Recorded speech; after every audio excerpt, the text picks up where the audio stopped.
The traffic light governance caused major damage to the people. Europe and the world are amazed. Now the time has come for a political change so that the economy will blossom again and that law and order will rule again. Now the time has come to bring Germany back to the front, a country we can be proud of. Now it is the time for a strong CDU with a clear plan and the right chancellor candidate. Now it is the time to add everything. Just 20 days more before the election day. We in the CDU fight for a change of policy. We want to bring Germany back to the fore. Welcome to Berlin. Welcome to the 37th Party Congress of the CDU of Germany.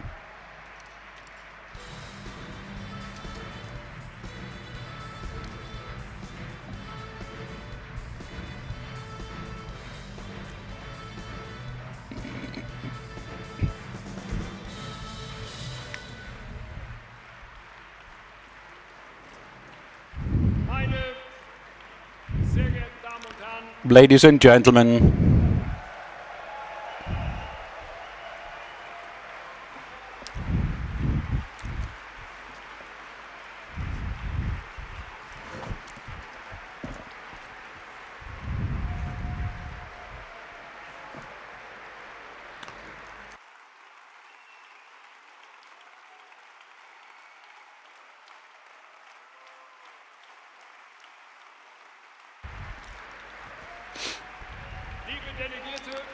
dear delegates,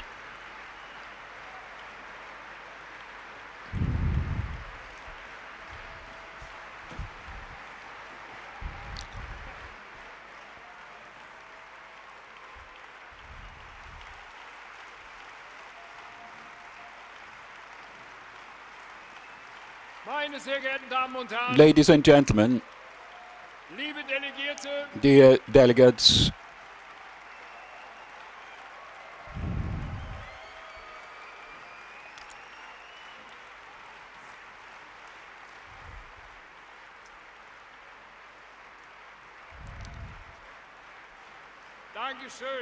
thank you very much.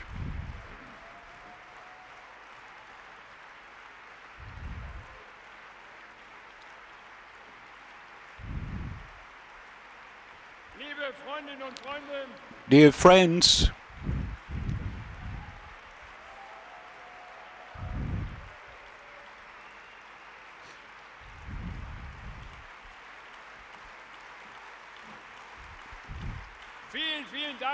thank you very much indeed. Ladies and gentlemen, dear delegates,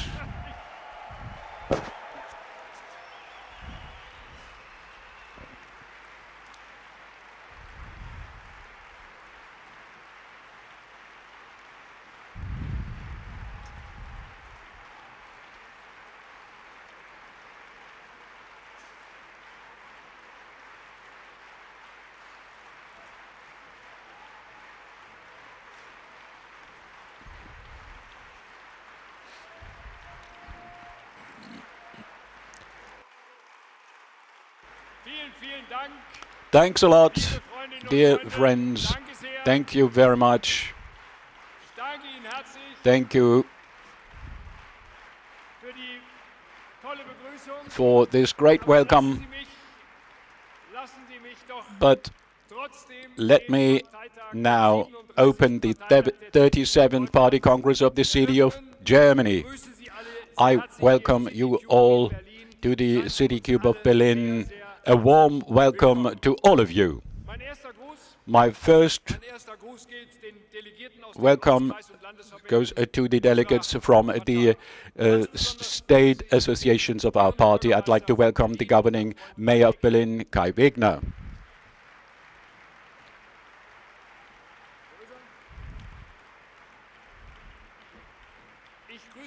I'd like to welcome all those who have joined us on the screen by television or the live stream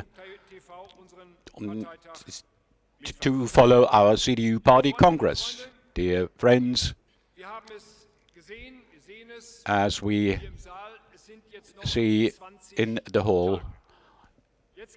It's just a matter of 20 more days. Now we have to send out a strong signal. We, the CDU of Germany, are ready and prepared to bring Germany back to the fore.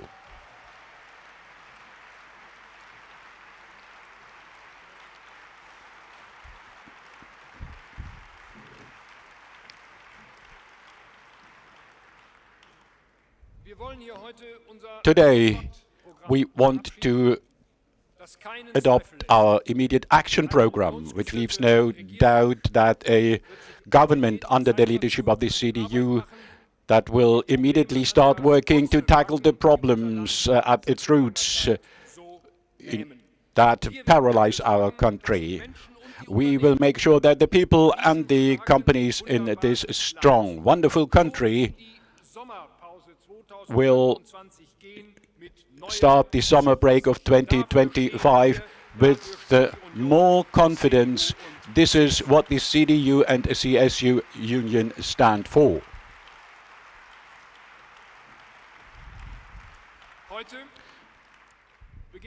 Today, it is the start of this intensive election campaign, and each of us listening and watching us will see and hear that this CDU of Germany has a plan for Germany.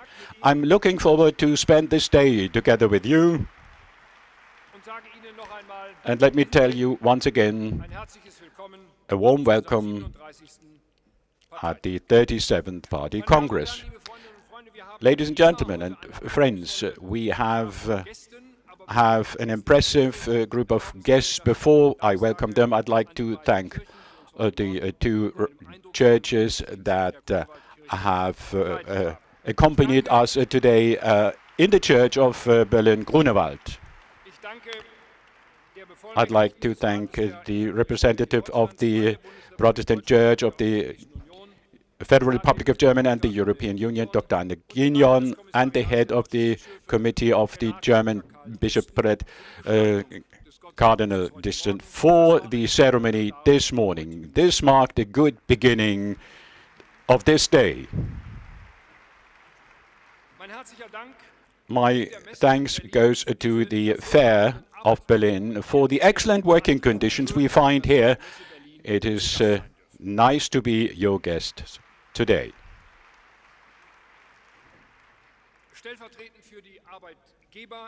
On behalf of the employees, I'd like to mention Dr. Rainer Dolger, the head of the Employees Association, and Mr. Kampeter, the representatives of the Employers Association of the CDU. Welcome to the two of you in Berlin.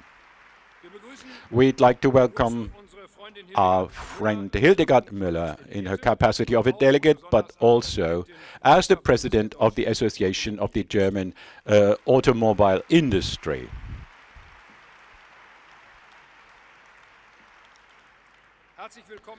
Welcome Tanja Gönner, who is the main manager of the BDI.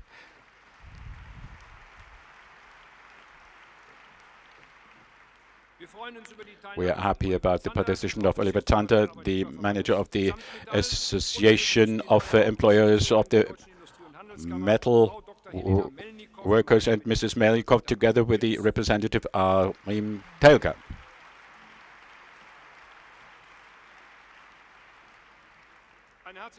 A warm welcome goes to Holger Schwanecke, the General Secretary of the Central Association of the German Crafts.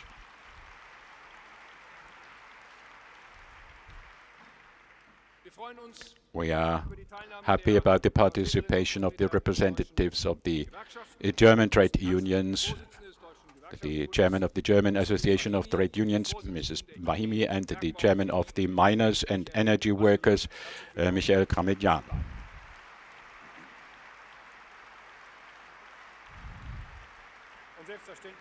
And of course, we also welcome the chairman of Verdi, Frank Wernicke. A warm welcome to you as well.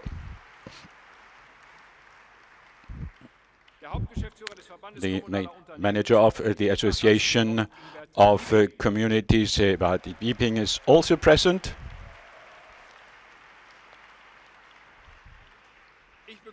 I'd like to welcome the other representatives from the world of science and associations. Thank you for having followed our invitation. All the men and women in this country that look after our security. I'm happy that we welcome representatives of the Federal Army, the chairman of the Federal Army, Colonel Wüsten.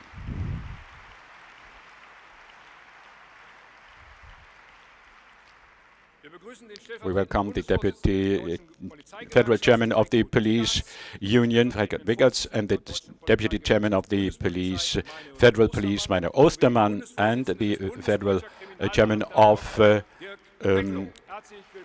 Criminal Police Forces as well.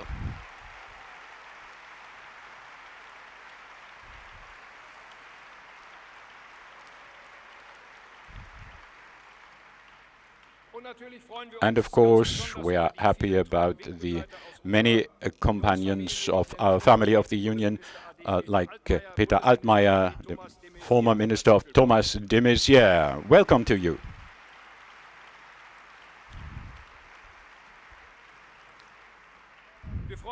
We are happy about the participation of former Minister Presidents from the Union, Volker Bouffier, Roland Koch, Armin Laschet, Jürgen Rüttger.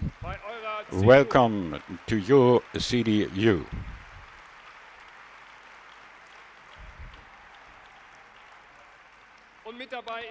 And we also welcome at all party congress the President of the European Parliament, Hans-Gert Pöttering. Welcome to the Federal Party Congress. We are happy about the participation of former CDU General Secretaries Maya Jaya, Dr. Peter Tauber, and Paul Ziemiak.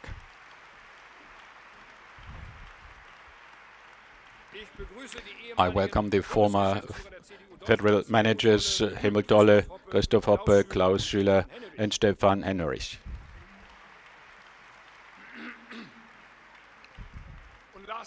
Last but not least, dear colleagues, dear friends, we are happy about the great interest of the European and international partner parties and the ambassadors and representatives of the diplomatic corps. We would like to extend a warm welcome to all of you at our party congress.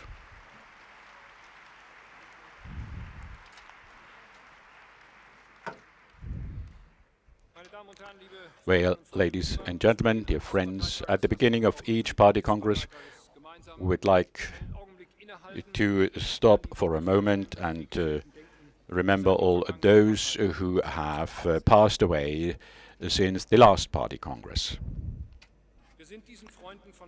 We are very thankful to these friends for their untiring commitment to the Federal Republic of Germany, their fight for liberal democracy and Christian democracy, our joint political home. We will always honor their memory.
Dear friends, in a particular fashion, we remember Klaus Töpfer, Lili Hausmann, Bernhard Worms, and the deceased former federal president Horst Köhler.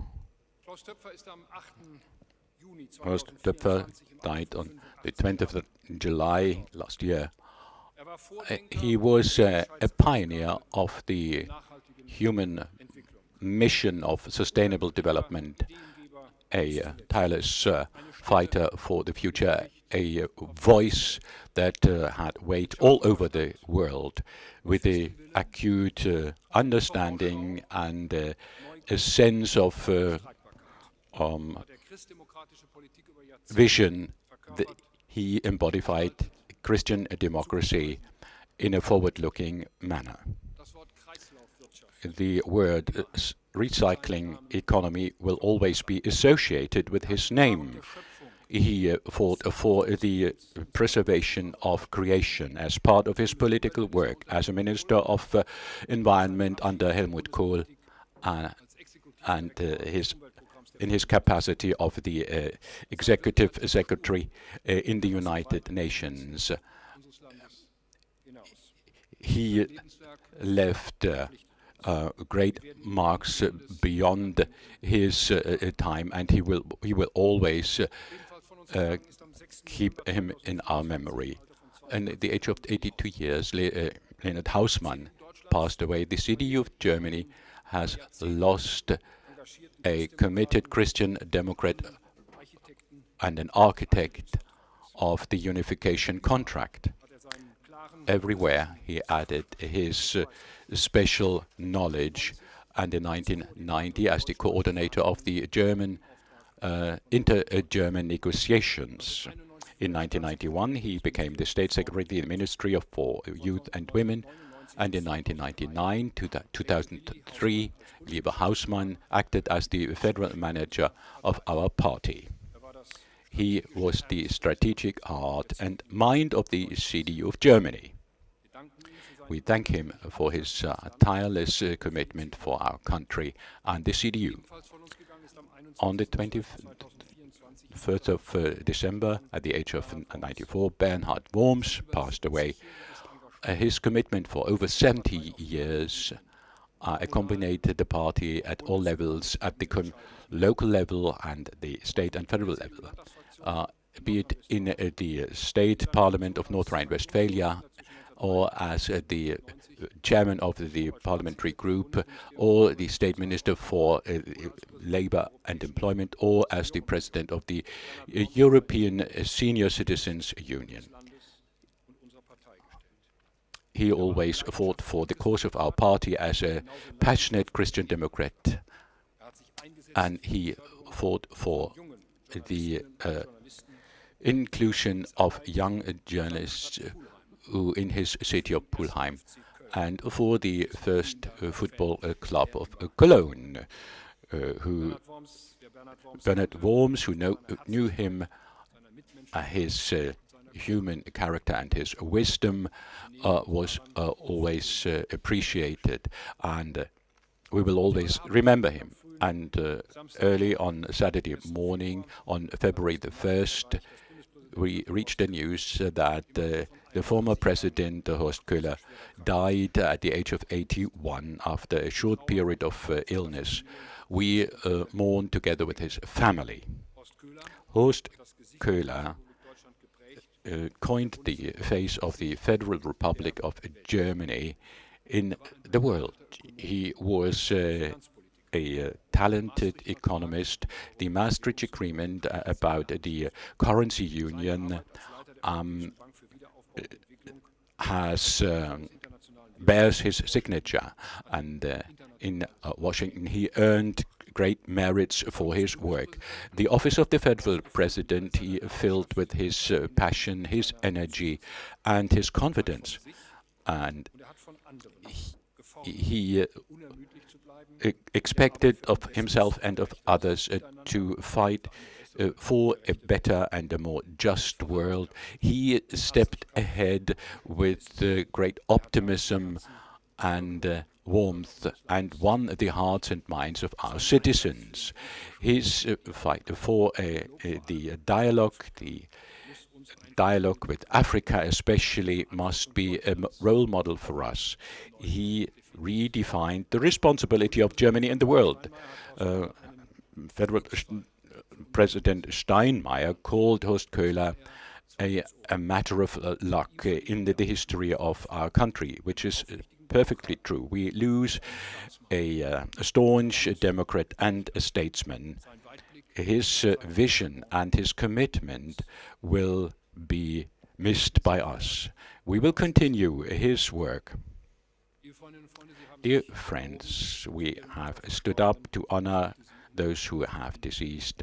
I'd like to ask you to observe a minute of silence.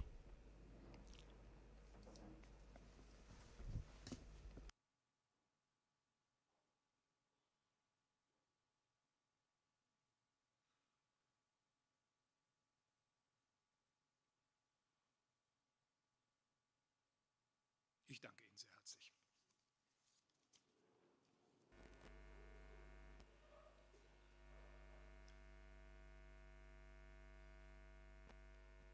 Liebe Freundinnen und Freunde, liebe Gäste, meine Damen und Herren Delegierte, ich rufe jetzt auf den Tagesordnungspunkt 2 unseres Parteitages, Wahl des Tagungspräsidiums.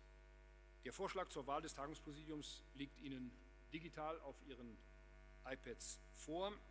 Vorgeschlagen sind Kai Wegner, Ines Klaus, Julia Klöckner, Christina Stump und Professor Dr. Mario Vogt. Wenn Sie mit diesem Vorschlag einverstanden sind, so zeigen Sie dies bitte mit Ihrer Stimmkarte an. Darf ich um das Zeichen mit der Stimmkarte bitten? Vielen Dank. Die Gegenprobe, Enthaltungen.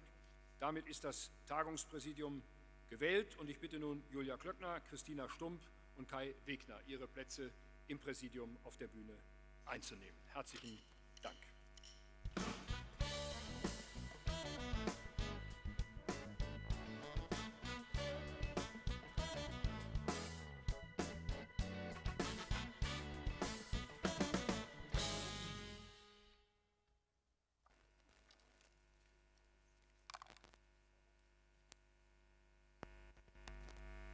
Ja, liebe Freundinnen und Freunde, dear friends, first of all, let me thank you very much for your trust. We will try to organize the Party Congress responsibly. And I also would like to welcome all of you warmly to Berlin, our capital city, in a city that is led by the CDU. Welcome to all of you, dear friends. Today, we want to start the hot phase of the election campaign in Berlin, the hot phase of an election campaign when we will fight for a change of policy in a future federal government. Yes, indeed, it is a political change that is badly needed for the sake of growth in this country, which in the past years has suffered, so that efforts will be worthwhile again for an acting state that can ensure law and order for security both within and externally. And as the governing mayor of this city, I would like to express my heartfelt thanks to all Berlin policemen and women who accompany our party congress today.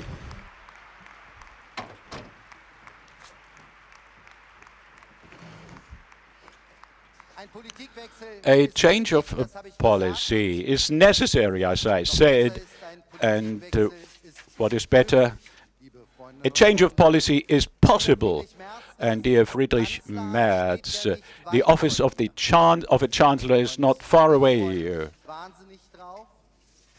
from here. And I'm very happy. I'm looking forward, together with the delegates of the Party Congress and the members, to make sure dear Friedrich, in the next 20 days that you will bring Germany back to the front from the Chancellery's office.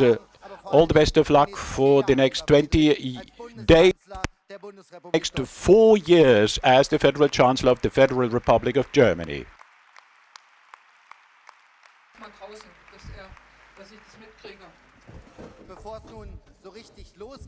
Before we get started, first I asked for your attention for some housekeeping. At this Congress, we will use our digital system for requests to speak. The access dates have been sent to you, delegates. Given the special framework conditions of this Congress, please use your own terminals and the digital party Congress documents, and you can also use them for requests to speak. I assume that all delegates have already registered at Open Slides. If this is not the case, please register now. In case of problems, please use our help desk, which should be somewhere on the left-hand side, on the right-hand side from me in Open Slides. Under Files, you find all the proposed resolutions and documents. We recommend always to go back to autopilot, where you will find the current item on the agenda. Any votes on motions will, given the number of motions, will be voted by show of hand. In case the majority is unclear, we will use Open Slides according to paragraph 6 of our standing orders. Motions need to be tabled by at least 30 delegates. In case you want to table such a motion, please do it digitally, including the list of the 30 supporters, to the office of the Amendment Commission. The best thing is to use email at antragskommission@cdu.com. in order to allow the committee to deal with them, we need to set a deadline. We propose to put the deadline at 1 o'clock. If you agree, please show your voting cards now. It looks quite good. Anybody against? Abstentions? That is not the case. So the deadline is 1 o'clock to table motions. The motions have been sent out in Open Slides. You can also access them. And this also applies to initiative motions. At a party congress of several days, normally we give reports of the management, of the resolutions of the last party congress and how they have been implemented, the report of the party group and of the party group in the European Parliament, and the Treasurer's report. As you know, this party congress is especially short, and it follows closely after our last Federal Party Congress. Therefore, I propose today to do without these reports and to table them to the next party congress. I assume you support it. Those who support it, please show of hands. Anybody against it? Any abstentions? Now we can do it this way. Thank you.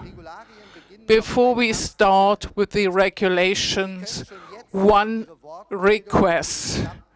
You can already now request to speak. Please do it now, because it will make it easier for us to organize this. If you already know when you want to speak under what item on the agenda, please register already now. Okay, and now we can start with the regulations. Item 3, approval of the agenda. The temporary agenda was sent out in due time to you. It is available with the program in your digital document file. If you agree to the agenda, please raise your voting cards. Anybody against? Any abstentions? Thank you very much. So the agenda has herewith been approved. The program you will find under files in open slides and on our website cdu.de/37 Parteitag. Now I proceed to item 4, confirmation approval of the Credentials Committee. According to our standing orders, Credentials Committee, Amendment Committee has been proposed. You find the proposals in your documents. If you agree, please show your cards. Anybody against? Any abstentions? So unanimously approved.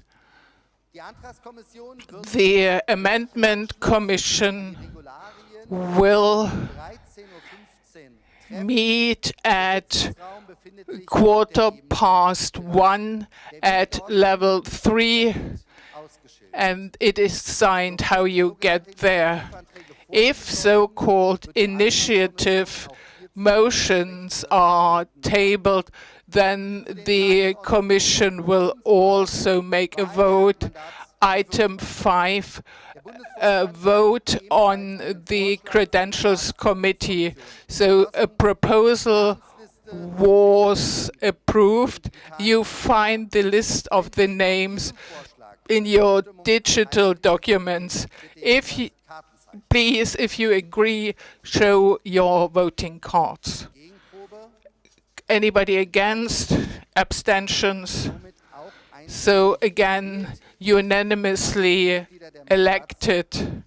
So the members of the Credentials Committee shall meet at the table of the Conference Committee at the right-hand side.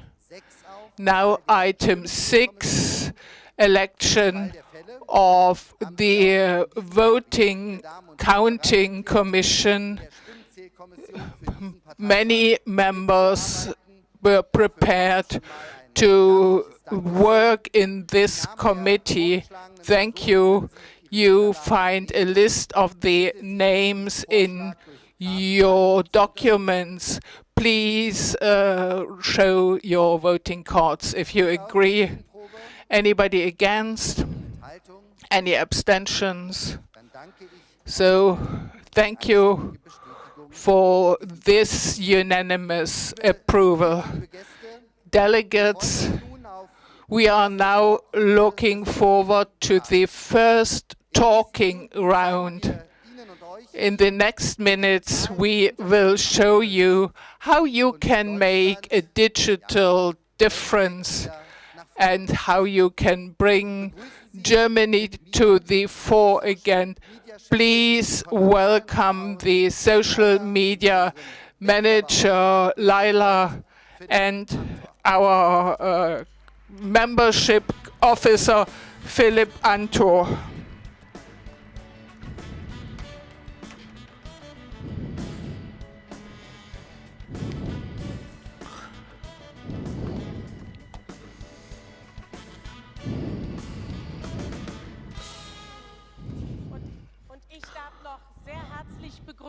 And I would like to warmly welcome from the German Farmers Association, the General Secretary. It's great to have you here.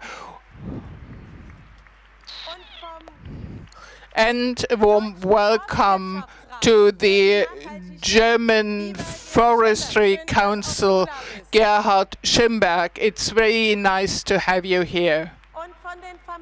And from the family enterprise Leber Max Freyer from Elberfeld, a warm welcome here to the CDU. I welcome the President of the German City and Municipal Council, Markus Leben.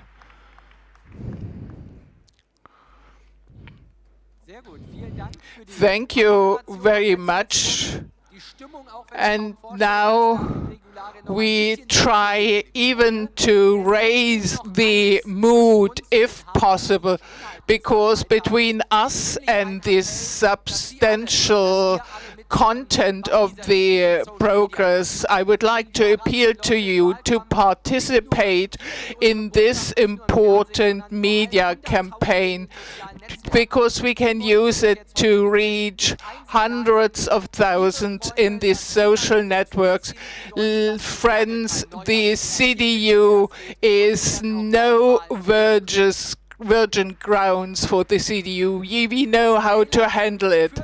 Leila will introduce us, and then we will show you a practical example.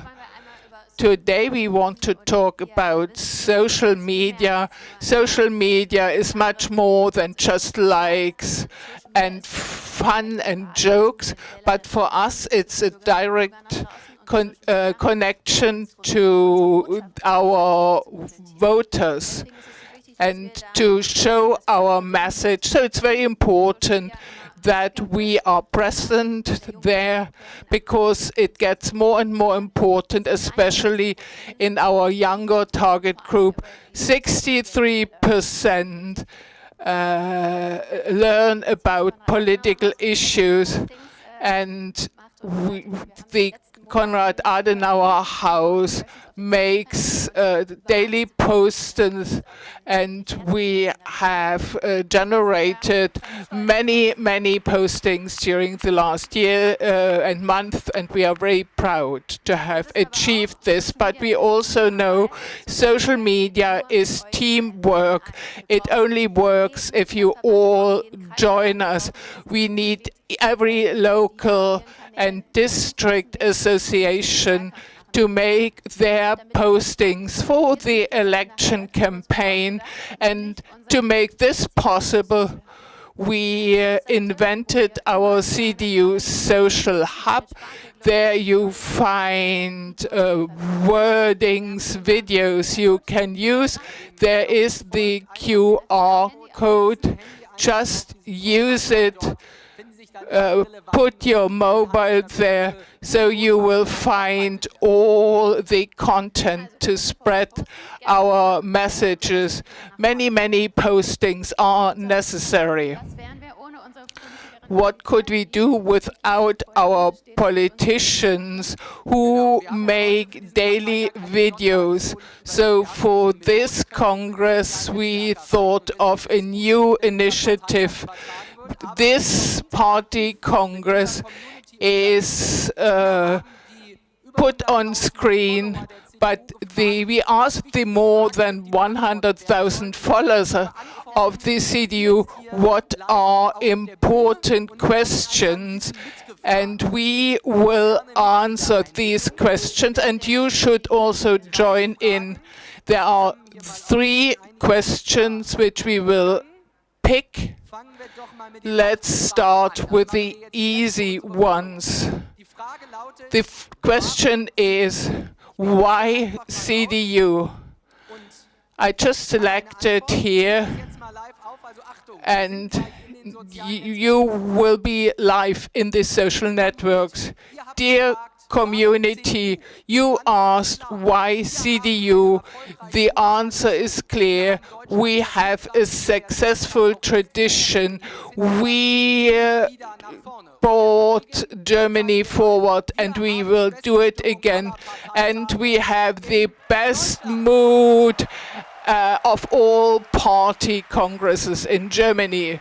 Just look around. That was a good start.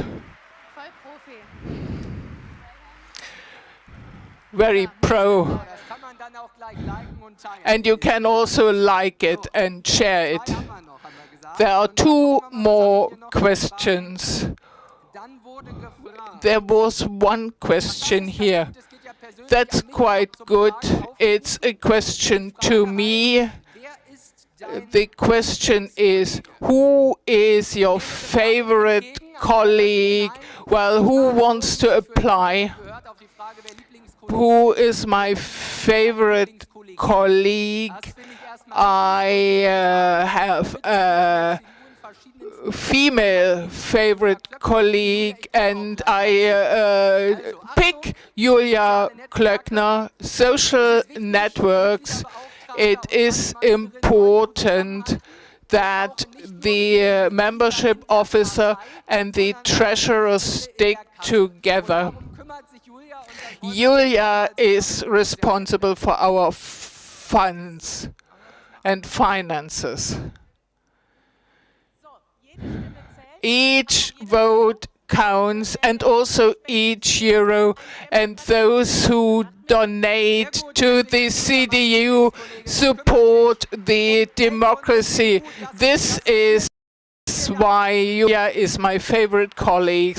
She raises funds for the CDU.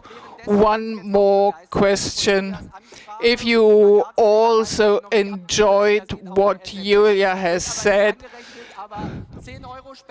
10 euro donations. We need all support for the CDU. And now, last question. Which one will I pick? This one. The question is, Merz, yes or no? Well, voila, as Trump says. Well, the question is this party Congress standing firmly behind our candidate for chancellor? You asked Merz, yes or no. The CDU has a clear answer, as you can see here. You can see it behind me. Chancellor for Germany, Friedrich, we fight for you also in the social networks.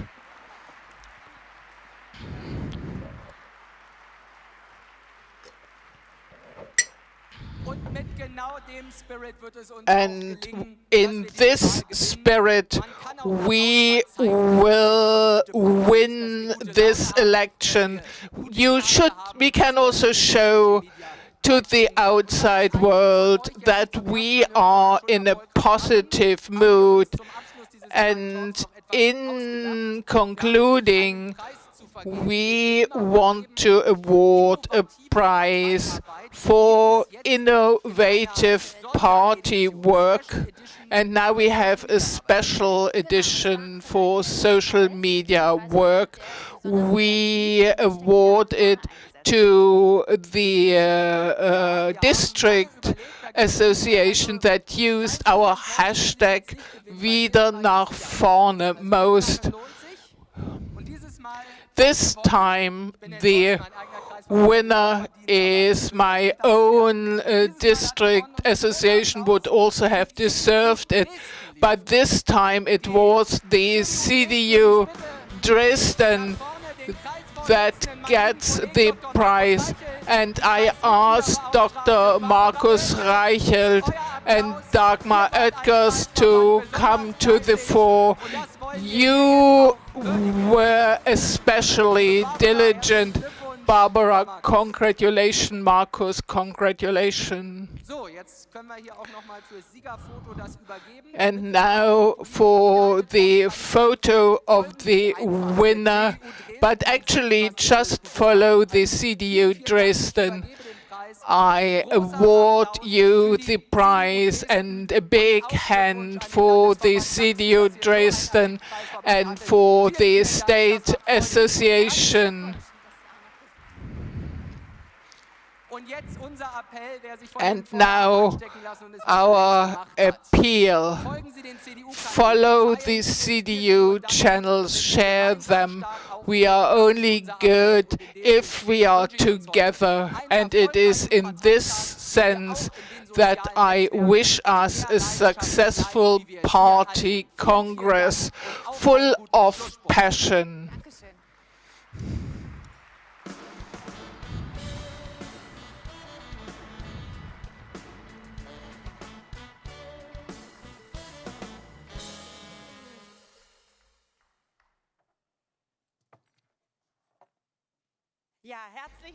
Thank you, Philipp, Amtor, and Laila, for this great start.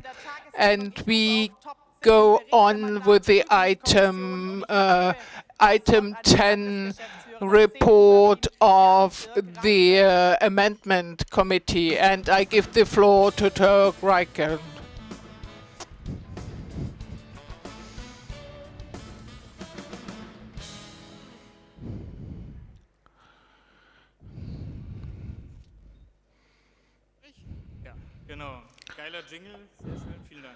Very nice jingle.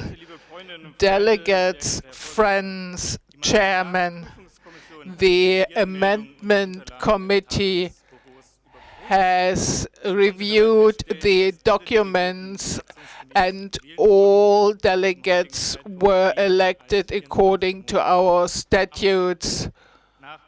According to paragraph 28 of the statute, the party has 1,001 voting right delegates.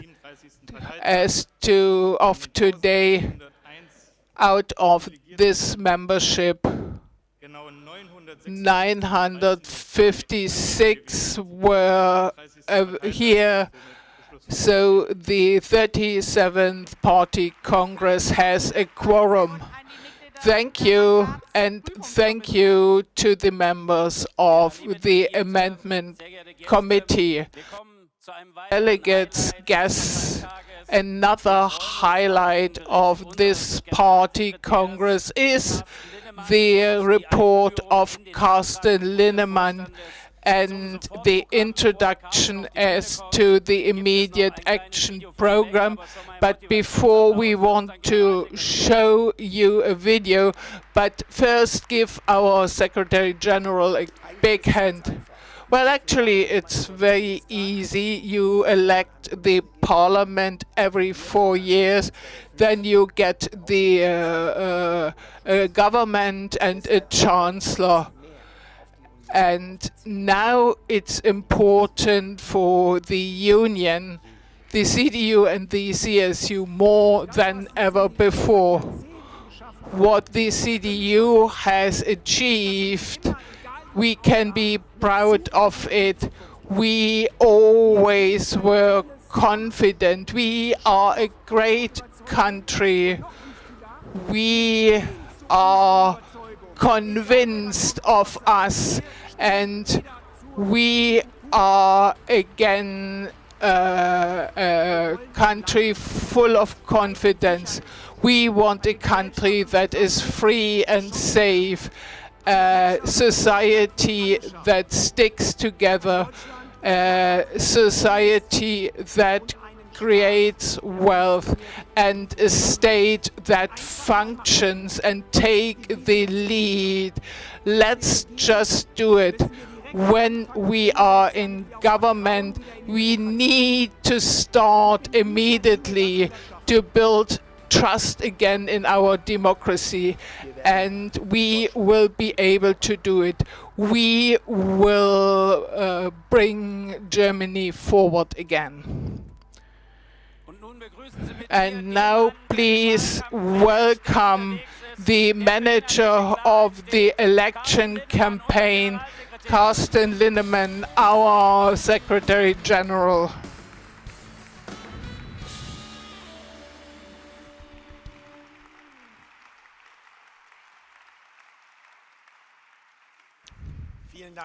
Thank you. Thank you for your great applause, dear delegates and guests. Ladies and gentlemen, I'm happy that our friends of the CSU are present too. I'm happy that Markus Söder will join us soon, who does an excellent job. I'm happy that Alexander Dobrin, the head of the CSU State Association, and Manfred Gruber have also come.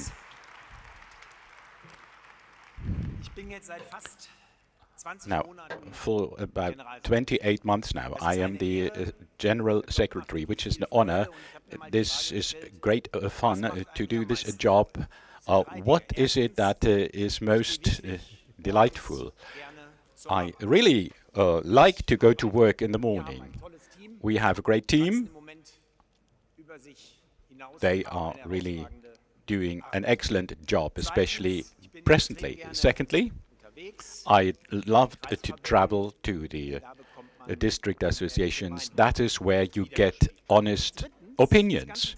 And number three, what is interesting, of course, I have to do a lot every day with my boss, but I'm looking forward to the talks on Sunday nights.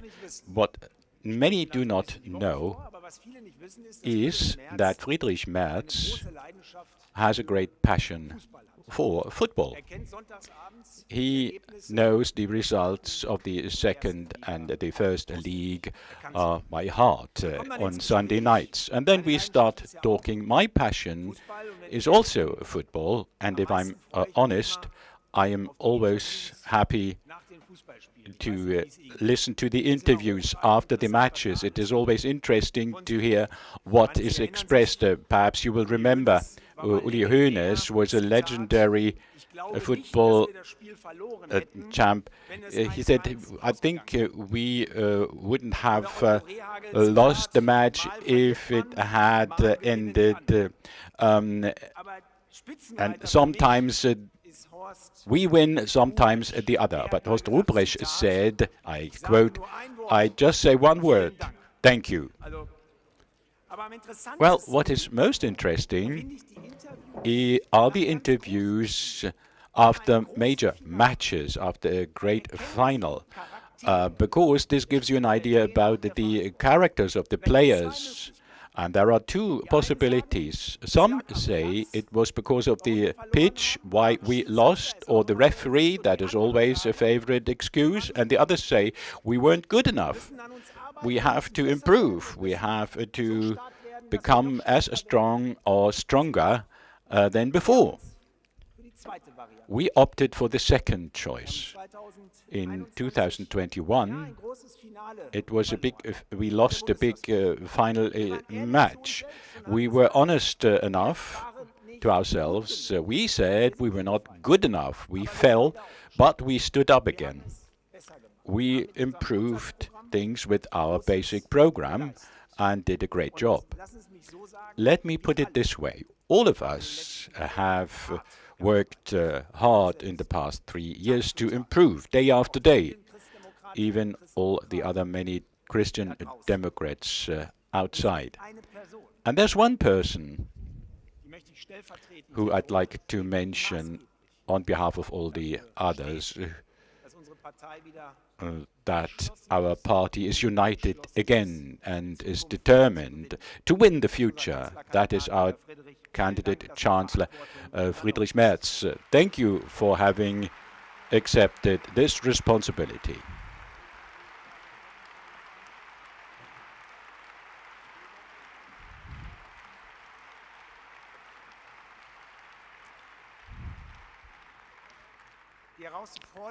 The challenges are huge. We are confronted with global and tectonic shifts of power of the political, the economic, and the military structures, both in national terms. There's a polarization that increased more and more during the previous government, and the traffic light government has the main responsibility for this. It was a disaster. The traffic light government was the worst federal government of all times.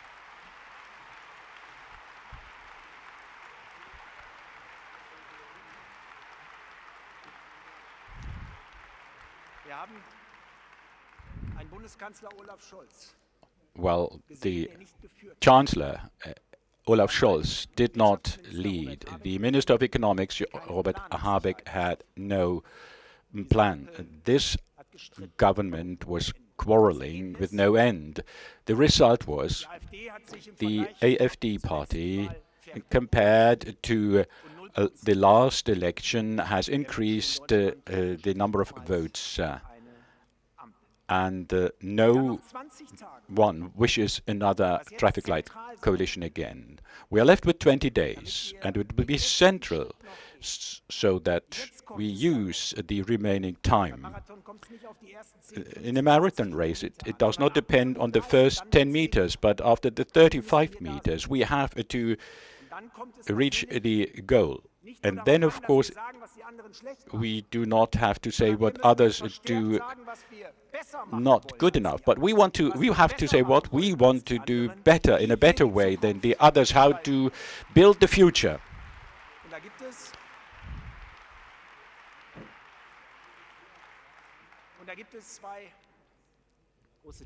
There are two subjects the people are interested in. On the one hand, the economy, and on the other hand, security. It must be clear, and it is clear, the CDU of Germany is the party of internal security. And after the divine service, I met Elmar Strobel when I entered. I met but we can be happy that we have such ministers of the interior who show no tolerance for violence. At the same time, as you can read on the banners, law and order must be ensured, that the rule of law must function. Again, we must be clear enough. Yes, we are here in Berlin, but everywhere else, like in Berlin-Hellersdorf, Israel haters and others occupied a college, and they started negotiations on how a college can be occupied. This is something we cannot allow. Or as it happened in Hamburg.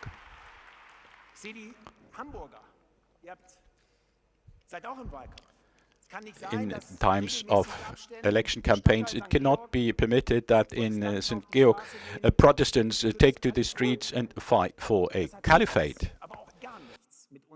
This has nothing to do with our basic law and our order. This is something we cannot tolerate. Number three, another example. It cannot be allowed that there are asylum seekers who are to be deported, having been convicted for many deeds, and who are arrested by a federal policeman because the federal police force has no competence to do so. This cannot be allowed. And that was one of the central issues why we took a vote in the German Bundestag. Because we say we need this extension of competence for the sake of internal security. Let me say, if some say you are too tough and strict, yes, we have to be strict against offenders. It is a minority, I admit, but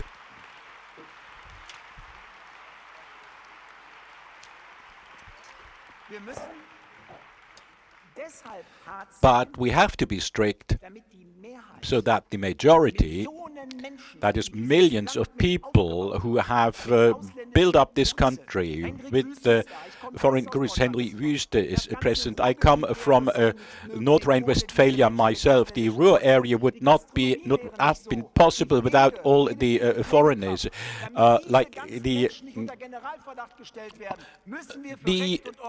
These people must not be put under a general suspicion.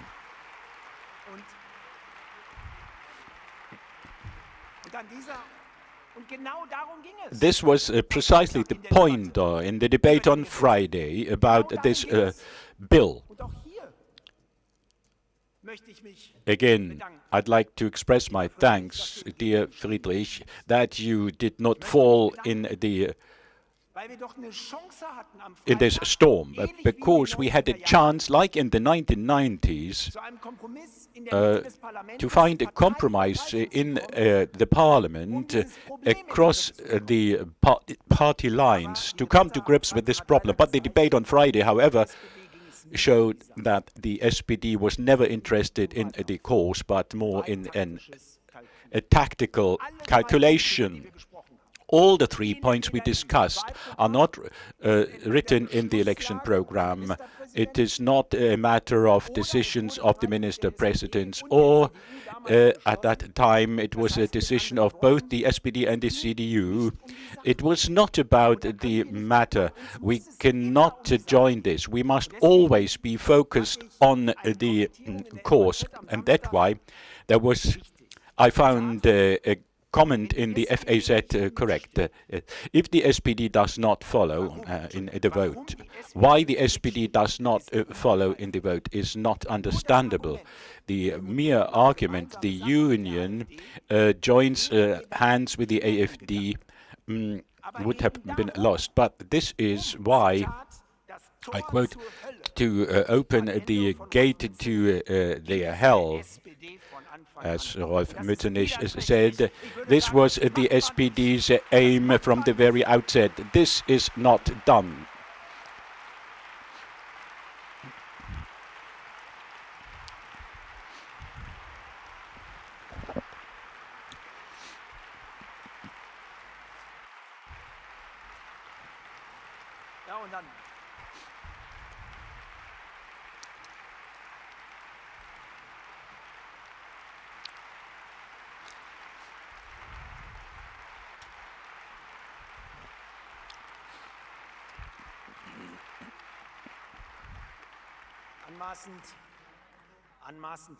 I also found it quite assuming, or this was the last straw, when Mr. Habeck told me on Thursday in a TV show, Olaf Scholz said it prominently, we as the CDU would sell out our values, both related to Konrad Adenauer and Helmut Kohl.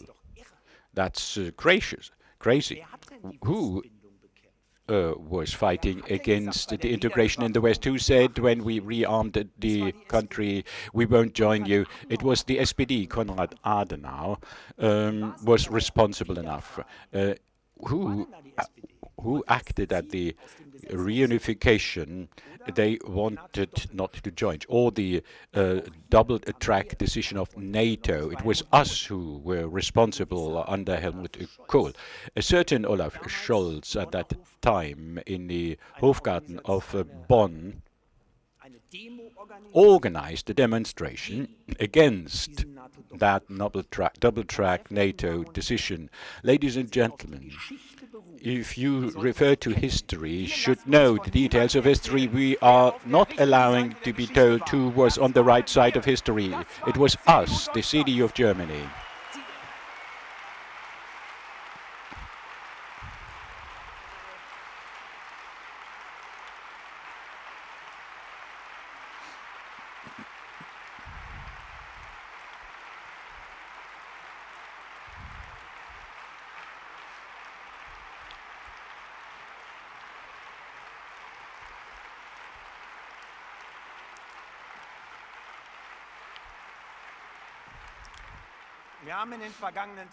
In the past days, we saw peaceful protests.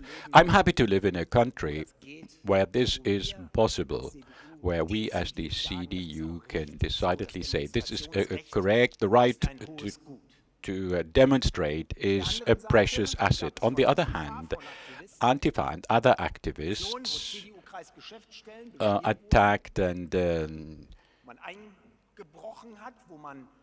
discredited offices of the CDU. They occupied the offices where a staff member of a CDU office received threats of murder. This is the end. Violence is not a value of democracy.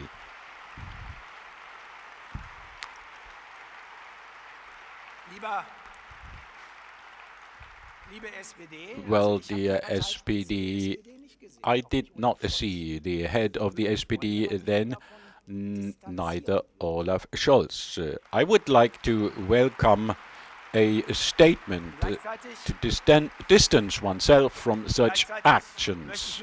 And at the same time, I'd like to thank all the many volunteers, election campaign volunteers who are doing an excellent job. We feel this in our party. The party is alive. Thank you to all election campaigners everywhere.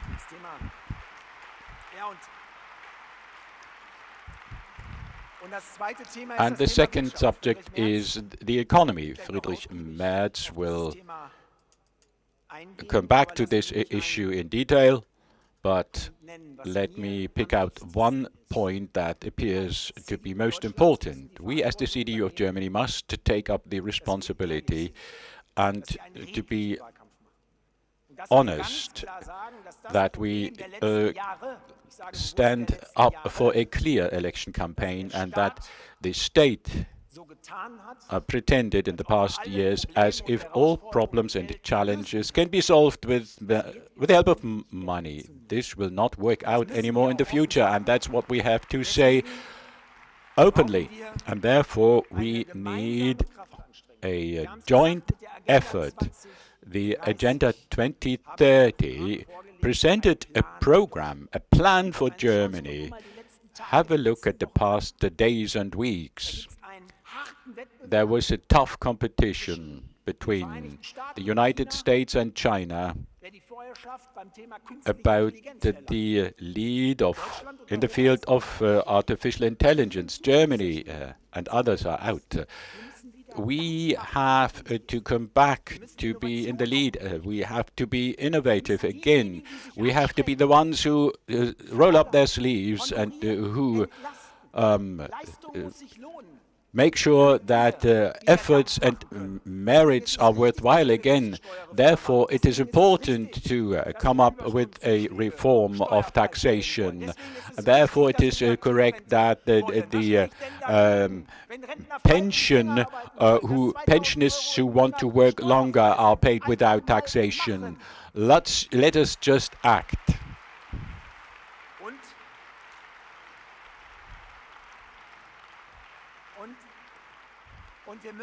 And we have to trust the people again.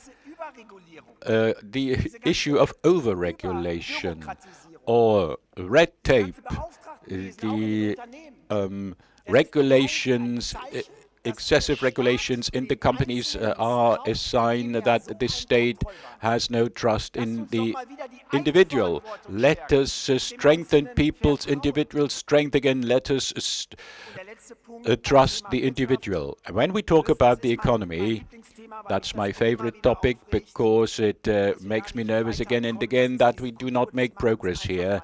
This culture of action must come back. We are world champion in describing a situation or a problem. None of us wants to take risks. Let's possibly hide away from an action. Others are inhibited to become active. We have many mayors and politicians at the local level. When Christina Sturm told us that we have 950 incentive programs from the federal level and Europe.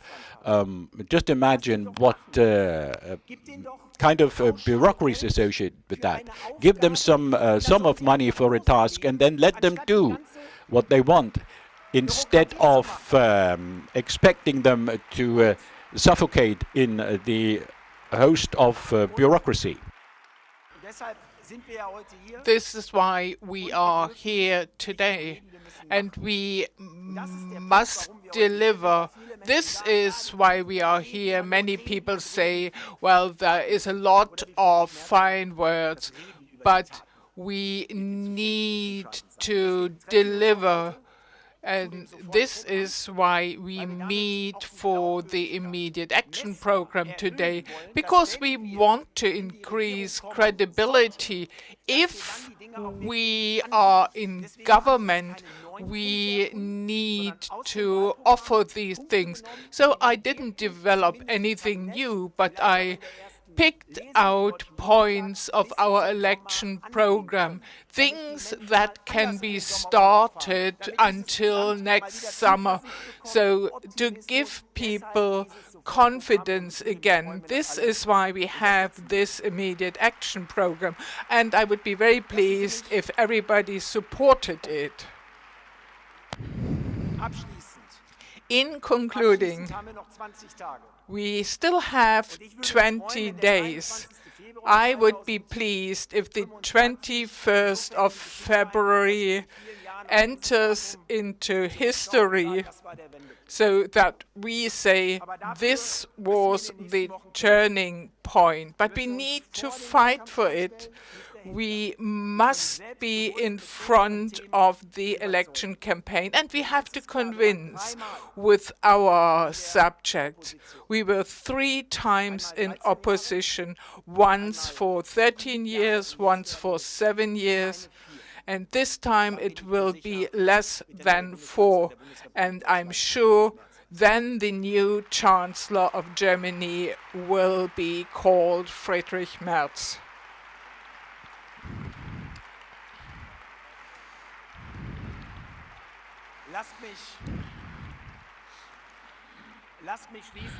Let me conclude with our basic program. This is my favorite paragraph. We want to have a country that is free and safe, a society that sticks together, an economy that creates wealth for everybody, a sovereign Germany, a state that simply functions and takes the lead. We all want to meet again soon, and then we want to say again that we are proud of what we have achieved and proud of this country. Is no nationalism, it is healthy patriotism, which we should live in freedom, peace, and responsibility. Thank you very much.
Carsten Linnemann, thank you very much. Not bad for a fan of SC Paderborn Soccer Club.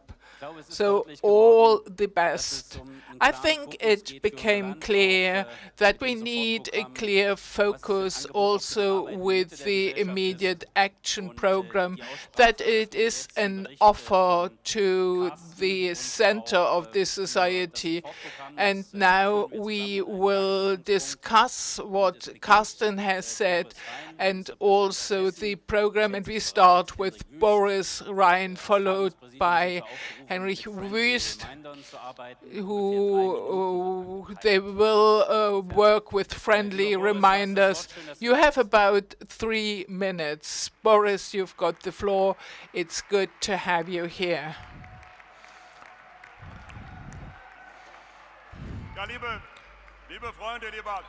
Friends, Friedrich, dear Carsten, let me thank you for these very clear words, clear course, and also for this clear situation description. This was great. Behind us, we have historical weeks in Aschaffenburg. We saw a fatal attack, an insidious attack on children, and enough is enough. It's always the same pattern we see, and it can't continue. Last week in the German parliament, we saw that there was no majority for things the majority of our people wants, because red and green, but also parts of the FDP were not prepared to agree to our proposals in order to start a change in policy for a tougher migration and consistent deportations. Friends, I'm very clear. We must not follow them. This was not a defeat for us, but it showed clearly what the red and green stands for. And friends, one thing our citizens know at the latest since this Friday, with SPD and the Greens, there will be no change in politics in the field of migration. But this is the point. This is what we need. We need a fundamental new orientation. What we need is politics for the majority of the citizens, and this is only possible with a very, very strong CDU. We have never been more important than today. And friends, we hear a lot about a crisis of democracy. That's correct, but the biggest danger for democracy is disappointment and alienation, because this hits the normal citizens, and the last 3 years have accelerated this development. Those who speak about cannabis instead of crime, those who do not want to limit migration but accelerate it, they strengthen the extremists. Yes. And a different approach is possible. This you can see in Hesse. When you tackle the problems, when you lead the country, you can regain the confidence in our democracy. The only thing that can reduce the influence of extremists is to increase confidence in our country. And this is possible with Friedrich Merz.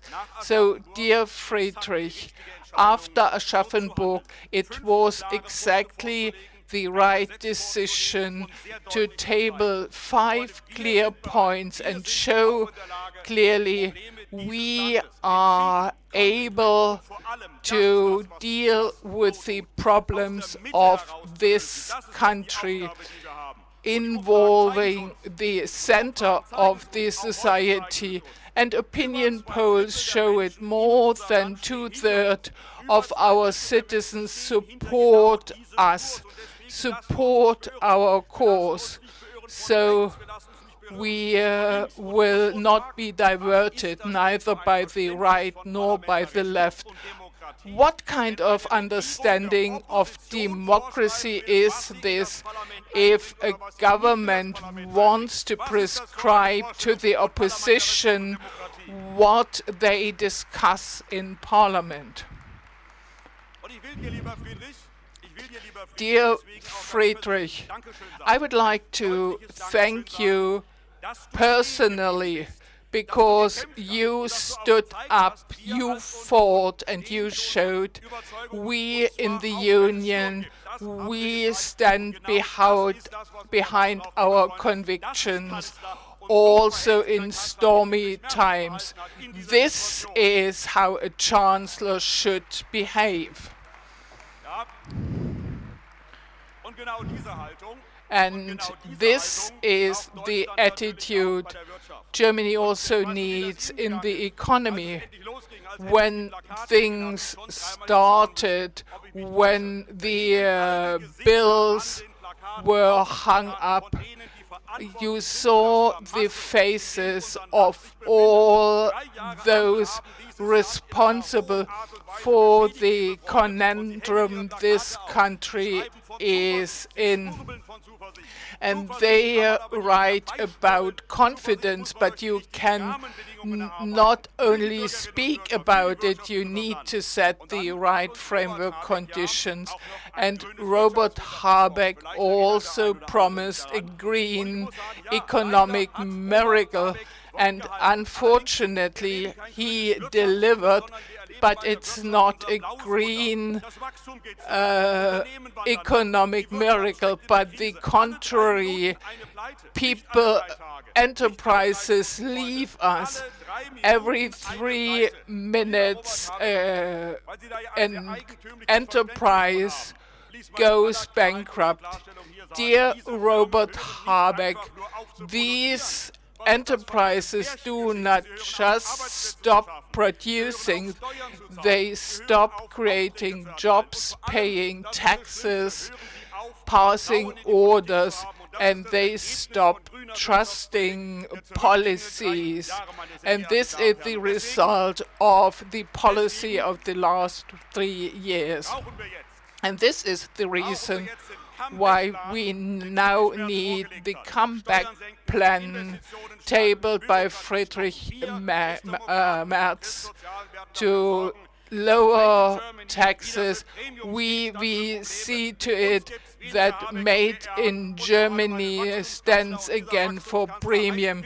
We need a growth chancellor, and the name of this chancellor is Friedrich Merz. The national elections is indeed a historical decision of a transition. We were never more needed than today. A political change can only be achieved with a union of the maximum strength. This is the only way to find a reorientation. We stand for this center, for the majority, and we stand behind Friedrich Merz. So now it's very important to fight. Let's start fighting. Thank you to the Prime Minister of Hesse. Now Hendrik Wüst. The next one will be Xavier Neher. So I welcome the Prime Minister of North Rhine-Westphalia. Hendrik, you've got the floor.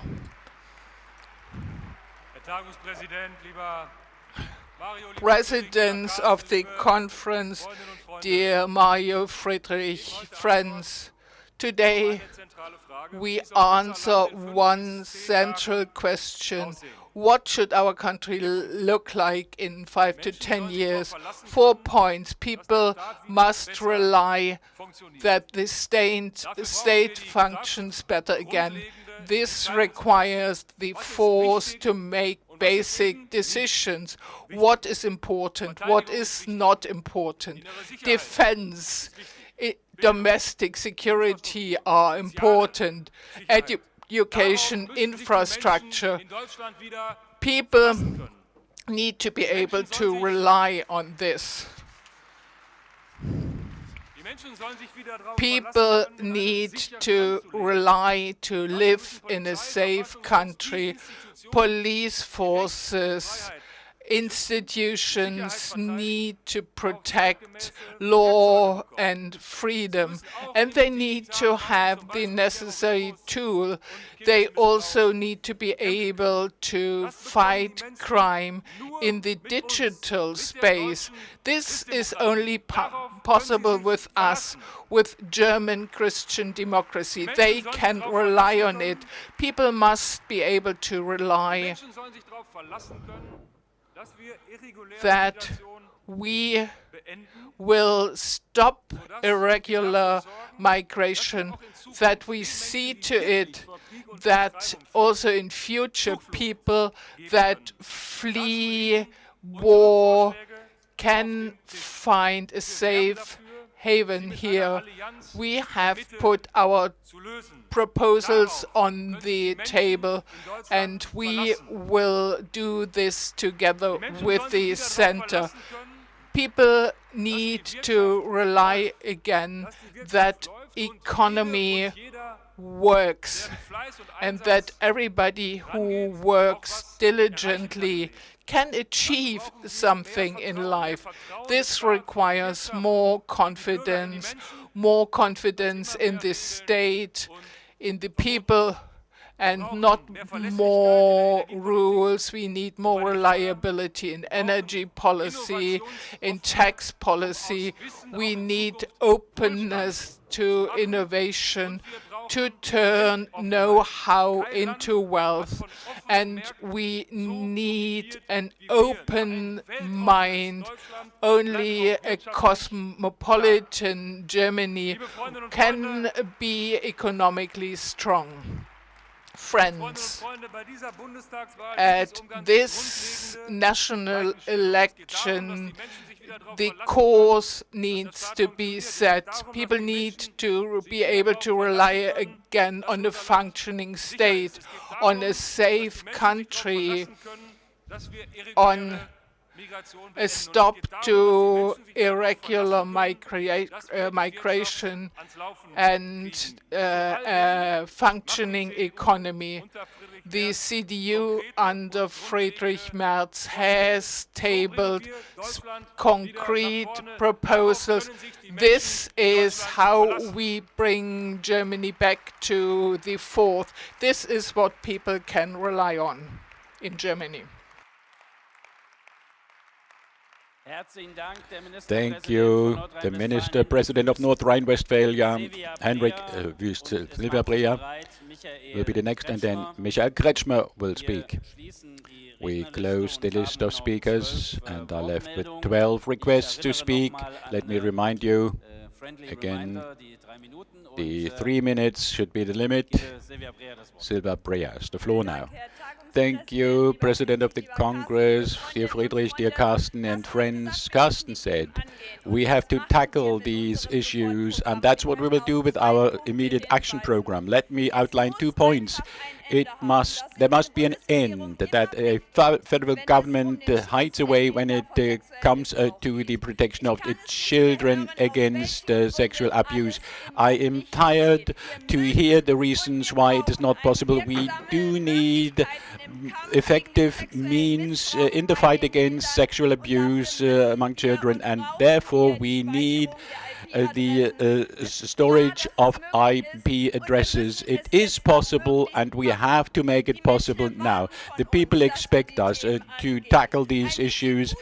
A bit sugar on top of these issues is not enough anymore.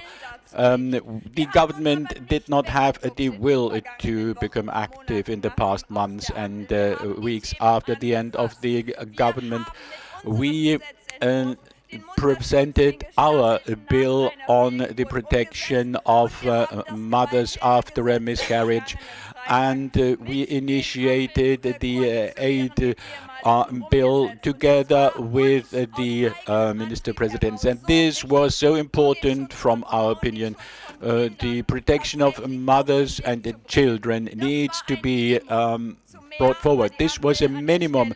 The incumbent government did not want to do more, and therefore it is important that the electronic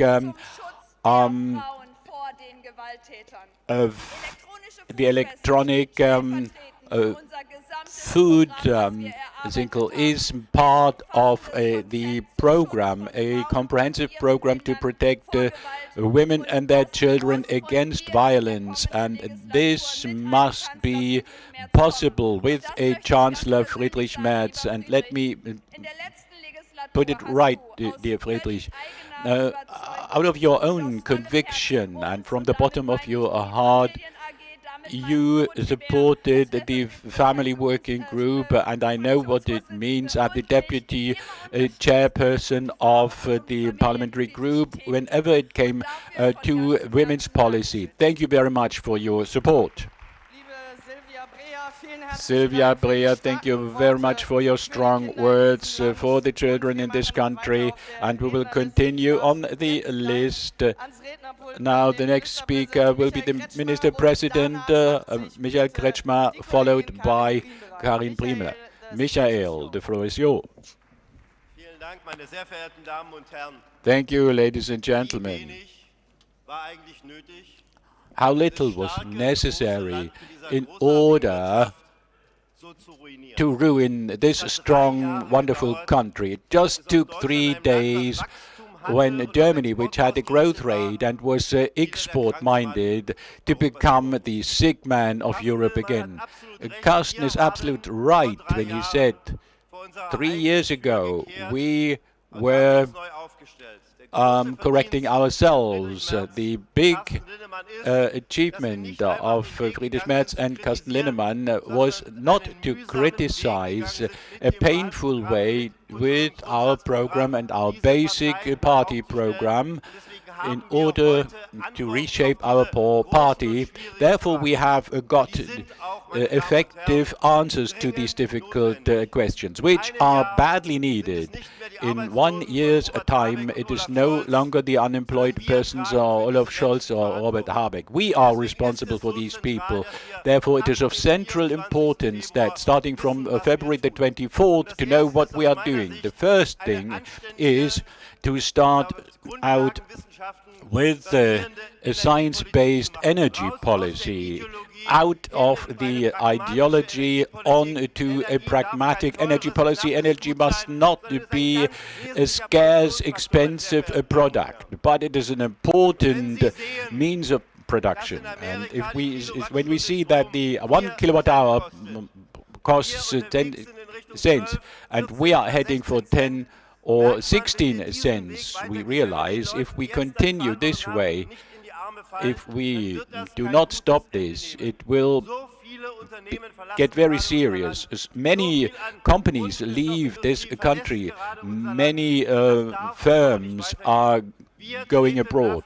This must not be continued. We want to make sure that the electricity taxation is reduced and that we start a new beginning of the energy turnaround. Of course, we want climate protection, but it must be also considered in the context of price and the economy. Otherwise, it will fail as the previous energy policy failed.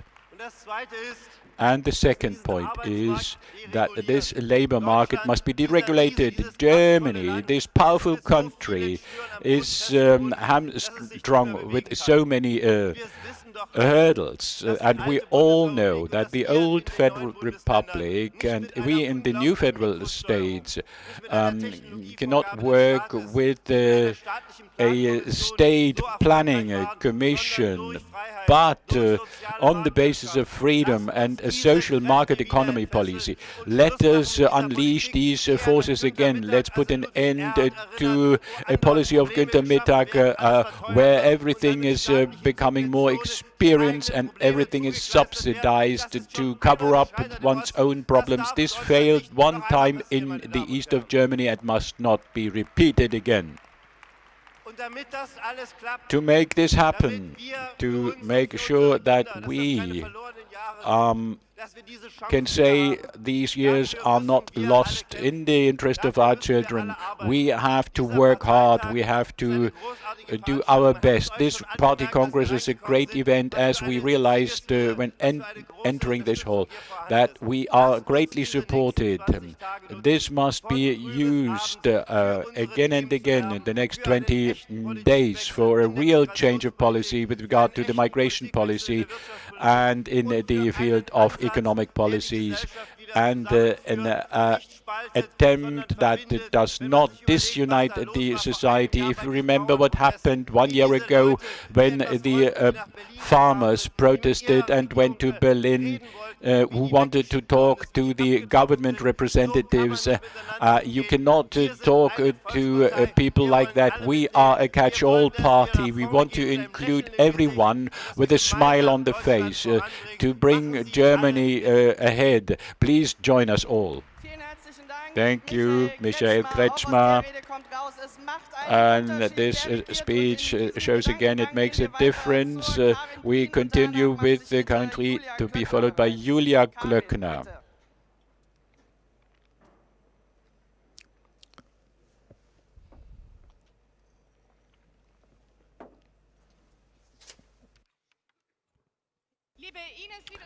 Ines, Presidium of the conference, dear Friedrich, dear Carsten, dear friends and colleagues.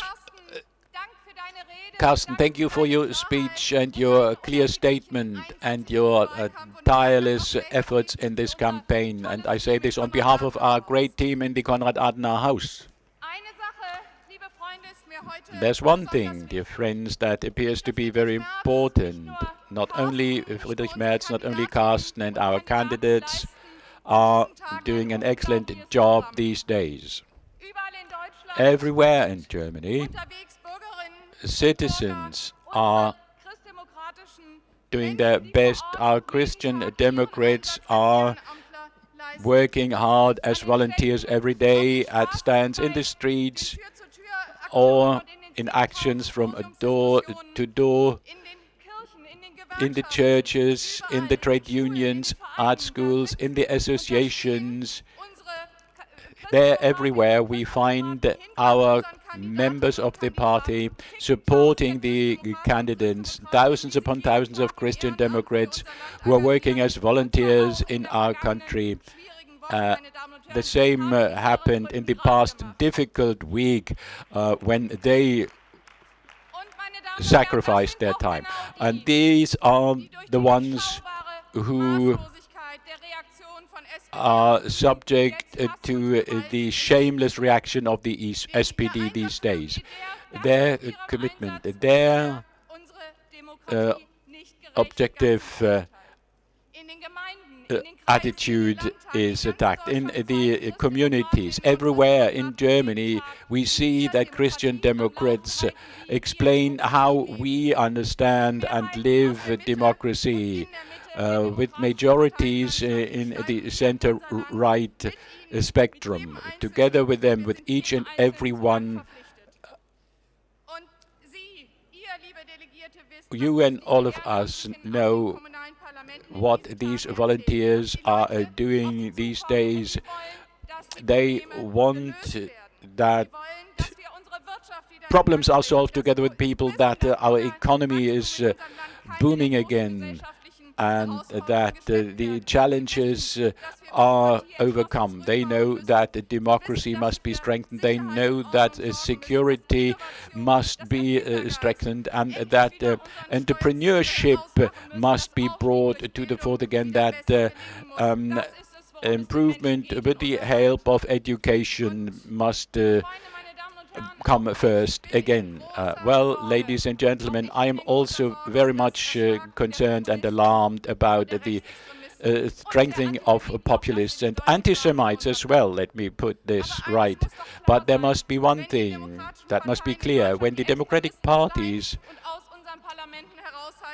want to keep extremists out of the parliaments, this is only possible by accepting the realities in this country and offer solutions to the concerns of the people. And of course, the same applies to act in the right moment to come to a compromise. And our offer remains valid to our democratic contesters. Well, I am indulging in politics so that my children and great-children will be able to live in a free and democratic country. My and our DNA are anti-fascist and anti-totalitarian. And dear Friedrich, I am on your side. And I'd like to tell the SPD and the Greens that it is outrageous to point to the AfD in association with us. Never, never there will be a coalition with us and them. And let me also say, we need no anti-fascist lessons by nobody in this country. Let us show in the next 3 weeks that we have the better ideas, that we are cooler, and that we have the better chancellor candidate. Let us talk about what we can do in this country, that it is worthwhile to take great efforts, and that it makes a difference who is in government, and that we can decide on steps in order to bring this country ahead again. Please join us in this effort. Thank you, Karin Brin. Thank you very much for having underlined that this is only possible with Merz. And now Julia Klöckner, the favorite colleague of Carsten Linnemann, has the floor.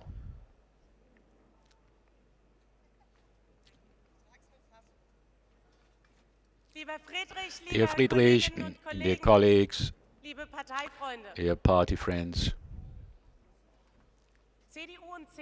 the CDU and the CSU are the only parties in this election campaign who at all are dealing with the contents, with subjects. We are the only ones thinking about how this country can be improved. And for this reason, I say a demonstration against violence would be better, a demonstration against hatred against Jews, than demonstrating against a party that is fighting against this hatred and who wants to do away with it. Demonstrations are part of our freedom and the basic law. That's possible, of course. You must be able to differentiate. If you profess to be the savior of democracy, and that members of the federal government are included, trying to push Friedrich Merz into the corner of National Socialists, then I have to ask why the Minister of the Interior is still in office. And if everyone calls all of us Nazis, like a center-right party like the CDU that has been fighting successfully for a strong Germany, would put National Socialism in relative terms, and that would mean to act in favor of the AfD instead or against it. And let me express my thanks to all the volunteers of our party. You are being attacked because of this hectic. You are threatened. Windows are smashed. Election banners are defiled. And this is a shameless hatred, also caused by extremists against the CDU presently. I'd like to thank you all for your perseverance and your courage, and that you are not feeling impressed by this. We want you to fight with us for a good Germany. The proposals tabled by Friedrich Merz and our debate about the regulated migration will fight the extremists more effectively than all demonstrations against right-wing extremists in the past. And for this reason, we also say that we are an open country. We want to help people who need help, but when people flee violence and profess to have left their countries because of violence, bringing violence to these countries, then we have to say, then you will not be welcome if you cause unrest in this country, and then a country must be able to decide who has to leave Germany. And if a federal chancellor, after every tragic event, after every act of murder, expresses regret and doesn't act, he is one of those who favors extremists, and therefore we have to put the focus on the economy. That means employees and employers must be in the same boat, and the Christian image of a Christian policy must be not be forgotten, that those who can work must be able to work. And if a federal government introduces a citizens allowance which will disturb classical employees, everyone should realize that this is the wrong way. Then neighbors who are able to work must be encouraged to work. This has something to do with social fairness. And finally, let me say, we have been a bit spoiled in Germany. For 10 years after the other, we enjoyed an economic growth. We can make it again. This has something to do with our reputation in the world. It depends on competitiveness and good jobs, but also it will depend on us entrepreneurs who should not be troubling with a micromanagement from the government. And that's why, dear Friedrich, we want to support you. We know how tough an election campaign is, how hard attacks can be, but it is also clear that a loud voice will not always win majorities, as history has proven. Big demonstrations against important decisions which were good for our country, on the other hand. So let us be steadfast. We will be keeping on fighting for the last 20 days. It will depend on each and every one of you. Thank you very much, Julia Klöckner. The next speaker will be Jens Spahn, and the next one will be Thorsten Frey.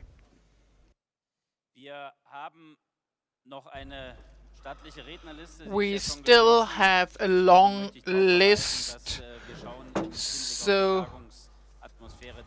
we try to get through. Perhaps not everybody can take the floor. Mario, 3 million people without a job.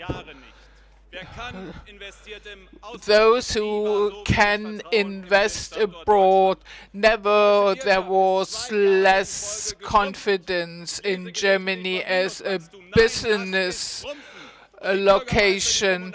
The economy has shrunk, and we know what it means when the economy shrinks. We need to save money. Growth is the precondition for good wages and safe pensions. Growth is the requirement for a good equipment of the police. Because of the three-way coalition, the Germans have become poorer than ever before. So this coalition must end. Robert Habeck writes books in the biggest economic crisis. One says den Bach rauf, but actually in the past we took the opposite direction. Our country was growing when we handed over power, and within 3 years they made the champion a loser. This is the result of Olaf Scholz and Robert Habeck. And the difference to red and green in the economy is clear. Red-green wants to have climate protection. Red-green believes that growth can be created by debts. Red-green wants to decide where investments are possible in Germany, but we rely on the market economy, less bureaucracy, do away with the Supply Chain Act. We want to lower energy costs. We want to reduce energy costs to 5 cents per kilowatt hour during the first 100 days. We will do away with the Bürgergeld. We have hundreds of thousands of people on Bürgergeld, and at the same time we have vacancies in the service industry. And President, colleagues, as to the debates of today, let me say the following. No federal government has created such a lot of frustration like this government. No other government has allowed the extremists to grow, though strong, and the disastrous economic policy plays a role.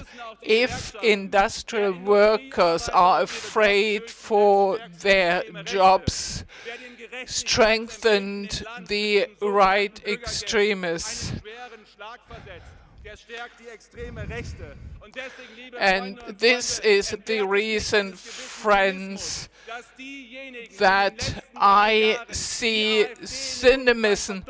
Those who have doubled the showing of the AfD, SPD and the Greens pretend to be shocked. Actually, they are the ones who allowed the AfD to grow so big. And with our immediate action program, we counter this for growth, for confidence with Friedrich Merz. You cannot tackle the problem of the extreme right by demonstrations. Now, Thorsten Frey, followed by Gitta Konnemann.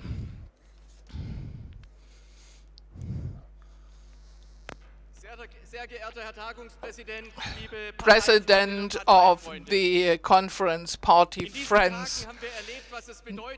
Nowadays we have seen what it means to have a German government unable to act, and we countered this with our program based on economic growth, more security and migration control, a program able to bring Germany to the fore again. Colleagues, this week we saw a federal chancellor who gave a declaration where he made no proposals how to get to more security and controlled migration.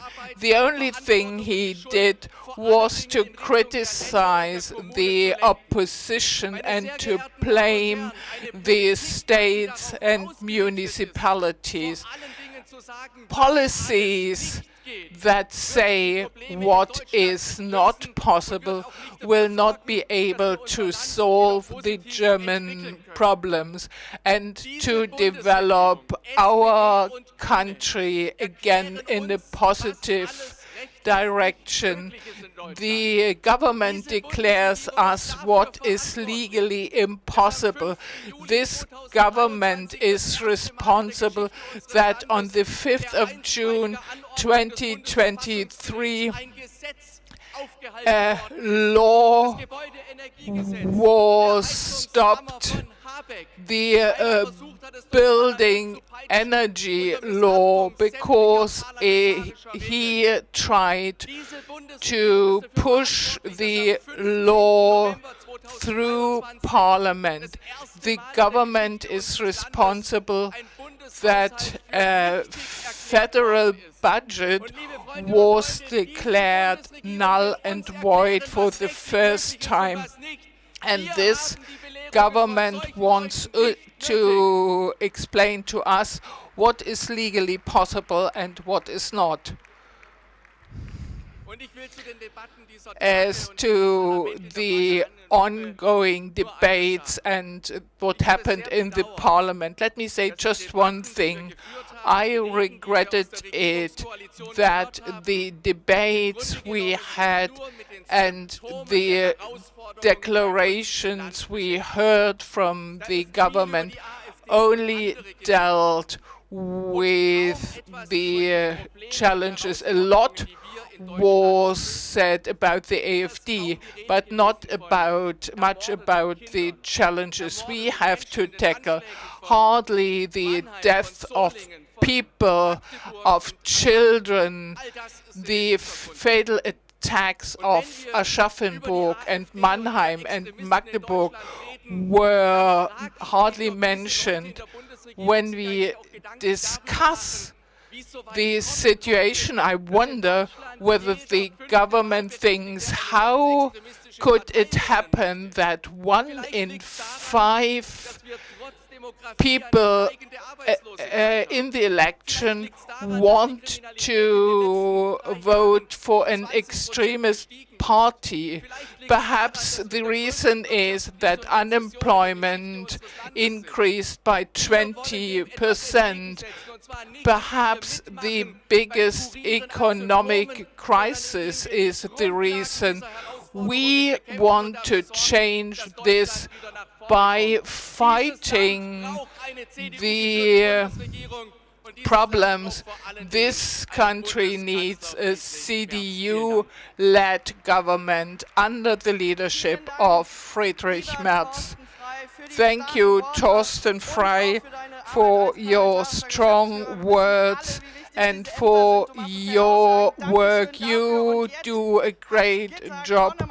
And now Gitta Konnemann has got the floor.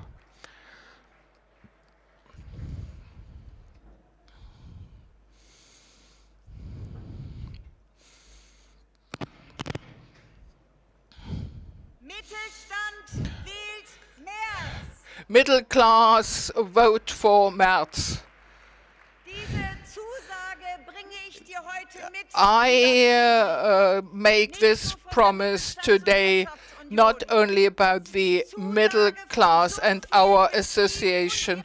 So many companies and their employees from Flensburg to Garmisch, from Görlitz to Aachen, no matter of artisans, freelancers, service sector, the middle class waits for you. The small and medium companies wait for you, Friedrich Merz. The strength of our companies is still huge. We still have 3.3 million, of which most are small and medium-sized enterprises.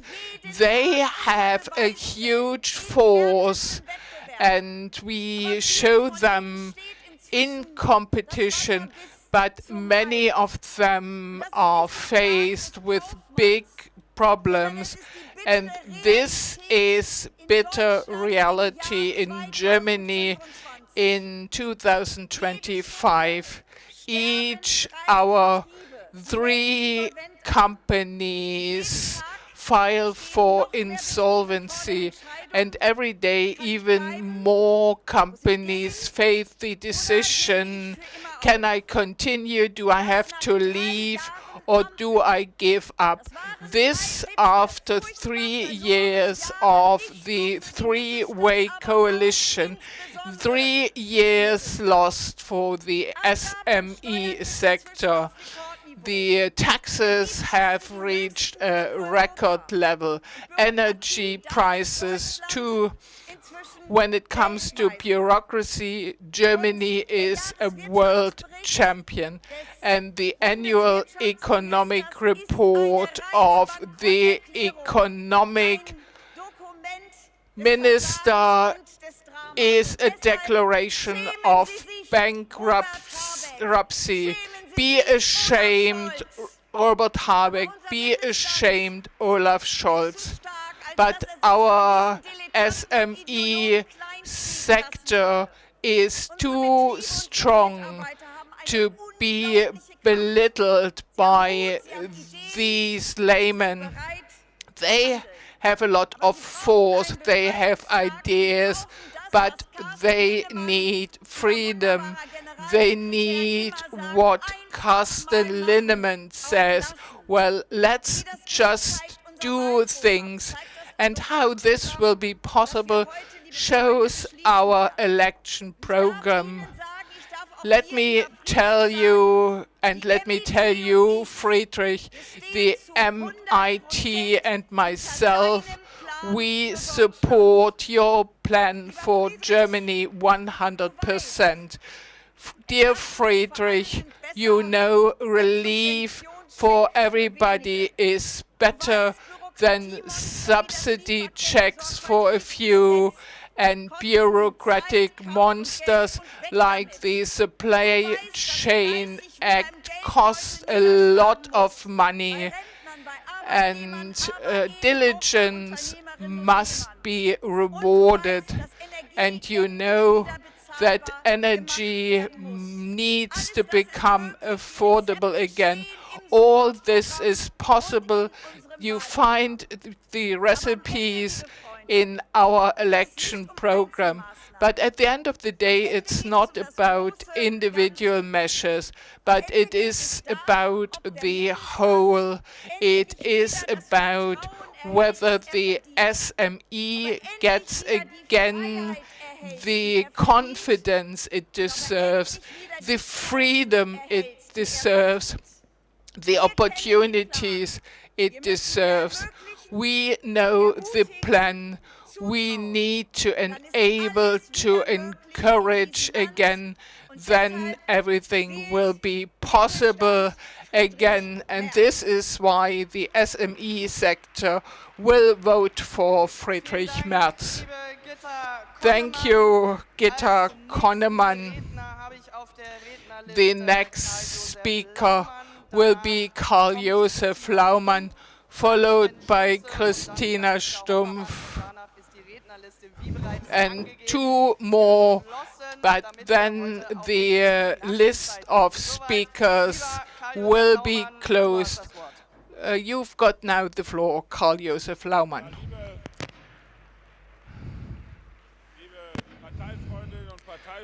Party friends,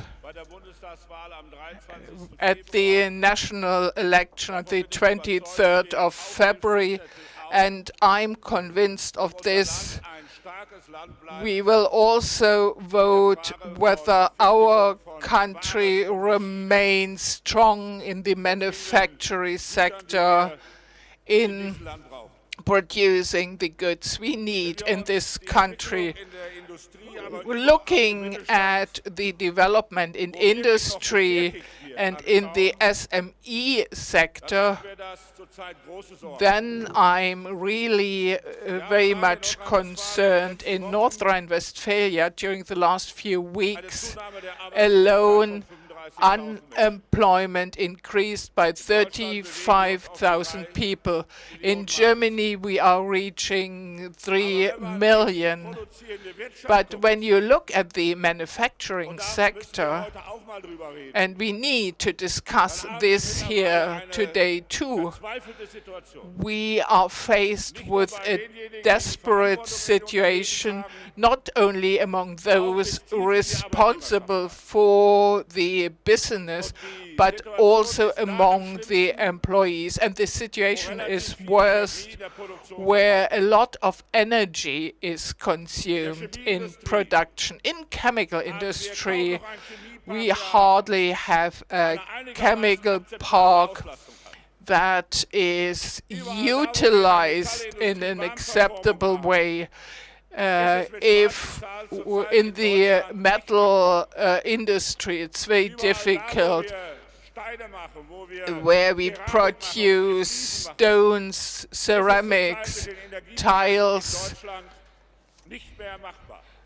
Things can't be done given the energy prices. The problem are not the wages, co-determination. The only reason is the energy policy destroying jobs in industry. So this part of the economy needs it. We have 35 million jobs where people pay social contributions, and I'm standing here to say we need to focus on the people working in production. And I will tell you why. These people have jobs in an area where we are in harsh competition. There are many other jobs where there is no harsh international competition, but the wealth of this country depends on this quota of employees, that they can also win the competition when it comes to export. And this is the reason why I believe that this area, this sector of the economy urgently needs a change in government. And I think we need to have the force, together with the employers and the industrial trade unions, we need to find solutions how to secure these jobs, and our immediate action program provides the answer. Domestic social security can only be financed if we have a lot of industrial jobs in Germany. This is the reason why I think we should be clear, and we need to make it a bit clearer in the next 20 days. The CDU is the friend of diligent people. We are very empathetic to them. And our idea that performance pays does not only mean higher wages, but people who work in shifts, they are also very diligent, and we also need to focus on them. Thank you very much. Thank you. Thank you, Michael Laumann. A mechanic by training, a man from practice. Thank you very much. Now, from Baden-Württemberg, the Deputy General Secretary, Christina Stump. And he will be followed by the Minister of Agriculture, Sven Schulze. Dear friends of the party, in our immediate action program, it's not only about the future of Germany, but also the future of agriculture and the young generation.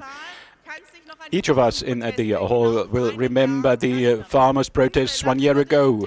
Our farmers who work daily, hard, every day, have been treated by the incumbent government and especially by Minister Özdemir on the wayside. And therefore, I would like to say I thank you, Friedrich Merz, that the remuneration program for farmers has been brought back to the program. This is a clear signal that farmers and foresters can rely on us. We are firmly on their side.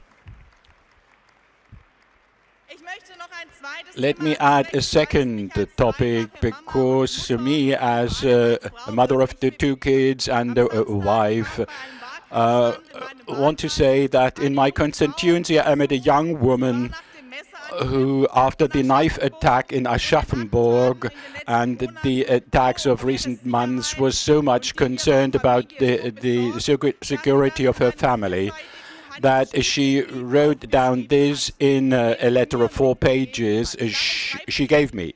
She writes she wants, as a woman in the public space, to be safe again, to feel safe again.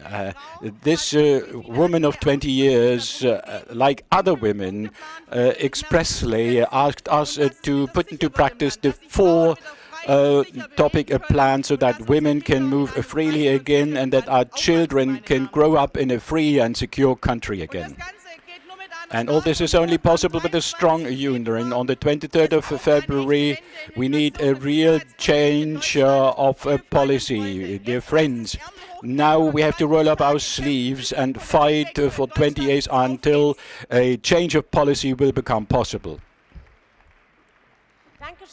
Thank you, Christina, dear, for your commitment as a Deputy General Secretary in our party. The next speaker will be Sven Schulze, to be followed by Franziska Hoppermann. Dear friends, it will just take me 1 minute for my message. Those who I will address are not used to talking about the bush. These are our farmers, the rural area.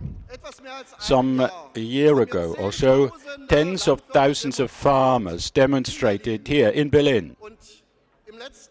And last year, many of them asked me, was that all in vain? Nothing has changed. The traffic light government didn't understand us at all. Özdemir doesn't know how agriculture functions. I say it was not in vain. Why not? Because there is one party, i.e. the CDU, along with the CSU, who, like no other party, will work for the rural areas, for the villages, who make sure that we have something to eat on our plates every day. Therefore, it is important to mention this in our immediate action program. The bureaucratization remuneration program for farmers.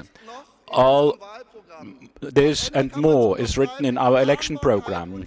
This is plannable and reliable. That is exactly what these people were missing in the past. And in this hall, Cem Özdemir opened the Green Week show.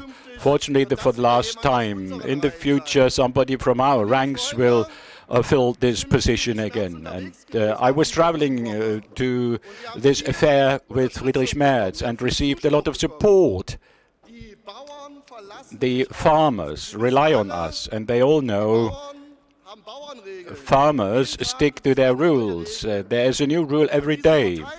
And from this party congress, a farmer's rule can be expressed for the future of the farmers. Friedrich Merz will bring joy to the hearts of farmers. Thank you, Sven Schulze, for your vision from the regions in the new federal states. And finally, from Hamburg, all the best of luck for your election campaign, Franziska Hoppemann, in your city.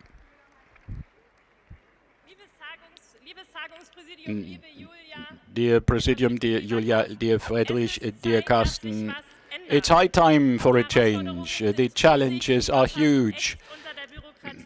Though the economy is suffering under bureaucracy, the situation is tense, and nobody wants to talk to our government abroad.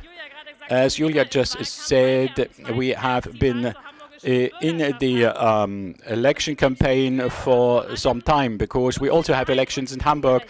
People feel injustice and insecurity. Last week wasn't easy for us, but it also proved who has an attitude in this country and who is prepared to assume responsibility as a governing party. We have the strength to tackle problems, and especially because you are the first, dear Friedrich, in this row who will expose himself to these challenges. The people want us to solve their problems, to take them seriously. That's why we submit this immediate action program, which is proving that we want a change of policy. And I can tell you, as a citizen of Hamburg, I have been familiar with Olaf Scholz for a long time. It makes a difference whether you talk to the people as a head of government, if you approach them, if you keep together a government, or whether you listen to people and their problems. Olaf Scholz and the SPD are unable to do so. We can, and we will do so. I have one request. After the 23rd of February, we will have another week of election campaigns in Hamburg. Please support us. I'd like to ask all colleagues from the federal states, please pass by and support us. Our chairman, and so that our chairman will have the best chances. Many delegates are here to do so. We thank you in advance. The people in this country have deserved security, orientation and confidence. And we will bring our country to the fore again. This is only possible with Christian Democrats and with a Chancellor candidate, Friedrich Merz. Thank you, Franziska Hoppemann, and all the best for Hamburg. And this is the end of the debate about the report of the Secretary General. And I'd like to welcome the former Mayor of the city of Hamburg, Olaf von Beust. Well, dear guests, we are now taking a vote on the immediate action program. There are no requests of change. The Amendment Committee recommends to adopt the resolution, and we would like to ask you now to signalize whether you support the immediate action program by showing your cards. I'd like to ask you to support our immediate action program. Thank you. Are there any votes against? Are there abstentions? That means our immediate action program has been unanimously adopted. This is a good news for us.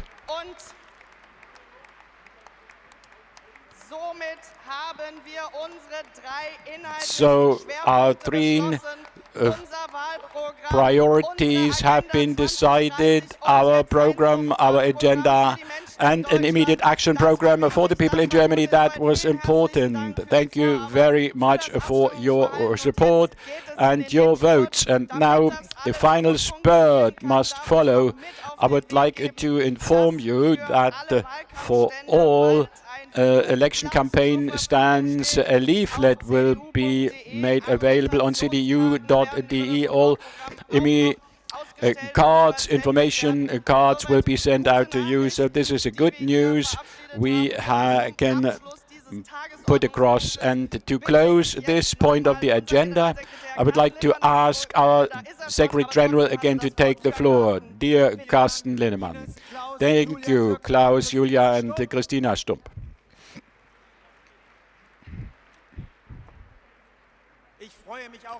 I am happy that former heads of the parliamentary groups can be welcomed. I'm happy that Ralf Brinkhaus is here, and I'm happy that Volker Kauder is present as well.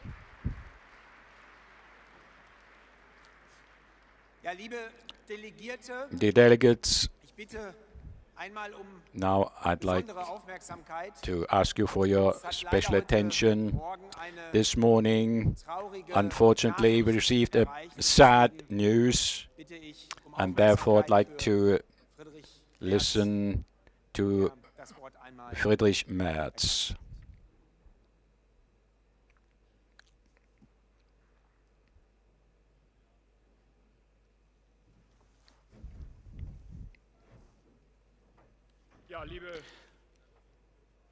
Dear delegates, ladies and gentlemen and friends, in this good spirit at the beginning of our party congress, we received the news that our colleague of the Bundestag of many years wanted to take part in this federal party congress. Our colleague Reinhard Erding-Rüddel has suddenly and unexpectedly died this morning. He would have represented the state of Rhineland-Palatinate at this party congress today. He passed away at the age of 69.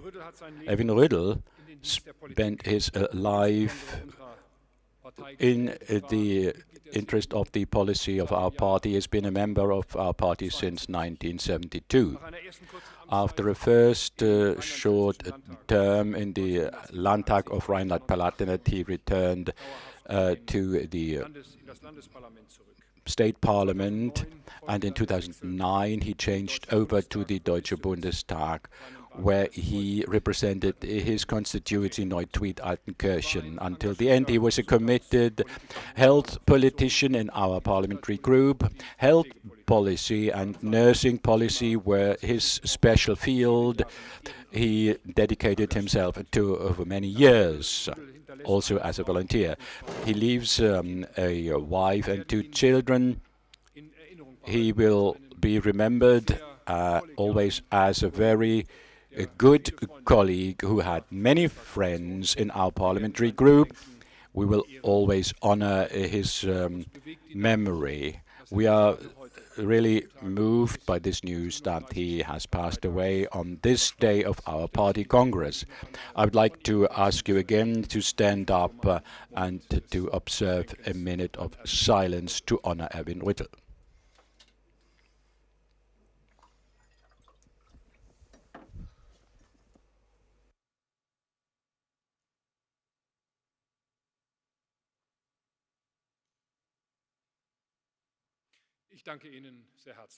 Thank you very much.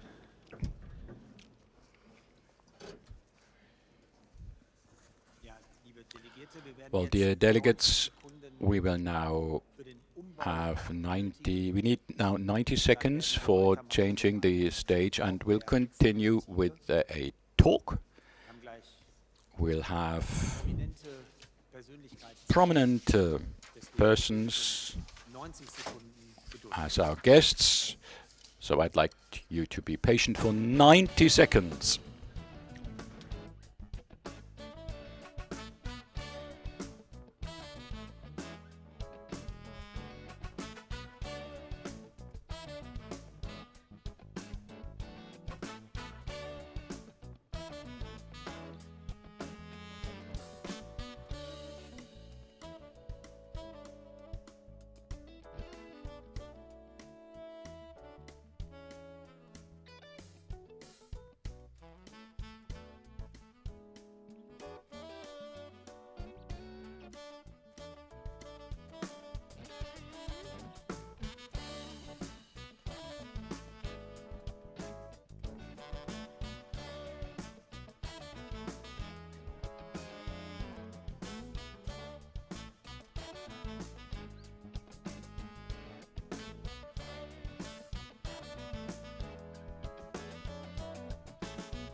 So, das ist unsere Band.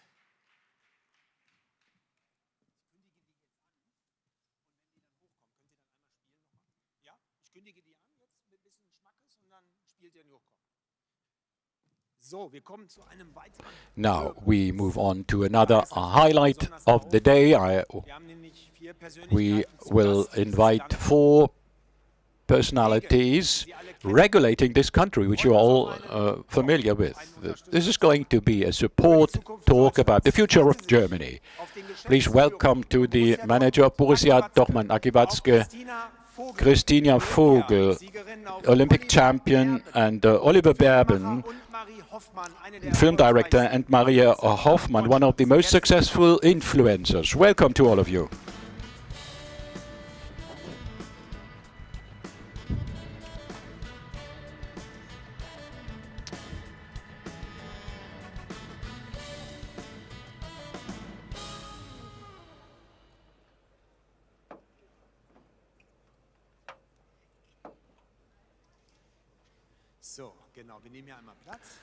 Please have a seat.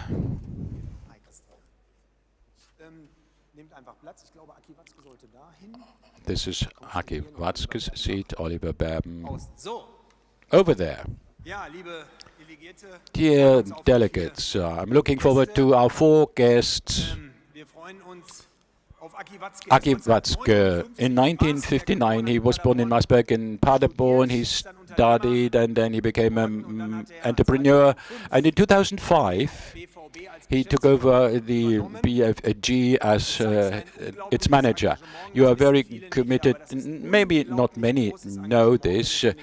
When it comes to the fight against anti-Semitism, Aki Watzke once said, "I have always known the closer you get to the Bavarians, the more difficult it will be to build up a decent relation to Uli Hoeneß." Aki Watzke, welcome to the CDU of Germany. What about your relation to Hoeneß? Well, at the present time, it's changing. Well, I hope we are working for an improvement.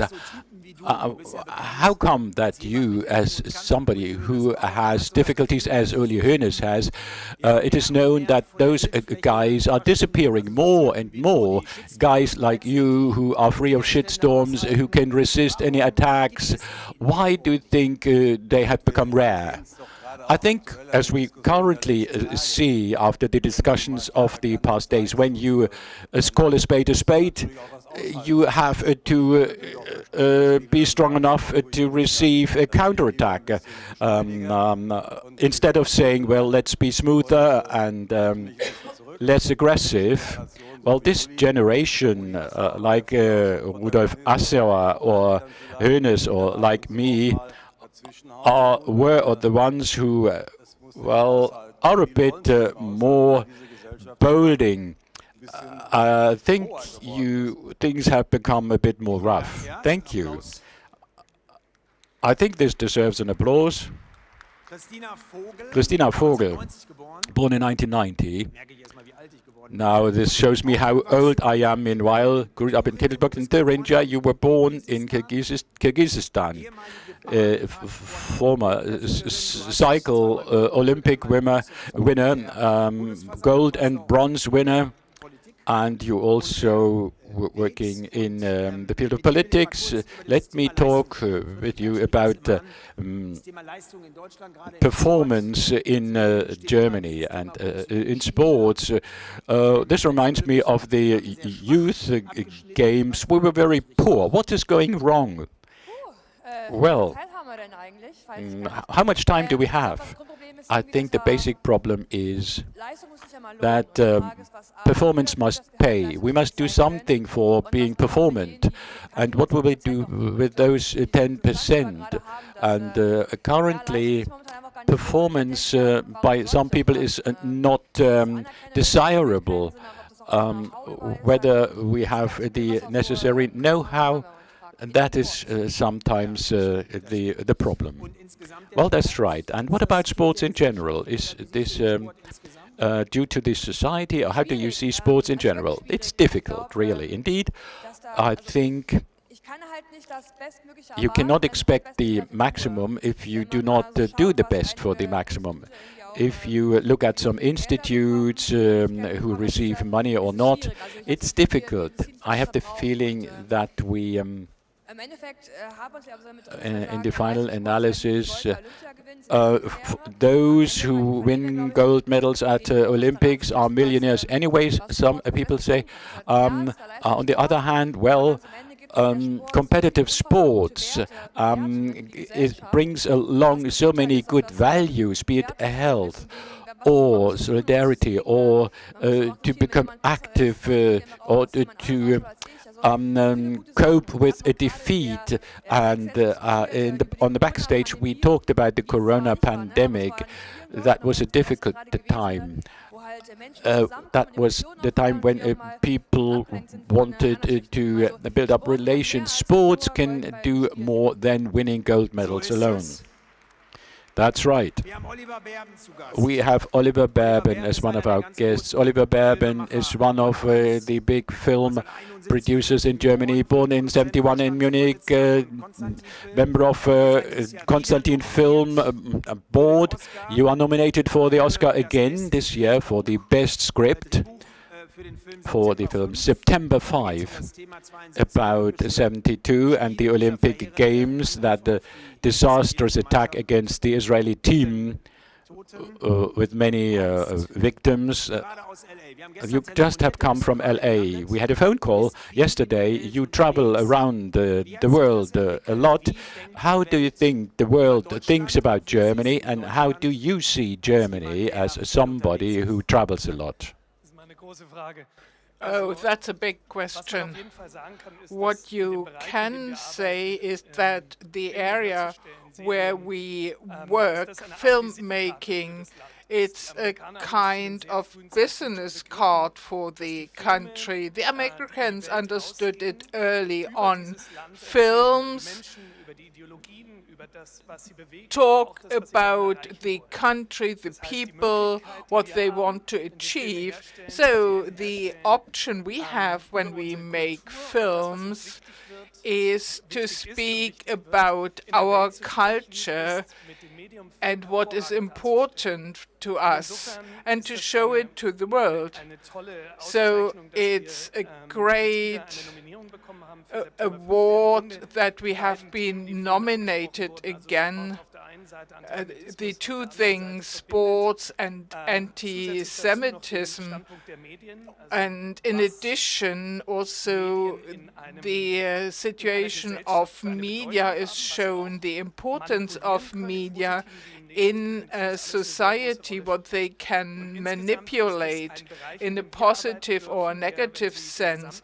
So it is an area, it is the second most important sector after automotive industry.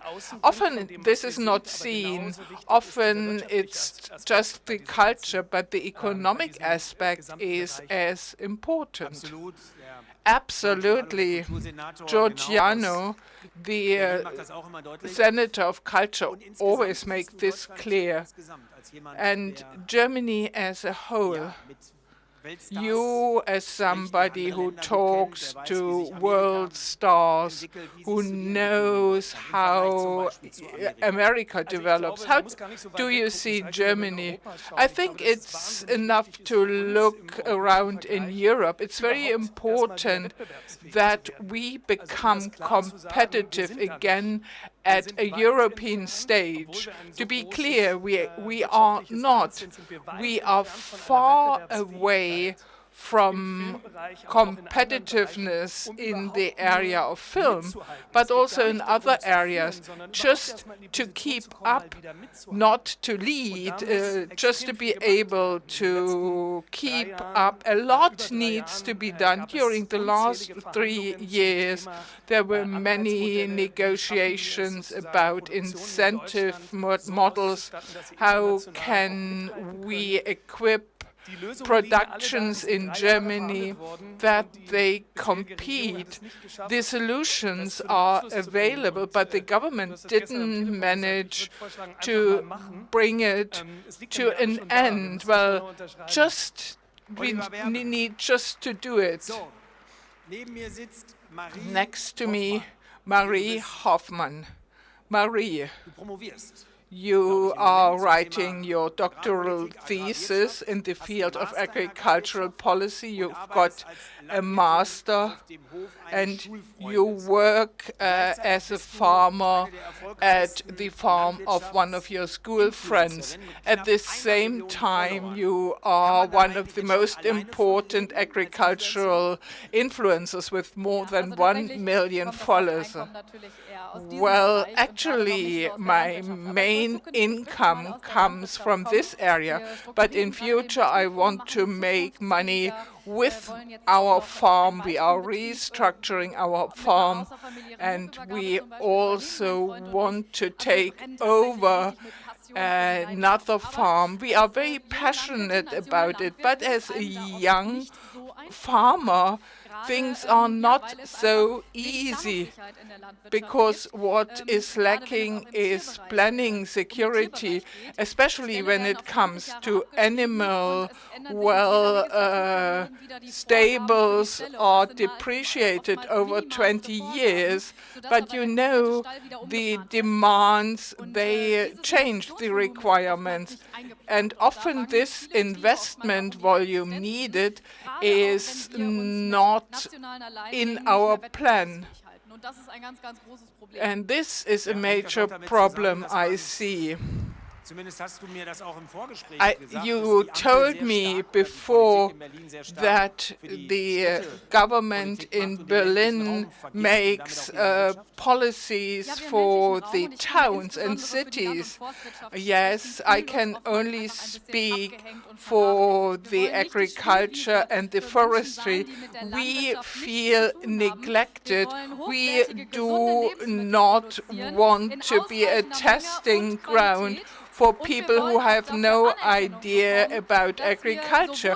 We want to be recognized for what we do for climate protection, species protection, we are able to store CO2 in our grounds. Here we want to see less regulations but more incentives. Of course, we are interested in an active environmental protection because we have to live with it and we are most affected. Thank you, Marie. In the last round, I would like to talk about the CDU, the country, and Friedrich Merz. Aki Watzke, you have been a managing director, and you know you are a doer. I can imagine that it makes you nervous if things take too long. What needs to happen to get a turnaround? It's difficult to say in a few words. Something needs to happen at all. This would already be a big step. That we do things again, and that when we are convinced to do the right thing, that we also do it, and do not be irritated if the wrong ones also think it's correct, because the right thing will remain right. And I feel the CDU is well advised if it makes clear again that it's not just about the next election poll, but just to decide the right things and to be courageous enough, not thinking of surveys or polls, but do things they are convinced of. And this is something the CDU hasn't done a lot during the last 10 years. And I'm very pleased about this basic program under your leadership and the leadership of Friedrich Merz. This is what the CDU needs, and I think the CDU is on the right track. Christina, what is your take also in your daily life? What do you think we need to do to change things? The problem I see is that we have lost the culture of debate. So if you do not have the mainstream opinion, you have to be afraid of shitstorms. And this is perhaps we do not dare to say things that may sound unsexy. So this is what we wish to have, also internal discussions to arrive at decisions that are needed. Thank you, Christina. Oliver Berben, once again to you. You booked Germany for your whole life. You feel at home. Yes, absolutely. I think it's one of the most beautiful countries of the world. We can do things here. We can make productions that are seen internationally, and we can try to shape the image of Germany. I would also think it's necessary to tune down the heated discussion, to stick to the facts and to talk together, not against each other. Because otherwise we will make no headways. So I hope that the cultural aspect of our films can be transferred, and that different, diverse people can talk to each other and enjoy talking to each other. Marie, one personal question. Social media, what does it do to us and to politicians. What is a blessing or something negative? Was it good or not so good for democracy? As a farmer, I can say we have the possibility to give a voice to agriculture. You can do it to politicians. You can act with people. You can make your positions clear, and we need to focus on it. The AfD is very strong on TikTok, so here we still have a lot of room for improvement to be active, more active on TikTok. It is the main source of information for young people. So social media plays an important role. A good example is when I post something on TikTok, I get a lot of feedback from pupils. They tell me, well, actually they should do their homework, and but nevertheless they spend 2 hours on TikTok, and then they saw my post and learned at least something about agriculture. So each sector that wants to transport content needs to use this medium. Aki Watzke, I was very surprised, but he has an anniversary, 50 years of membership in the CDU. But when we talked, you said, I'm here because Friedrich Merz is a long-time friend. I appreciate him as a human being. You know yourself from the Sauerland. Yes, it's correct what you say. I always try to lead Borussia Dortmund not as a party member. I looked it up. Friedrich, we have known each other for 48 years. We come from Brion and Maasberg, neighboring cities, and we never lost sight of each other. I think I can say we are friends. Reliability was always a major issue, and he was a BVB member, but then I talked him to cooperate in our supervisory board.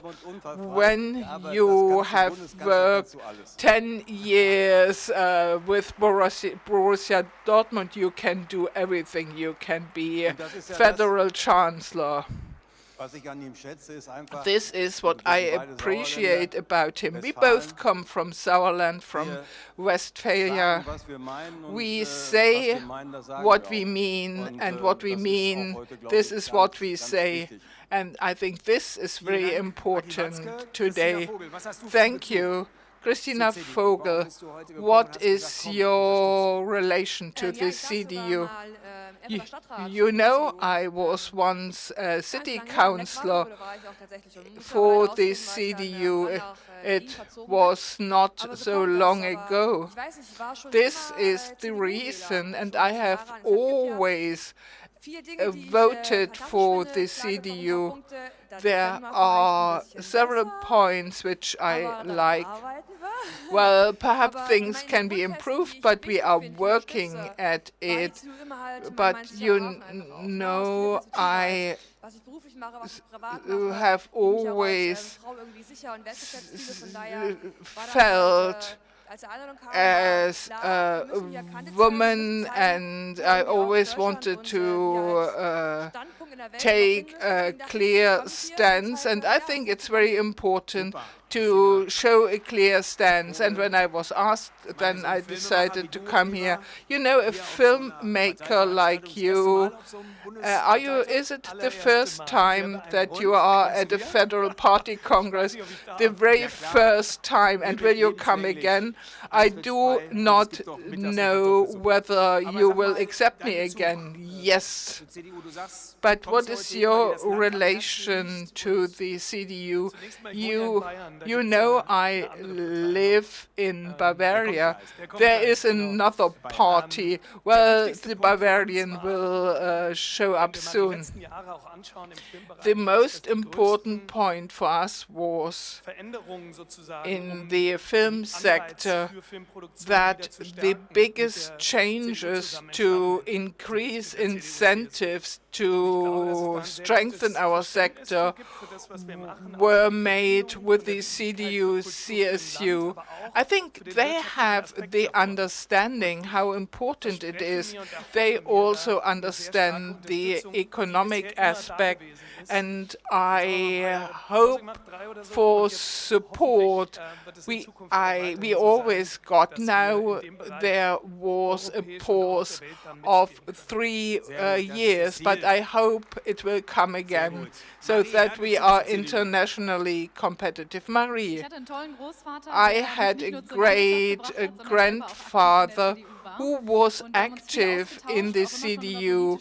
We discussed a lot political things, and I was often with my grandparents, and he saw my passion for agriculture, and he supported me.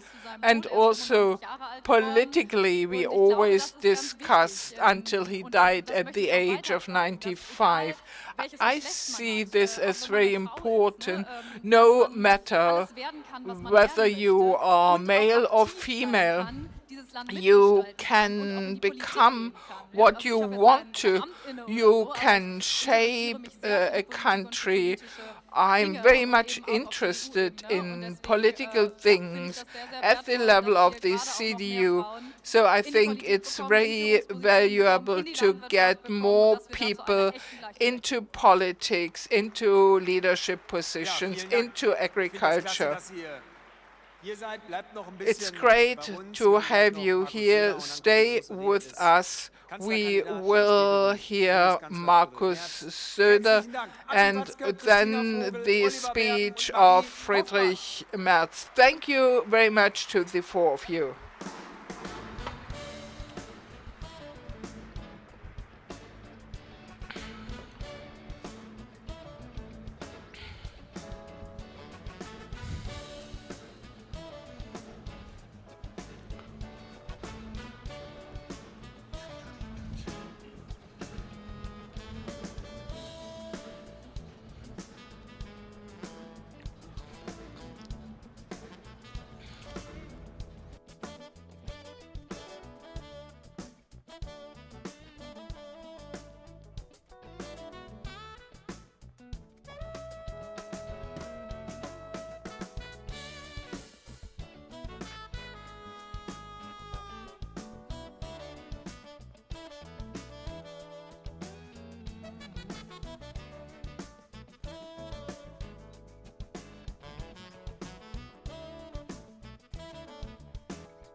Thank you very much. Thank you. The CDU band. Well, dear delegates, we move on to top 12, the motion about the deletion of paragraph 29 and the insertion as paragraph 31 in this statute. Before we continue with the deliberation about this amendment of the Federal Executive Board, I would like to ask you for your attention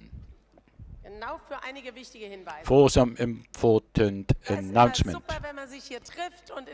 Well, I understand you. When you meet, there's popcorn and there's others, but please try to be attentive for this amendment about the deletion of paragraph 29. The absolute majority of the members entitled to vote will be required, and that means 501 delegates. So we can start with the deliberation. A motion MP1. As I explained, I don't have to repeat the title. Let me explain the background of this motion. The idea is to clarify the rights about coalition negotiations to be referred to the committee. In previous debates, with the exception of 2018, it was the Federal Committee to deliberate about the results of coalition negotiations. In the future, the results of coalition negotiations should be discussed again at a Federal Committee, essentially for two reasons. Number one, for organizational reasons, we will be able to work much faster and effectively at a federal level. This gives us more flexibility and less delay. And as the federal treasurer, I'd like to say that it is also about financial aspects.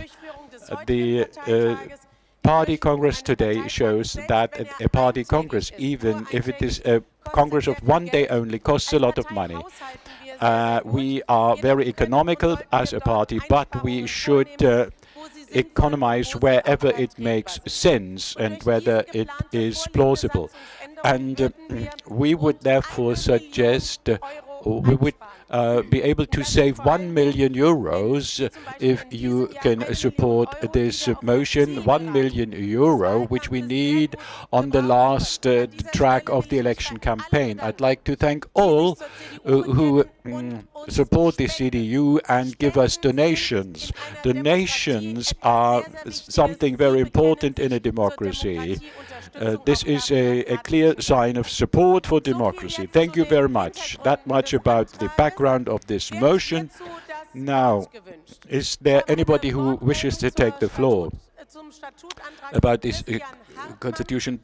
There is a request from Christian Hartmann from Saxony.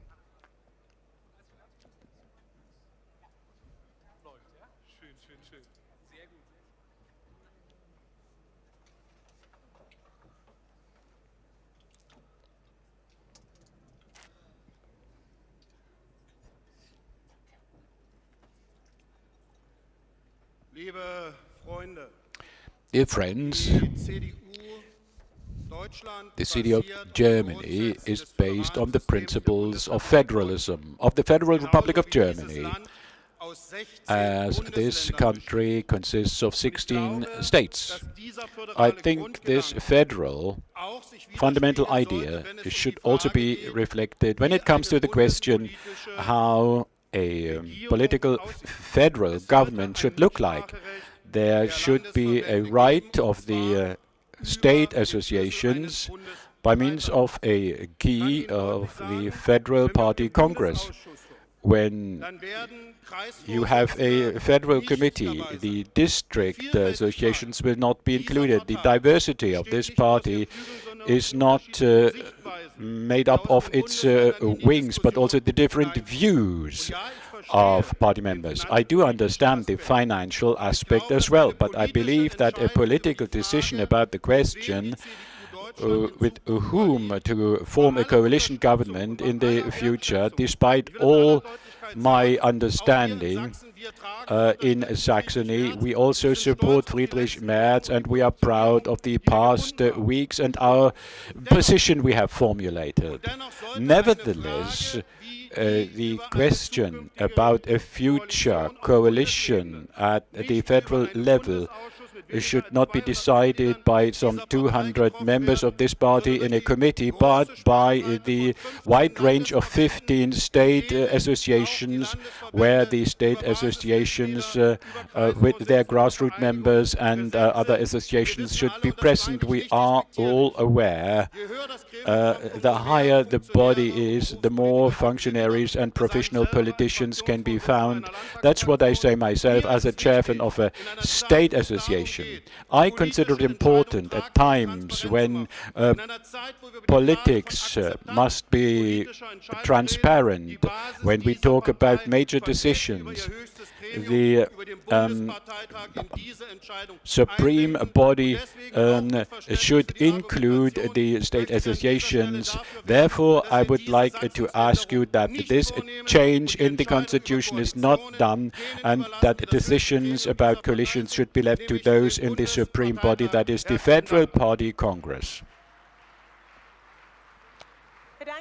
Thank you. Now for the Amendment Commission, Paul Ziemiak.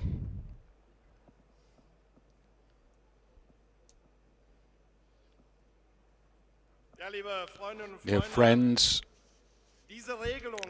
this rule we are going to deal with is quite recent. This proposal to have the Party Congress to decide was pushed ahead by two persons, Carsten Linnemann and myself. Now we want to change it again. Now we want to change it because times have changed, especially in the forthcoming election. We discussed it in the amendment committee, and we came to a decision. Julia Klöckner just said it. Another party congress would cost another million. To charge the Adenauer House to prepare the next party congress would mean a lot. The Federal Committee is as competent. And let me tell you one thing. I want that the Adenauer House is dealing with the campaign, the election campaign. I don't want to spend 1 million for the next event, but in order to convince the people in this country. This is the purpose. We discussed it a lot in the Amendment Committee to adopt this motion and to start the election campaign with all organizers and to use that money for the election campaign, because it is Germany which is at stake. Thank you, Paul Ziemiak, General Secretary in North Rhine-Westphalia. Are there any more requests to take the floor? This is not the case. That means we move on to cast a vote. If you support the recommendation of the Amendments Committee of the motion B1, is requested to raise one's card. Anybody against? When I look around, well, any abstentions?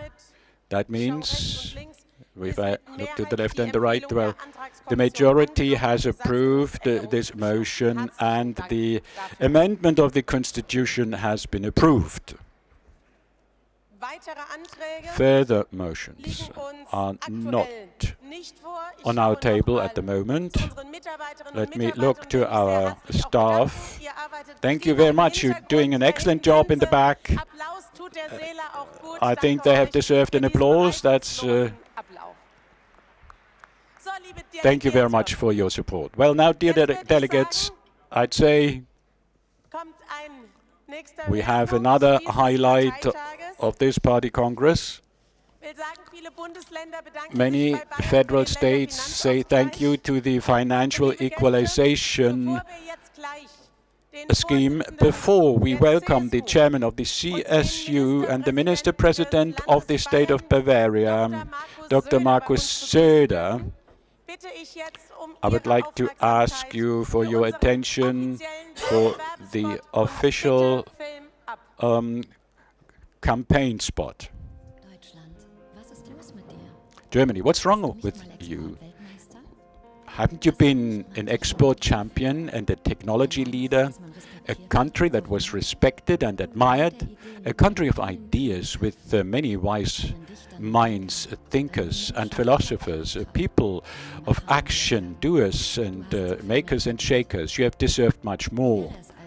So how about improving things together? If we stop quarreling and start becoming active again, when a policy knows what it does and keeps its promises, when a government does not cause chaos anymore, but reliability. Well, how about working for a strong economy when life is affordable for everyone again, and that performance pays again? Germany, how about becoming confident again? When we can tell our children again that the future looks bright, how about achieving this? Exactly. Well, let's do it so that Germany becomes the country which we know and love, to be proud again of our country. Please vote for a change of policy. Back to the front, CDU.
Liebe Freundinnen und Freunde der CDU Deutschlands, Friends of the CDU Germany, we welcome Markus Söder, chairman of the CSU. We are very pleased to have you here.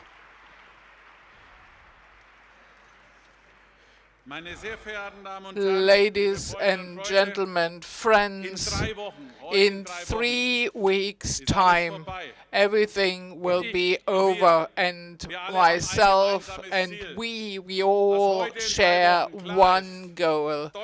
It should be clear that Germany will be different. It will be governed by the CDU, CSU, and Friedrich Merz will be its chancellor.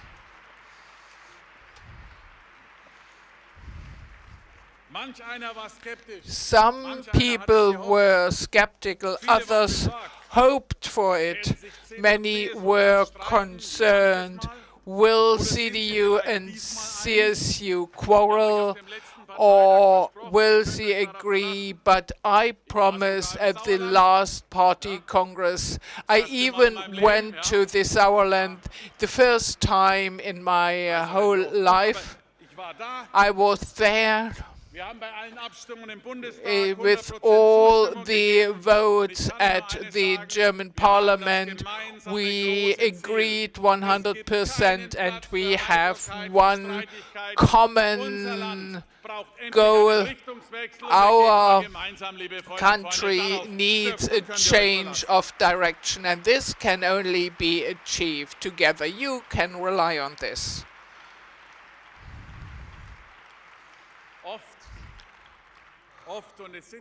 Often, and there are some old members, each election is very difficult, each election is decisive, but this time it can be true. When we look what happens around us in Belgium, in Holland, in Poland, we saw some similar developments in Austria, it's Italy, and let's be honest, France is also no longer a very stable nation. Dear friends, if this happens to Germany, if some of the things that Mario Vogt and Michael Kretschmer mitigated, if something like this happens in Germany, then the whole continent will wobble. Weimar was not a one-off event, but it was a long, sneaking process when Democrats lost confidence. This must not happen here. This is why it's not just about a change of government. It is about a new direction for our country, for Germany. Dear friends, many support us. Some are also skeptical. Decisions are difficult. How will things go on with the AfD? Well, it's a fact that the AfD has doubled their popularity. The AfD has a plan, but a different one from ours. They want to destroy us. Others cannot stop them. At the end of the day, it will only be us. The AfD program is a death plan. Leave Europe. And please do not forget that some sentences in their program are taken out of our program, but the people behind it are not suitable, do not have the necessary maturity. And this is why we must not leave our country to the AfD.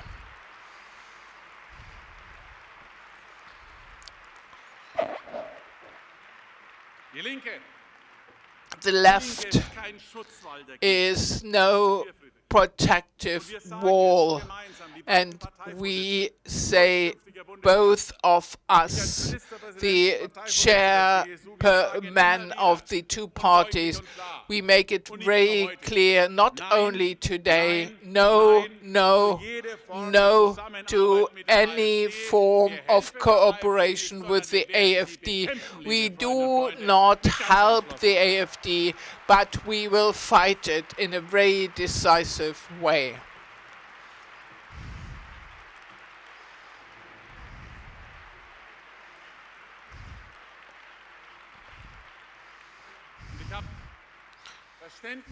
I understand when people take to the street to demonstrate against the AfD, but one must not forget that some of the demonstrators have other plans, and I want the same to see against left-wing extremists and people that destroy CDU offices.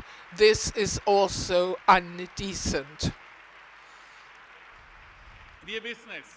We are aware many AfD functionaries are very right-wing extremists, but their electors, voters are not. Many people that think about electing the AfD are just disappointed, frustrated about what has happened in Germany during the last 3 years. It is not the outside conditions that weakened our country. Others also have to cope with the consequences of the war in Ukraine. But only Germany is so weak. Economic weakness, recession, a green economic miracle was promised to us, but the result is worse than ever. 3 years means 3 years quarrel and squabbling between the left and the green, and somebody only kept silence, and one person never showed any emotions. Only once Olaf Scholz showed some kind of emotion. Olaf Scholz is not able to continue to lead this country.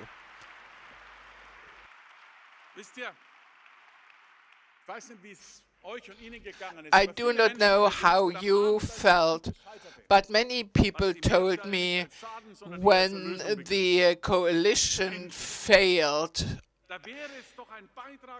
it would have been a democratic contribution to say, we failed. Failure is possible, but when you fail, you should leave in style. What was impressive was those who failed especially said, well, we were not able to do it, but we go on. It would have been better for the country if they had left their positions, that they stopped. It cannot be that those who fail think they can continue. No, they have to withdraw once and for all.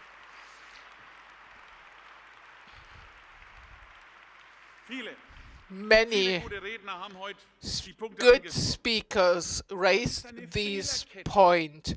It is a change of mistakes. Economically, Jens Spahn mentioned it.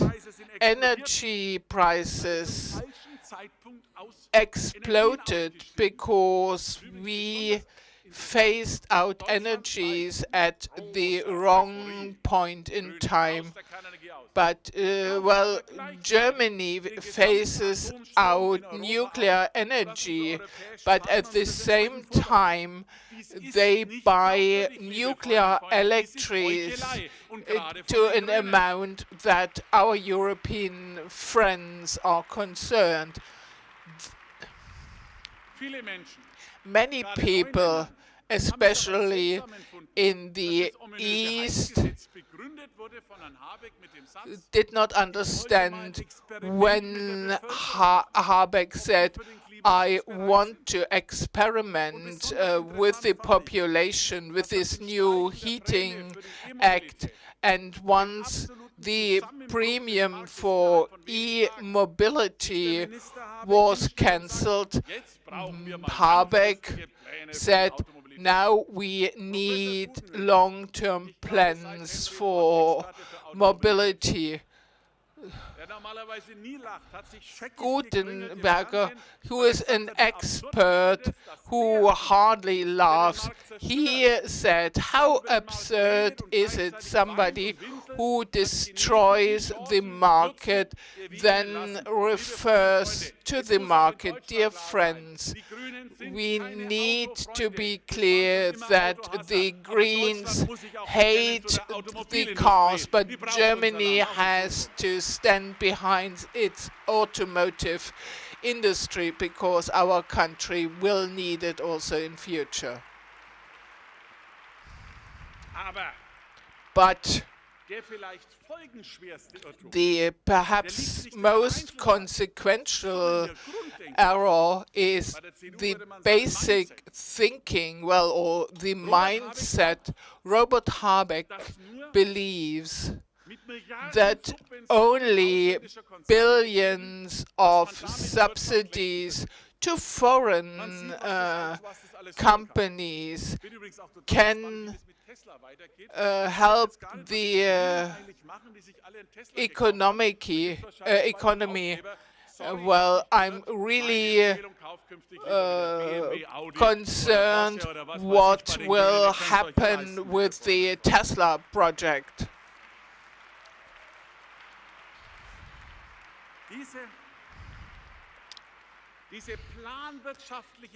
This plan economy-like way of thinking shows they have no idea about the economy, because these subsidies are to be paid by the SME sector.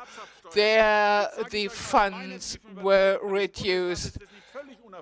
And you know, I talk about a state that is quite successful. Our strength is the SME actor, family enterprises. We have to be there for them. We have to support them, dear friends.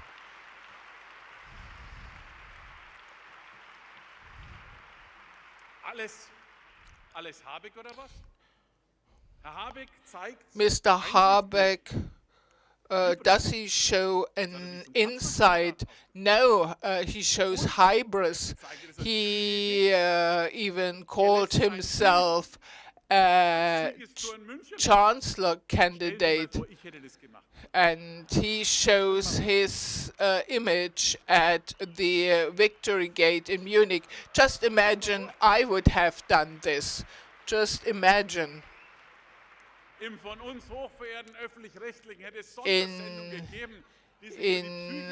the TV, there was a special program about the physical situation of Söder, but for Habeck it was just a green idea.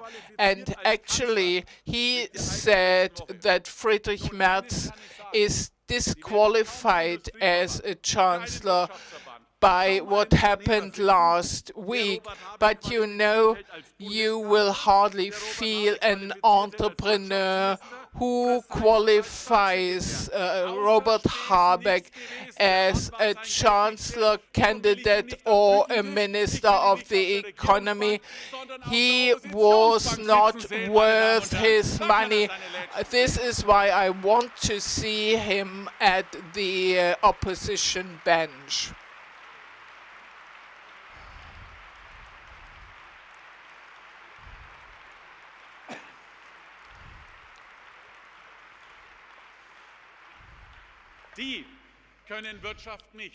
They do not know how to do the economy.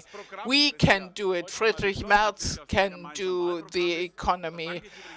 The program that was decided upon today, I also thank Carsten Linnemann, and he is in whole agreement with our Secretary General. I thank you for the clear wording in the program. What are we standing for? For performance instead of Bürgergeld allowances. If we do not finally start to support the performers, we must not surprise if nobody performs. This Bürgergeld is wrong because some people not working receive the same pay like people not working. And those who come to Germany, I say it cannot be that somebody who has never paid any social contribution gets the same amount of money who those people who have paid their whole life. Secondly, we need innovation instead of ideology. I mean, you can say about Trump whatever you like. On the one hand, he is kind of bizarre, but also impressive. He makes many billions of investments, but our government shortens investments. In Bavaria, we have a research and development budget which is very high, while at the German level it has been reduced. What we do in Germany, we already set up commissions to assess technology that do not yet exist. A country that believes that gender-adjusted language is the model for the future is on the right track.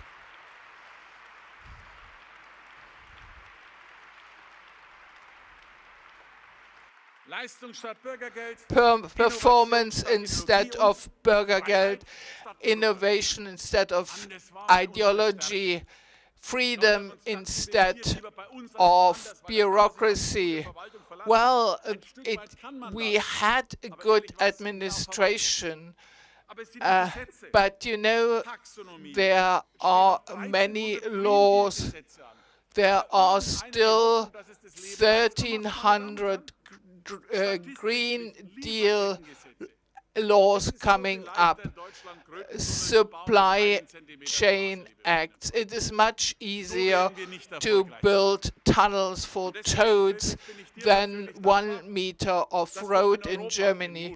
And this is why I'm very grateful to you that you have the courage also to change things in Europe. But you know what is very important? Those need to take the decision that were elected for decision, But you know, we have now become an NGO republic. In the foreign ministry, Greenpeace plays a role, and we can provide another billion of euros into road construction, but nothing happens if such organizations like Greenpeace can lodge complaints against it.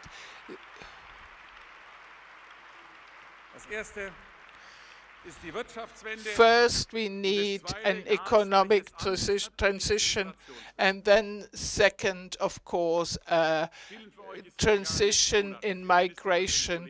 Many prime ministers, colleagues suffered a lot. They were very much concerned. It started in Mannheim to stab a knife in the head of a policeman. In Solingen, where people meet to party and some of them do not return home. Then the Christmas market, very peaceful. A crazy person kills people. And then in Aschaffenburg, journalists ask many questions, and that's okay, but they forget the core. Many of you have children or grandchildren.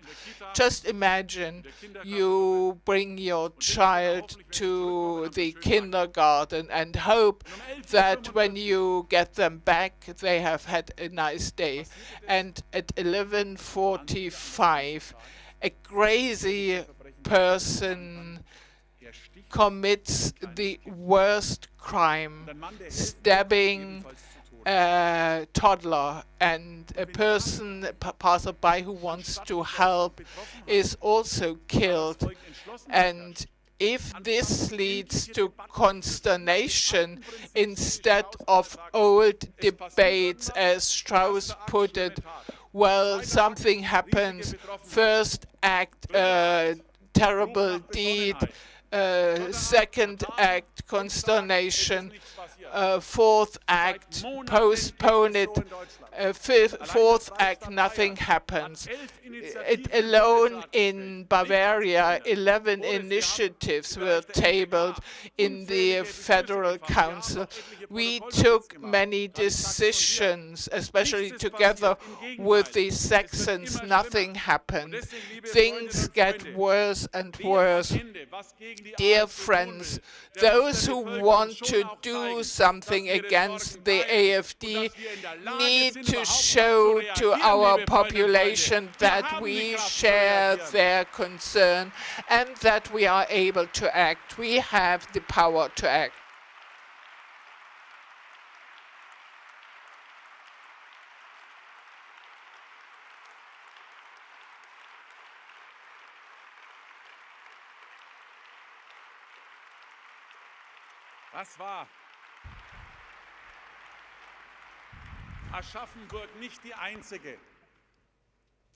Aschaffenburg was not the only event. It was always the same pattern. Migration has been a matter of unmanageable activities. In small villages where people are accommodated in provisional housing, violence increased by 30%, knife attacks at 37% in comparison to previous cases. In some German cities, some people do not feel at home again in their civilization. In 4 years, 3 million have come to Germany. Helmut Schmidt, who if you listen, once said,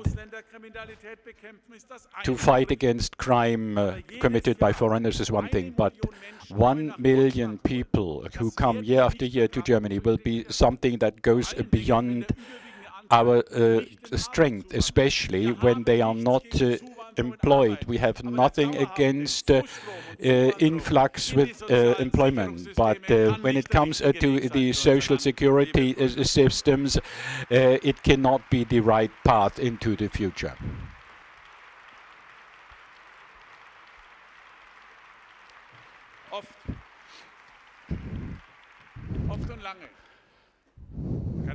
Very often it can be read about the details. Well, people say, you say this, you, the guys from the CDU, keep on telling this. Are you serious? Well, is that your real opinion? Well, in the years when I took decisions, you can verify this. Let me clearly say, from 2005 to 2021, there were good years for Germany, and we have achieved great things in coping with these challenges. While in 3 years, the incumbent coalition just destroyed what we have built up in those years within a matter of 3 years. But nobody is free of failures. In 2015, that is 10 years ago, that was a big mistake. Not the human aspect. The human actions cannot never be a mistake. But in 2017, it was implemented in the coalition contract. Well, it moved our country deeply. It led to a real founding myth of the AfD, and it split the CDU up to the extent of destruction. And let me tell all who talk about it, things have changed now. I thank you all, especially you, Friedrich Merz, that you and the CDU, in many talks, with many efforts and convincing people, you all helped to respond to the new realities. It is not wrong to face the reality. Those who are not able to accept the realities must not be allowed to govern. We have demonstrated that we have become a new union. We have started to work with a new level of credibility, and we will limit migration in Germany. You can rely on that.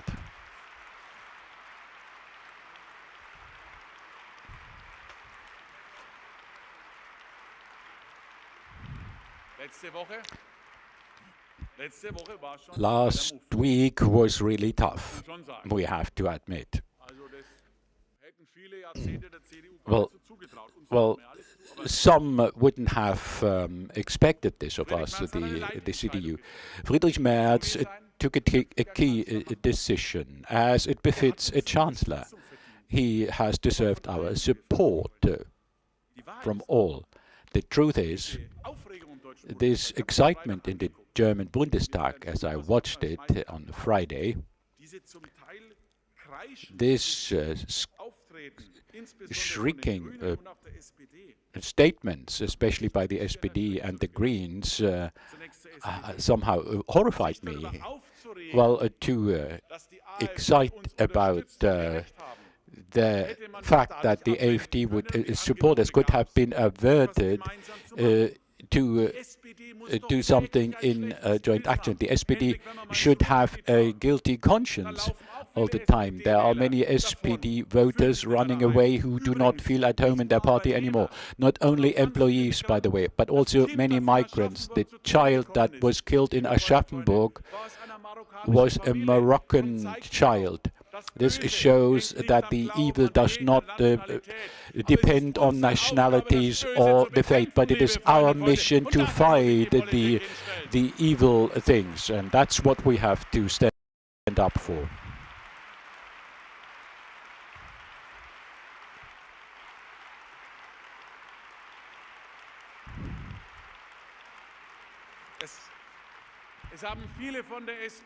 Many SPD members were talking. I missed one voice, however. Where was Scholz? I saw pictures. He looked like always, but he just looked ahead. In such a central debate, I would have wished that a federal chancellor tells us what he wants to do. Instead, he kept silent, he blocked, and we're just complaining. I have to tell you one thing.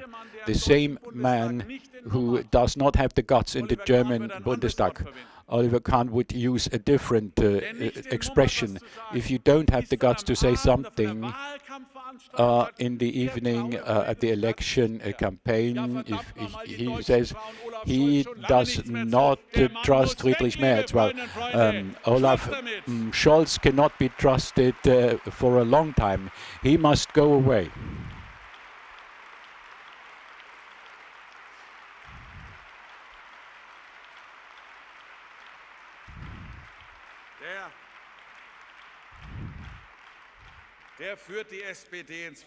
Now, well, among many social democrats, there should be a strange mood. Well, the Greens appeared full with conviction as Annalena Baerbock. Not like Carsten. It's more a more relaxed approach. And when Mrs. Baerbock responded, she said, well, you say the foreign minister has said a lie. I feel offended. And then she attacked all the men. That surprised me as well. But the truth is, no matter how that lady behaved, the truth is that the Greens do not want one thing for sure. They just a few days after Aschaffenburg, they would have had the chance to correct their course of policy. We would have accepted that. Instead, they do not decide less but more migration. Well, dear friends, the Greens have prevented everything and diluted everything at the federal level what would have brought about a solution. So that's why I'm saying you cannot change anything with the Greens. They are not representing the majority of the country. It is an elitary, elite party in this country.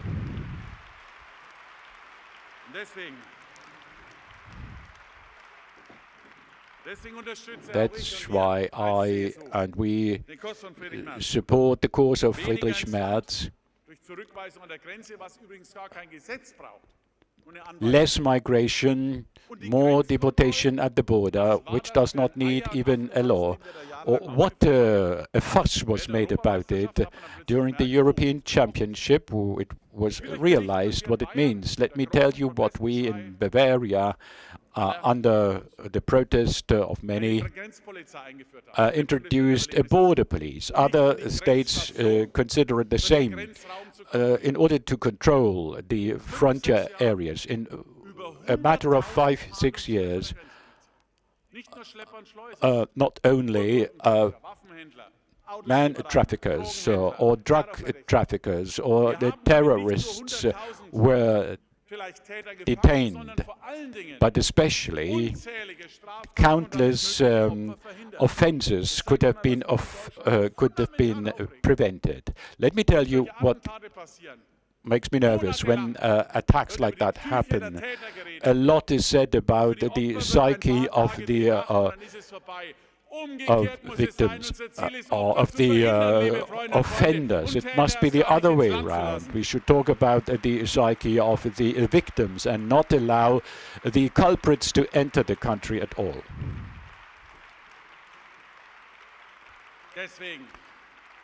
That's why less migration and deport the evil ones. Of course, not the ones who contribute to the wealth of the country and who want also to live in peace. Therefore, three things are important. offenders must be deported, not in a show flight to Afghanistan in times before an election. This is also impressive, that Austria can negotiate with Kabul, but Germany pays development aid to Kabul. Germany allows NGOs to work in Afghanistan or let them in, about whom we do not even know who they are. We pay development aid, we invite people to come in, but to deport them is not possible. So that is also the guilt of Bergbock and others. We must send back offenders, but not with 1,000 euros. It is not permissible that offenders can be sent back with even a pay. Well, dear Carsten, I was just hesitate when you said that the Protestants in Hamburg are in favor of the caliphate. Well, they protest. I am also one. I'm a Protestant, a Lutheran. But remember, I think, Henrik, well, there are many immigration parties. They have worked for this for a long time. They know the language. They have built up a living. But now we wonder, how at all is it possible within just a short time? Why only 3 years? Why not knowing the language? What about the income and a living? Is that the price for a citizenship, or what about the citizenship which is meant to be the end of an immigration process, instead of the hope for a beginning of the same?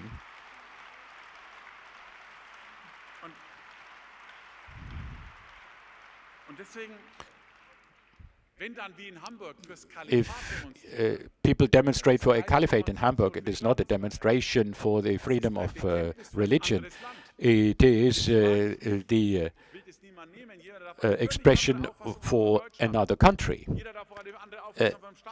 Everybody has a different opinion, but if you have a German citizenship, a twofold citizenship, and violates our basic values, if you want to do away with our basic system, has no right to stay here, then this dual citizenship should be denied. He can build up a caliphate elsewhere, but not in this country.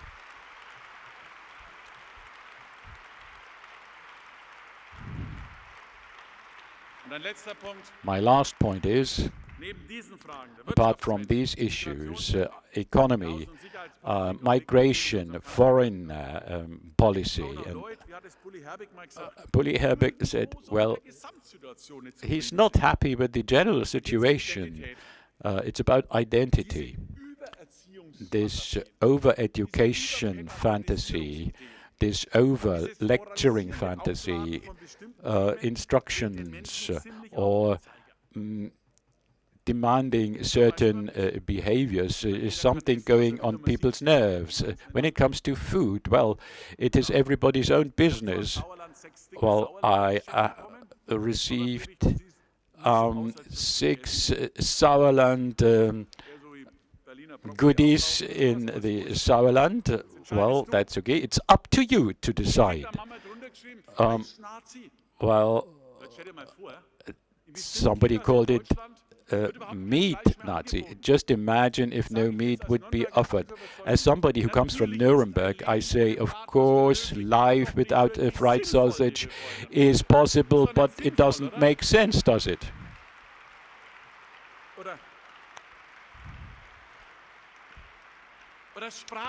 Or when it comes to the language. There are many examples I could cite. Is it not going on your nerves what people discuss? Well, if you want to do it in private, I don't care. If you want to tell your husband,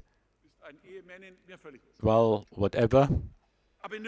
But at school, in public space, or on TV, well, you are not allowed to say ladies and gentlemen anymore. On the German newsreel because they do not understand and accept what's happening in the country. Let me tell you, I saw many debates, like many others, because in Bavaria I decided that the German orthographic rules will apply in Bavaria. Therefore, gendering is not permitted.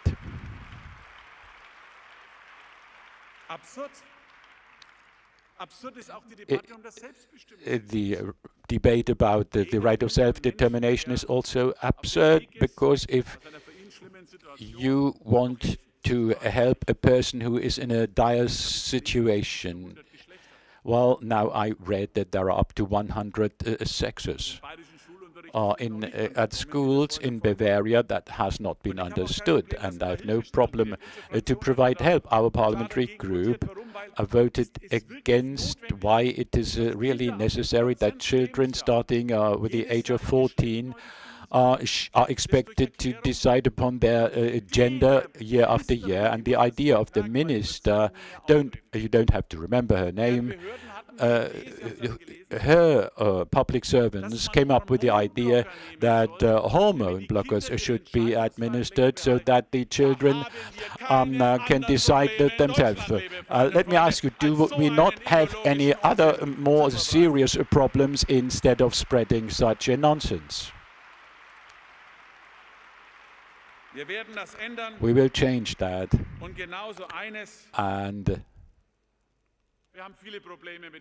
well, we have many problems with hospitals. We would be in need for a nursing reform. Well, we have a health minister, Mr. Lauterbach. He currently doesn't look very healthy. Mr. Lauterbach did not do anything to achieve something for the hospitals. He failed with the nursing reform, but he managed to bring through one act, that is cannabis. I do understand that the coalition government can only be tolerated with the help of cannabis, but well, our Dutch colleagues warned us, you will be flooded with drugs in Germany. By the way, at all these places where it is difficult, drugs and cannabis play a role, but it wouldn't be a problem for schools. But now are we expected to deploy a tank 200 meters away from all schools? It was just a wrong idea, a bad law. We have to make sure that our children do not get more access to drugs, but less access.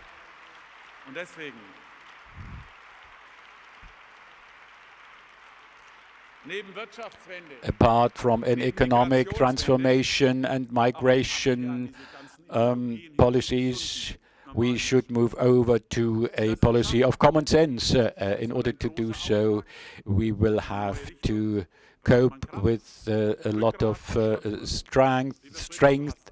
Well, dear Friedrich, you have got this strength and attitude and steadfastness. Well, I picture Olaf Scholz paying a visit to Trump. You will prefer a different style. You will lead us into a new era. 2 weeks ago, everybody said the election campaign is so boring.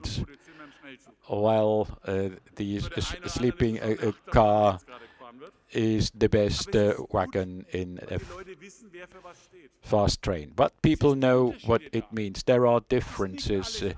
It's not that everybody has the same program. There are possible alternatives when it comes to competences, and that's why it is important that we take advantage of the remaining 3 weeks to act unitedly.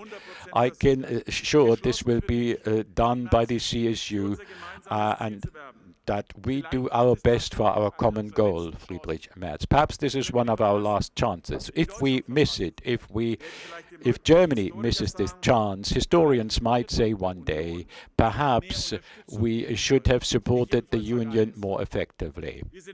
Let me say one thing. We are prepared. I am prepared.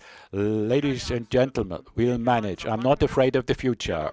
we will manage to lead the country into a different direction. And finally, allow me to say, we will not do that because we believe we have the right concepts, but we trust somebody who ranks higher than we do.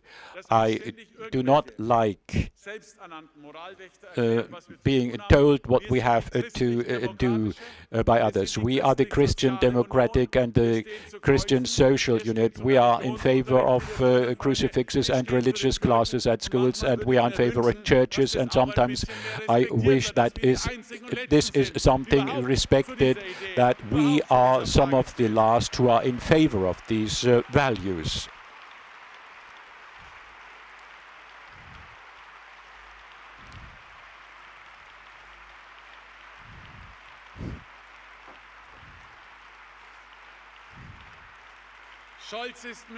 Scholz is tired. Habeck is broken. I will not talk about the FDP for matters of being friendly. They can't do anything. But Friedrich Merz, I can tell you, he has power, strength, the nerves, and the clear will to lead, to show power. Dear Friedrich, all the best, a lot of success. You can rely on us. May God save our homeland.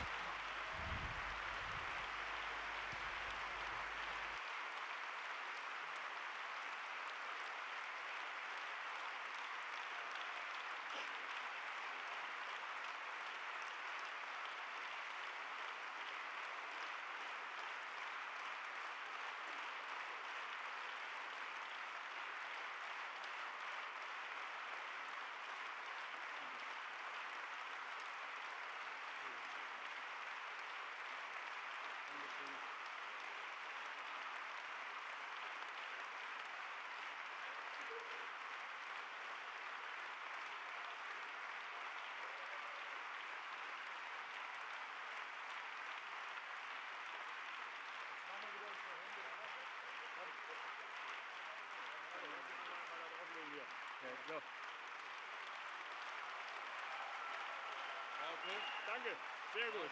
Vielen Dank. Danke dir. Na gut, prima. Ja, ich mache eine kleine erstmal Danksagung.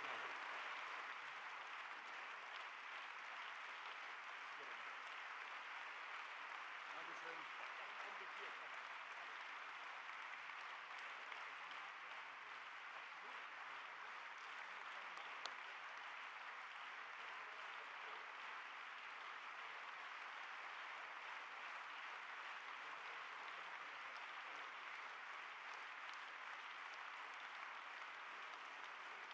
Bleib nur mal hier oben. Markus, du kriegst noch ein bisschen. Bleib nur mal hier. Bleib nur mal hier. Lieber Markus.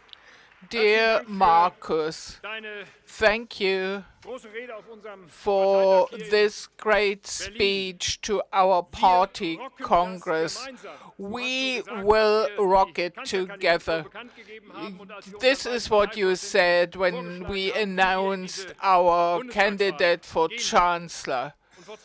2 weeks ago, you visited Brilon in Sauerland, and we reminded a visit of one of your predecessors, Franz Josef Strauss, who in 1983 was in the same hall where we were 2 weeks ago with 6,000 listeners, and Strauss said, us in Sauerland in Bavaria We are moved by the factual situation.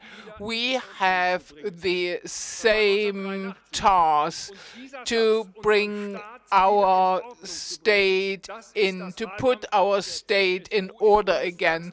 And this is also the motto of the CSU, to put our state in order. So Josef Strauss was right.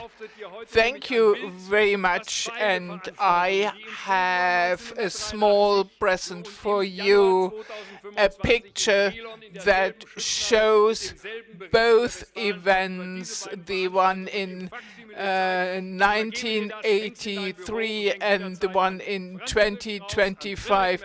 Put it up in your office and think of Franz Josef Strauss and the beautiful town of Brilon in Sauerland.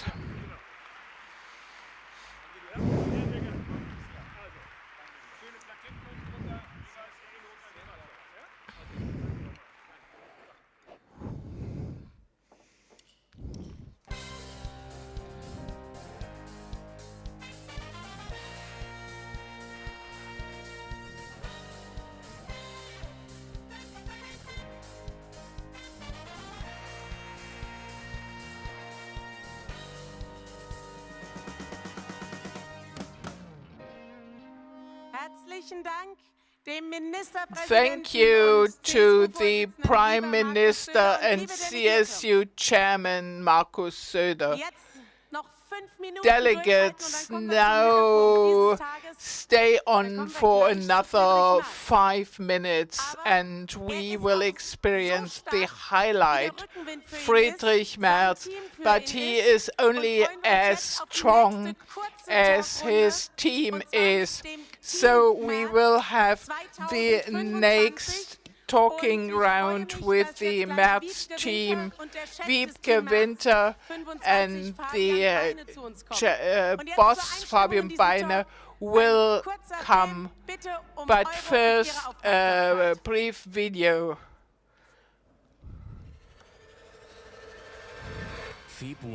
February 2025. In Germany, there is a mood for change. Everywhere in the country, people fight for a union-led government under Merz. We are convinced he has the courage to bring Germany back to the front. The Merz team are the support team to fight for Merz on site, but also in the web. We are always in the streets.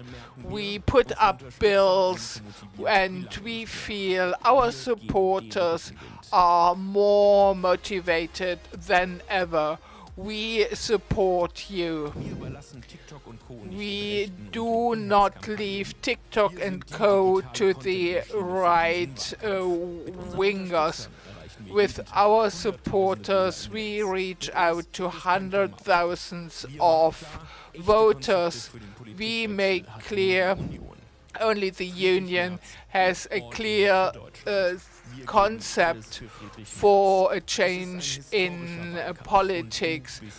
It is a historical election campaign, so there are 3 more weeks to fight for a change in policy. Become now a chancellor maker.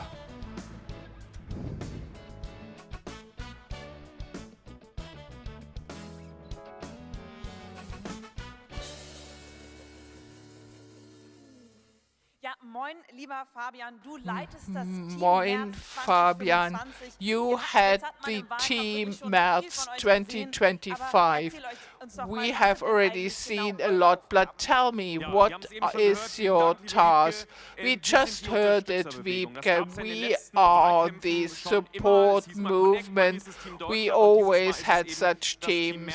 This time the name is Team März. It's a special election campaign, and this supporter movement reinvents itself. This time our focus are social networks. We want to show how the whole country makes a election campaign for Friedrich Merz. Well, now it's a winter election campaign. How to motivate people? Well, I think this is easier than ever before.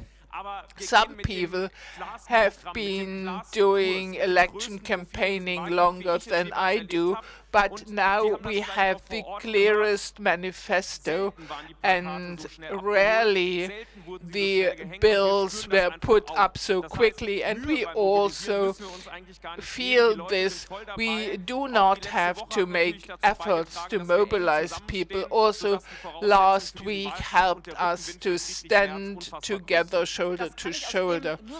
I can only confirm this, but you do more. What are special actions?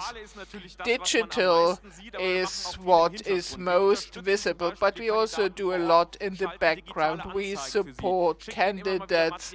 We post digital adverts. We support Friedrich Merz at the rebuttal, and we work everywhere to show our support. So you also are active in the network. Well, best is just to take a look, and this is why we have brought along a small video. Welcome to the Content Office Team Merz. Here we produce day-by-day digital clippings, meme edits, and street surveys. He shows leadership. Security costs money. We regularly welcome prominence of the CDU, and our permanent guest is Philipp Amthor. And this is one of my favorite requirements.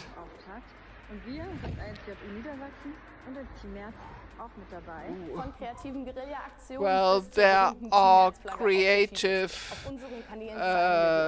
actions, and we show at our media channels that we fight for a change in policies all over Germany. We support a clear debate, but that's not the only crude position. We are successful. Every day we reach out to hundreds of thousands of voters, and we continue to do this until the 23rd of February for the CDU and Friedrich Merz. You deserve this round of applause. We see you do a lot of content production. What are your main formats, and what will be the final stretch? We focus on content. Those who think you need to dance to reach out to young people are wrong. We also want to thank Philipp Amthor, who has put our program and even reached out to the rapper Flair. We show speech excerpts. This is pure union and full support for Friedrich Merz. And you have a campaign central. It is very much in demand. We do their hard work, but we want to show it to you in the following video. Welcome to Team Merz. We show you today our space.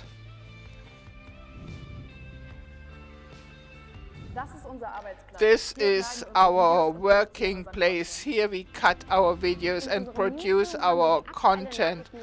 In our newsroom, we always have the news available.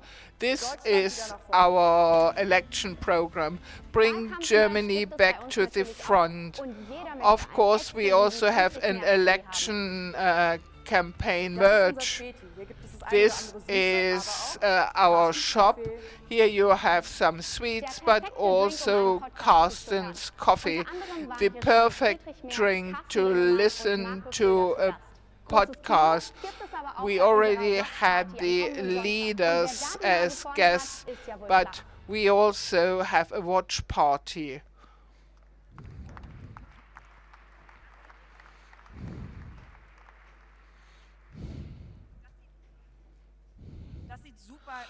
This looks very cool. I think I have to drop by. Where do you get these great sweaters? They cost 25 euros and 2 people in the audience get one as a gift. I'm here at the North Rhine-Westphalian delegates. Hi, Katrin, where do you come from? I come from Eberswinkel. Well, a round of applause to this region. How is the mood there? Well, it's great. I think now everybody is politicized, and now we have to close ranks to make Friedrich Merz the federal chancellor. Do you still have a word of advice? Well, go to the election campaign stables, talk to each other, and we will rock it. We have brought 2 sweaters to you. First, I show you the signature Team Merz sweater available at 25 euros. Well, greetings also to the Habeck team. We saw your sweater costs 89 euros. So, and for you, who are you? I'm Sabrina. What is your mood? Well, it's great. 3 more weeks and we will be the winners. Sabrina, for you we have one of the limited Fritz and Friends sweatshirts with Friedrich Merz. We just have 40 sweaters for especially diligent election campaigners. I wish you a lot of success. This was Nina Weise, Wiebke Winter, and Fabian Meinl. Thank you very much. Dear friends, delegates, now the time has come. We are looking forward to listen to the Chancellor candidate.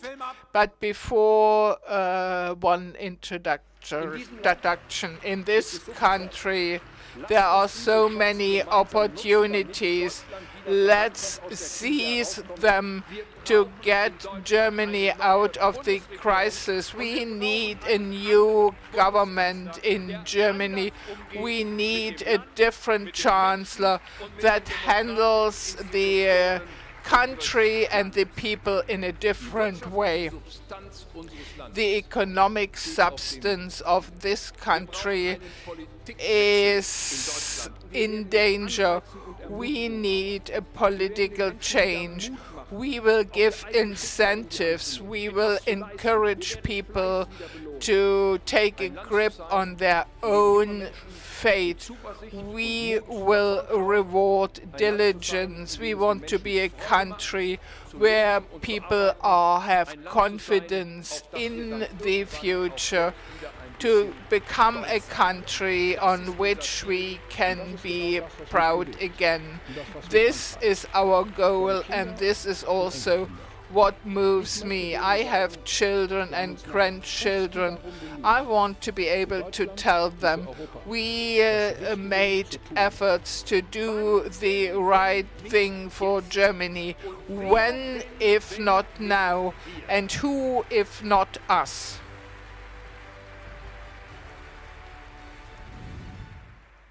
Back to the front.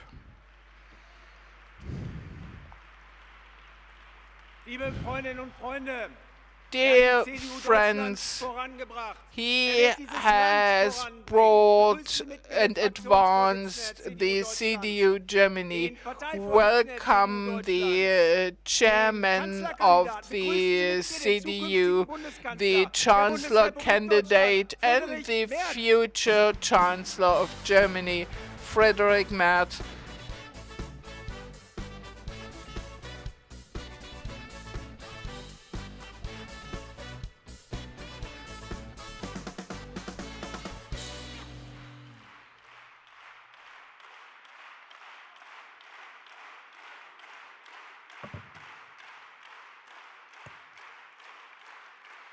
Liebe Freundinnen und Freunde, Dear friends, liebe Gäste, dear guests, meine sehr geehrten Damen und Herren, ladies and gentlemen,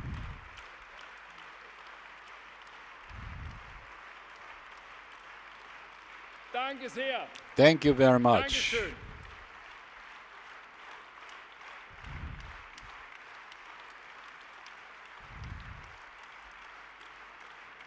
Liebe Freundinnen und Freunde, Dear friends, danke sehr. thank you. Liebe Parteitagsdelegierte, Dear delegates of the Congress, in 20 Tagen, in 20 days' weniger time als 2 Stunden, and less than 2 hours, the federal election 2025 will wir, be die decided. Union, We, the CDU und Union, CSU, the CDU and the wir sind CSU fest entschlossen, are wir werden determined diese Bundestagswahl to mit einem win sehr this guten federal Ergebnis election gewinnen. with an excellent turnout.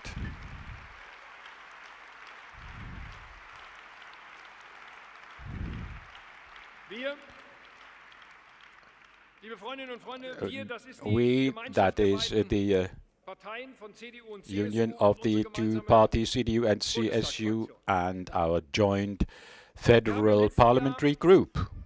den 75. In Geburtstag the unserer Fraktion previous in Bonn, days, we wo wir celebrated the gegründet worden sind. 75th anniversary in Bonn, Kurz zuvor where haben our wir party was established. 75 Jahre A Grundgesetz short der time before, Bundesrepublik we celebrated the 75th anniversary of the Wir haben Grundgesetz, dankbar the Constitution. We looked auf die back längste Zeit with gratitude to the longest period of freedom and peace, des Wohlstandes of prosperity, und des besten and Sozialstaates the best social welfare Deutschland state jemals Germany had ever had in its history.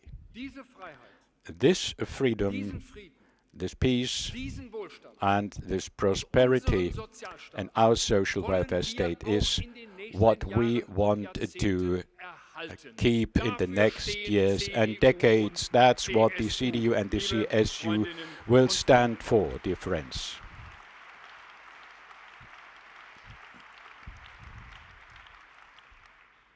Die Erfolgsgeschichte unseres The Landes success story of our ist mit country keiner Partei so eng verbunden is wie mit der CDU, closely mit keiner associated Bundestagsfraktion with the so CDU, sehr with no other wie der parliamentary Unionsfraktion group, im Deutschen Bundestag. with no one else. Alle großen Richtungsentscheidungen All big unseres Landes and major decisions in this country are associated with our name, the name of the Union. und And many of these decisions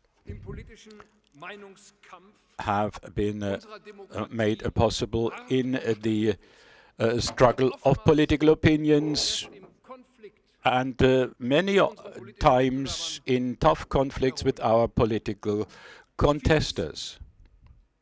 Many things that appear to be natural and a matter of course were not so easy and natural, not in the post-war years and later. A chancellor of Allied forces is what the opposition leader Kurt Schumacher called the first federal chancellor of our country, Konrad Adenauer. The chancellor who, thanks to his policy of Western integration, opened the way into the civilized way of the family of nations. Konrad Adenauer, without him, our country would have taken a different development, and that would not have been the better development in this country.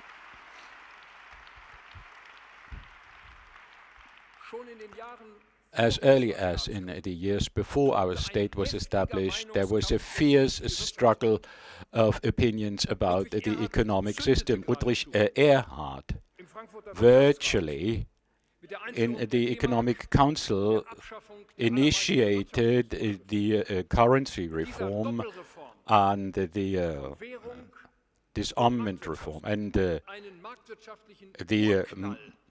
marketing reform, marked an original bang, if you will, unleashing an enormous energy in this country. But in November in 1958, it was not decided whether his political plan would survive, because the trade unions, let me remind you of this, had almost 10 million employees to take part in a demonstration in favor of planning a planned economy. Erhard remained steadfast, and he stuck to the market social economy under the slogan market economy instead of planned economy. Without Ludwig Erhard, our country would have taken a different development, and it would certainly have not been the better one. And there was another severe test under the first CDU-led federal government a few years only after the war to establish armed forces and to join NATO. Just a few years, Theodor Blank, the then defense minister, took that decision. Throughout the years before, there were constant protests against the Bundeswehr and the decision to join NATO. In May this year, we will observe the 70th anniversary of our membership in NATO, and by then, I hope, under the leadership of the CDU with a new government in Germany, to celebrate that anniversary.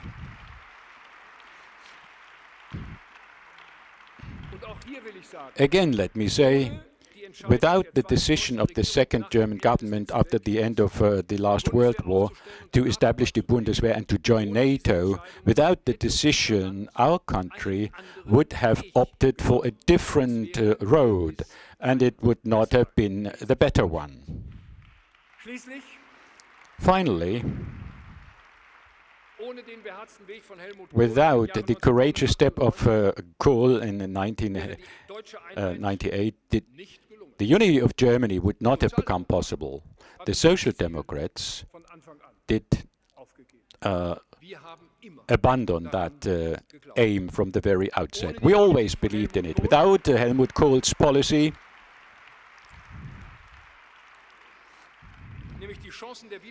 that is to seize the chance of German reunification at that time, our country would have taken a different development, and it would have been, especially for the eastern part of our country, for Brandenburg, Mecklenburg-Vorpommern, Saxony-Anhalt, Thuringia and Saxony, it would certainly not have been the better decision.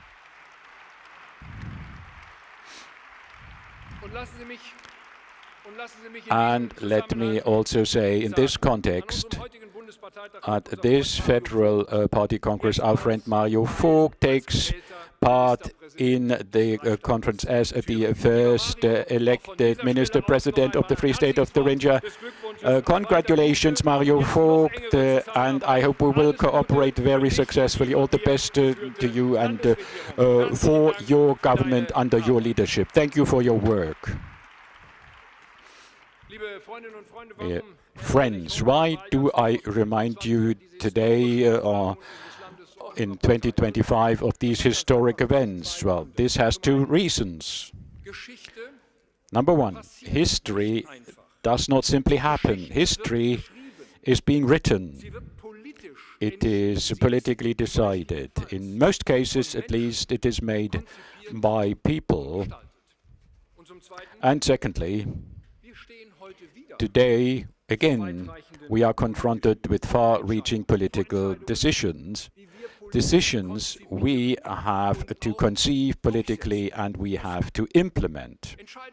Decisions our country will be decisive for our country for decades, and that are possibly not be achievable in a political contest, but in the course of political competition and maybe in a fight, in a competition. Therefore, it is the election campaign is a competition, is a fight. In the history of our country, whenever political disputes started, when we stayed together as we do these days. Therefore, I'd like to thank the whole party, all the colleagues of the parliamentary group, for their steadfastness, especially during the past days. Dear friends, especially at this moment, today, we lay the foundation stone for our victory on February the 23rd, on this very day.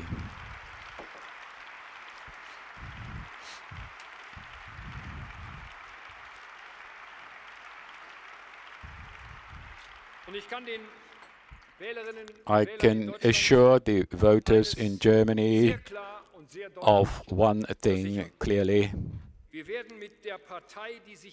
The party that calls itself Alternative of Germany, we will not cooperate with them, not before and not after it, never, because that party is against anything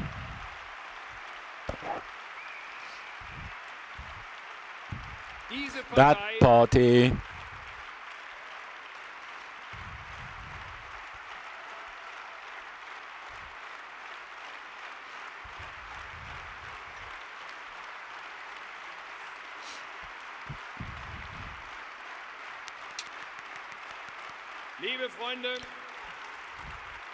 well, friends,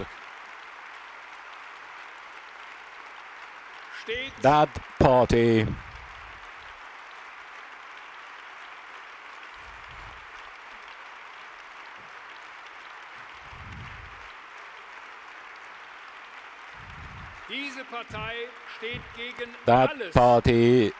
is against anything which our party and our country has built up in the past years and decades, against the Western integration, the European Union and NATO. Therefore, we want to do our utmost to reduce that party as far as possible. Again, there won't be any cooperation, any tolerance, no minority government.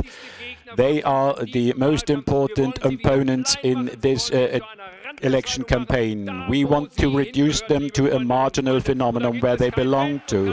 There are no ifs and buts. There won't be any cooperation with us.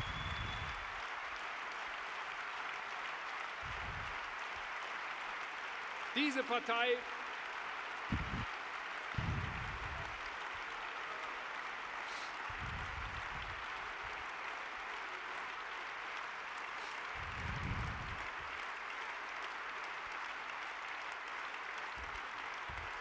Vielen Dank, liebe Freundinnen Thank und you, Freunde. friends. So klar und so eindeutig, da gibt es nun There wirklich für is niemanden really mehr einen Zweifel, den äußern no könnte, doubt was wir hier heute von dieser about Stelle aus what we gemeinsam are zu dieser Partei sagen. saying about that party today.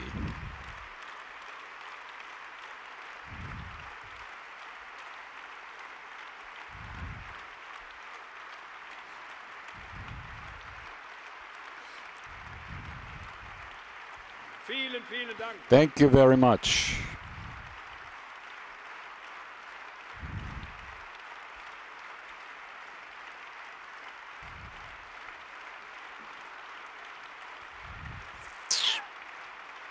Danke, liebe Freunde. Thank you, dear friends. Und wir stehen in den nächsten Jahren In the next years to come, Herausforderungen. we will have to face Die größte great Herausforderung challenges. heute und in den nächsten The biggest Jahren challenge for our country this year and the coming years is the gegenüber protection einer of our vielfach freedom. größer und komplexer gewordenen Bedrohungen That against all the threats that have become far more complex, all threats against our external and domestic threats. The Russian aggression against Ukraine is one particularly aber bei weitem nicht für sich allein horrible example, but not the only attack stehende gegen das Territorium against the territory of a large European neighboring country. It is an attack also against our freedom, an attack against the whole of Europe and against the whole political order of what we normatively call the West, the achievements of enlightenment and the open liberal society, which is why we are so an der Seite der Ukraine firmly supporting Ukraine liebe Freundinnen und and nobody else's side.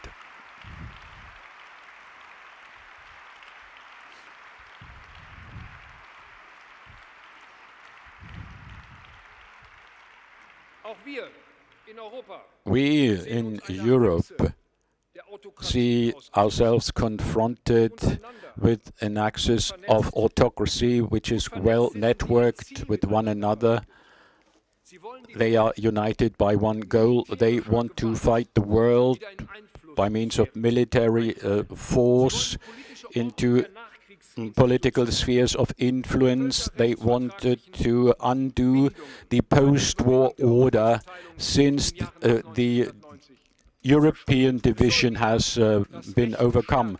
The rule of the strong has to rule again to their opinion. That sounds rather technical, but dear friends, die Gefährdung unserer Sicherheit the threat against our security is not only a military threat or schon seit 3 Jahren. a war of aggression as we witness it in Ukraine for 3 years. The military threat caused by Russia is also very real for ourselves. Therefore, we always keep on telling all those that we are negligent when it comes to a reliable defense policy.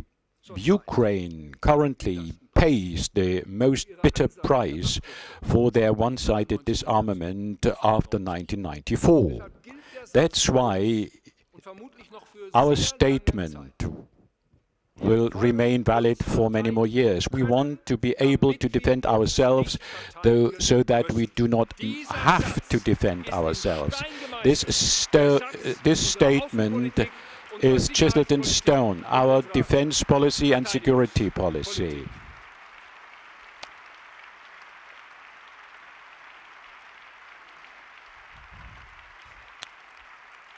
Und liebe Freundinnen und Freunde, die Oh, Gefährdung dear friends, unserer Sicherheit the threat against our security meets us almost every day when it comes to acts of sabotage against our infrastructure, especially digital infrastructure.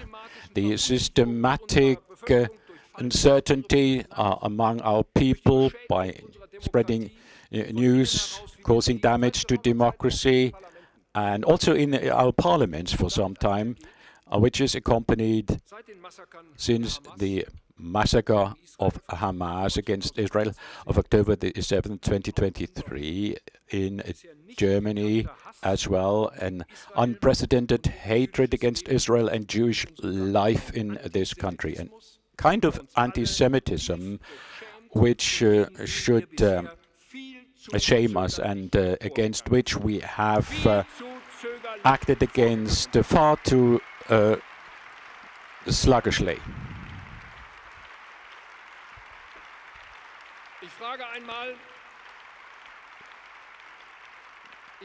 Let me ask you, where is the uprising of the decent people?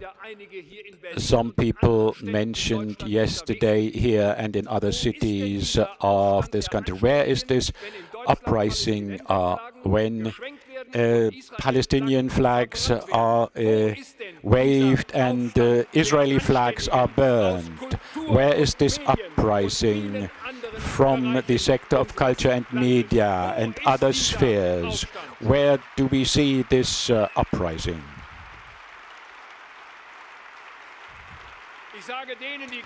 Let me tell those who were active here yesterday, let me tell those you mistook the date and the subject. You should have taken action at a different time and should have taken to the streets at a different time.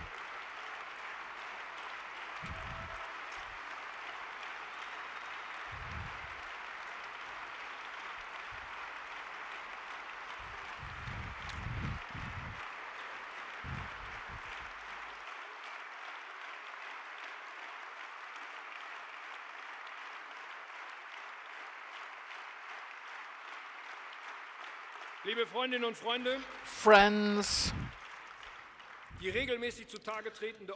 the open acts of violence in our streets at certain occasions, like at the New Year's Eve, they also undermine the confidence of our population into the state ruled by law.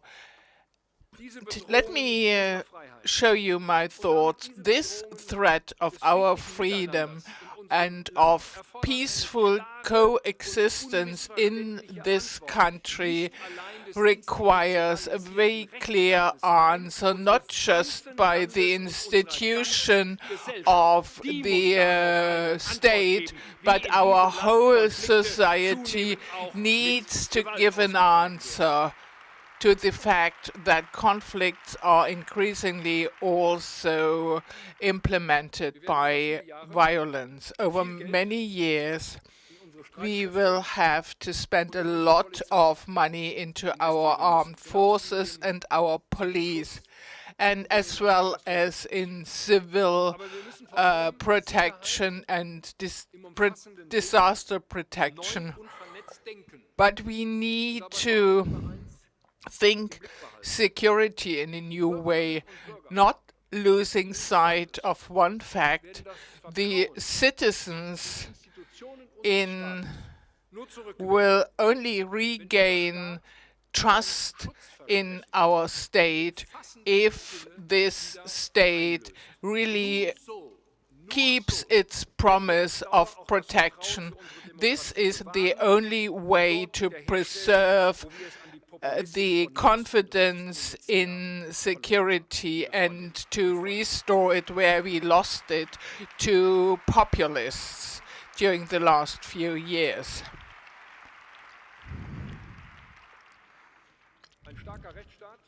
A strong state ruled by law does not only need the confidence of its citizens.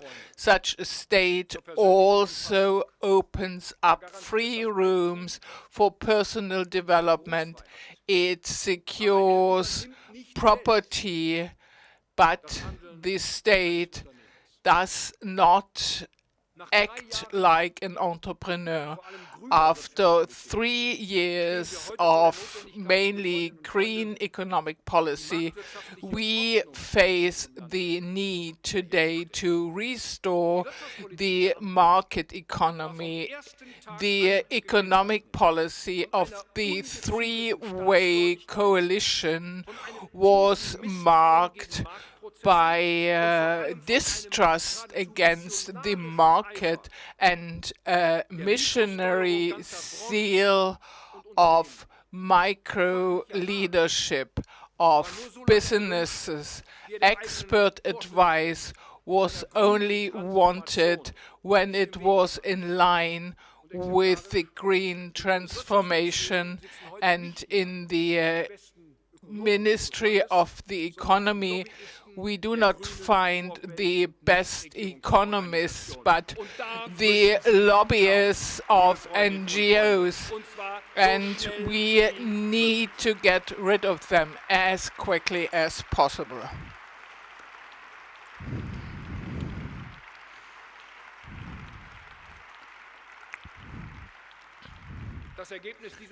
The result of this red-green economic policy is very clear. These days, almost 3 million people are unemployed, 400,000 more than at the day when Olaf Scholz became federal chancellor, the highest level for more than 10 years. 3 million families are affected. These are personal fates of many people who used to have a safe job, mainly in the industry. German economy is now in the third consecutive year in a recession. We have never seen this in our post-war history. In no other industrial country this situation is as bad. The economic policy of the coalition has led to an abrupt wave of deindustrialization. The continuation of this policy would destroy the core of our economy, i.e. manufacturing industry. Carlo de Flaumann today said here, spoke about this fact. We need to remain a manufacturing country. If we want to keep up our wealth, we need the manufacturing sector, and we will change policies.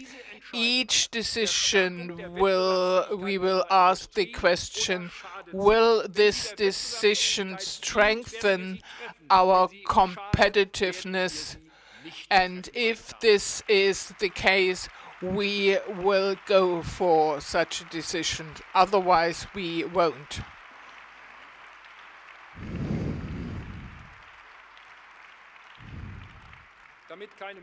In order not to be misunderstood, competitive industry, this is not just the big international industry, especially here, it's also SMEs.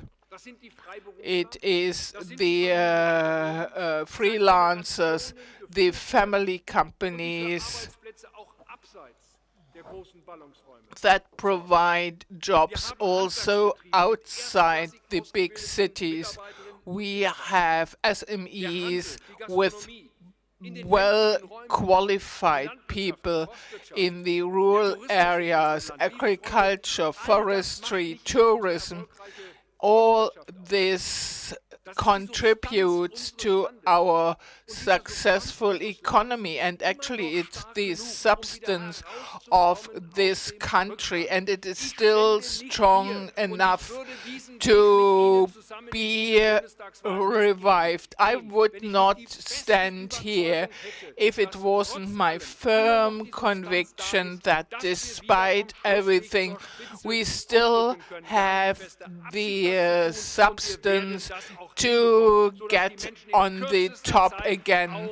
We will do it so that the people also feel after a short period that their life situation improves.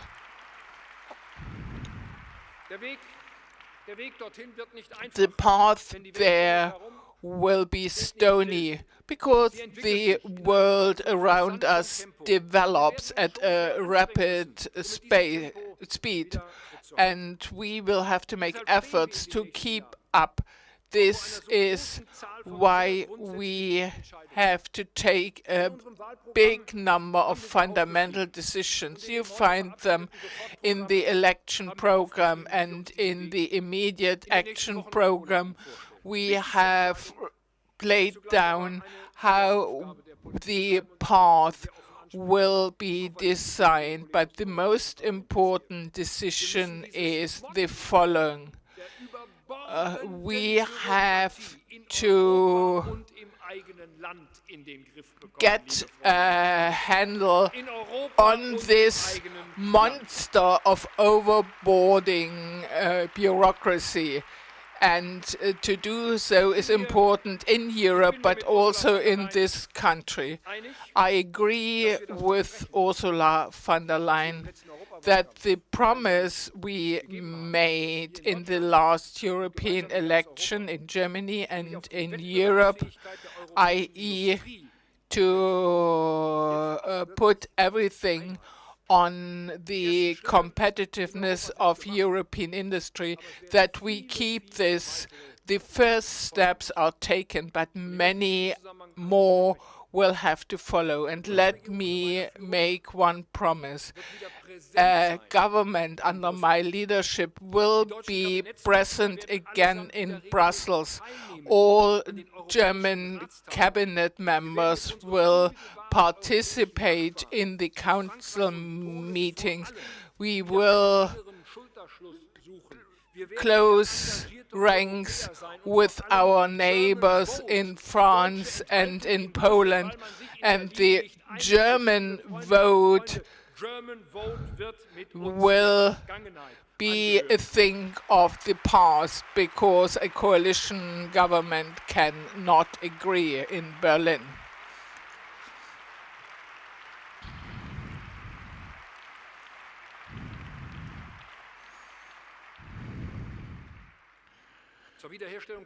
In order to restore competitiveness, more is required than just less bureaucracy. The framework conditions must become much better, not just for a few companies, but for all, not only for those who promise a very committed transformation promise to get high subsidies.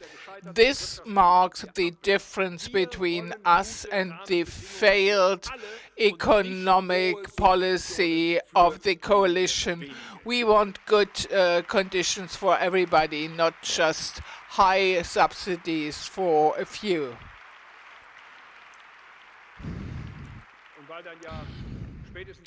And because here people will say, well, but what about climate protection? Let me be very clear. We know that the way to climate neutrality is irreversible. Before we maintain the economic basis, we need to preserve the conditions for life of the future generations. And unlike the right-wing populists say, we do not doubt climate change. It's real. It threatens the biological balance, and a collapse would have disastrous consequences for all of us. but we do not face climate change with apocalyptic fears, but we want to use the best technologies. This makes the difference also in climate policy between us and the failed coalition. Because at the moment the contrary happens. No second government in the world pursues a policy and attitude that is very self-just. Germany has become a wrong-way driver also in climate policy under the coalition government. And what is most important, we will never again allow the Greens or the zeitgeist to drive us into decisions that turn out to be wrong, like the nuclear phase-out. We will stop to phase out things in Germany. We phase in things again, like modern technology. Under our leadership, Germany will become again a country of innovations and of new enterprises. Germany will become a country again where diligence and performance are appreciated and rewarded. This is what we understand by a successful country.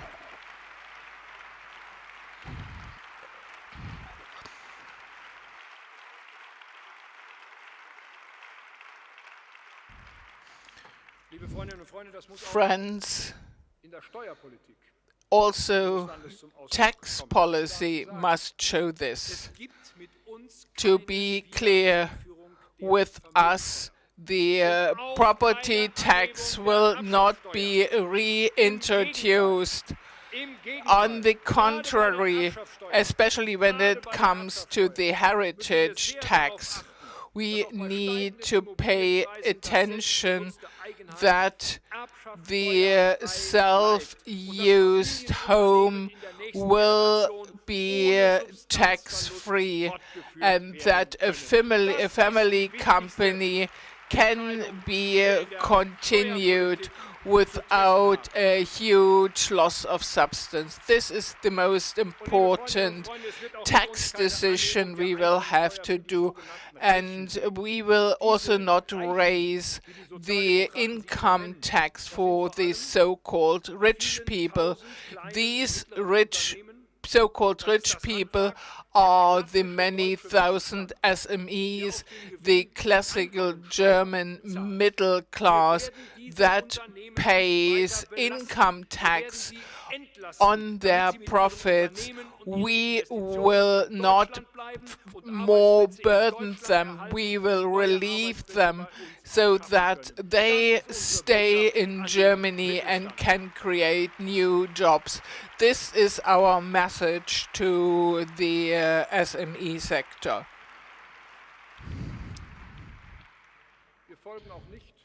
And we do not follow the easy way of the Social Democrats, who have no new ideas apart from higher and higher taxes, higher debts, higher state expenses.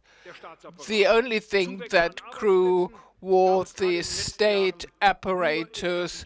Well, new jobs were only created in the public sector during the last few years. No, friends, we trust in the capabilities of our companies, their leadership, their workforce. We trust them that they invest into the adaptability of our economy. Good framework conditions are needed. This makes us different from the Social Democrats and the Greens.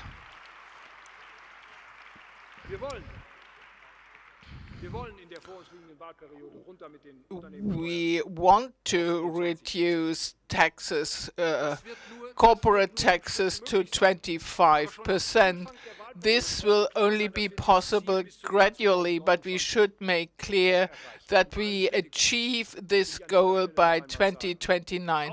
And let me tell all the critics, 25% taxes in a growing economy are more than 30% in a dramatically shrinking economy. This is our conviction.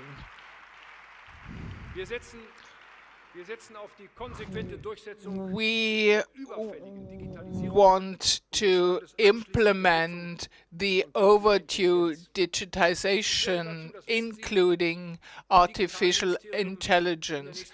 I will set up a digital ministry responsible for digitization of administration and the economy. And let me tell you a small episode. I was in Davos, and there I listened to a talk of the boss of Microsoft, and he said something that surprised me. He said, "You in Germany have a huge treasure with your SME sector. Your middle class has data from production, sales, purchasing. If this was combined with AI, the companies could use these data to win a lot of productivity, but you need to do one thing. You have to stop talking about data protection, and start to talk about the use of data."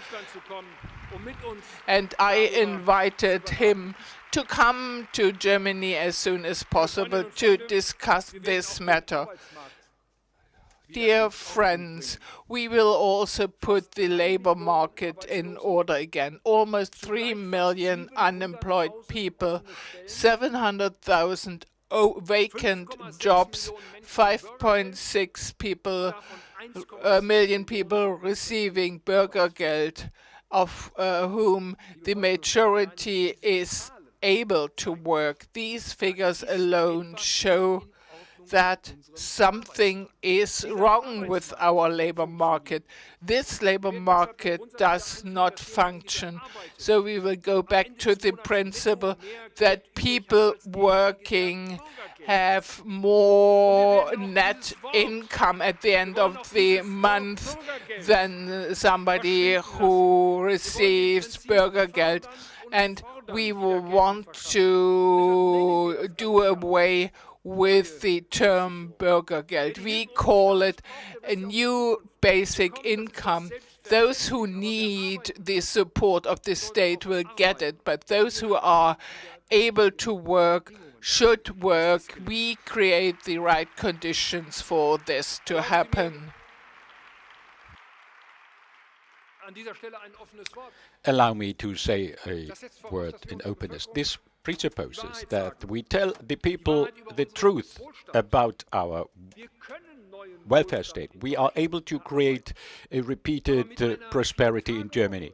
But a 4-day working week, work-life balance, will not be the solution to keep this prosperity. We can keep it and enlarge it when we roll up our sleeves, when we start working, and if we enjoy our work again and of what we are doing together. Work, dear friends.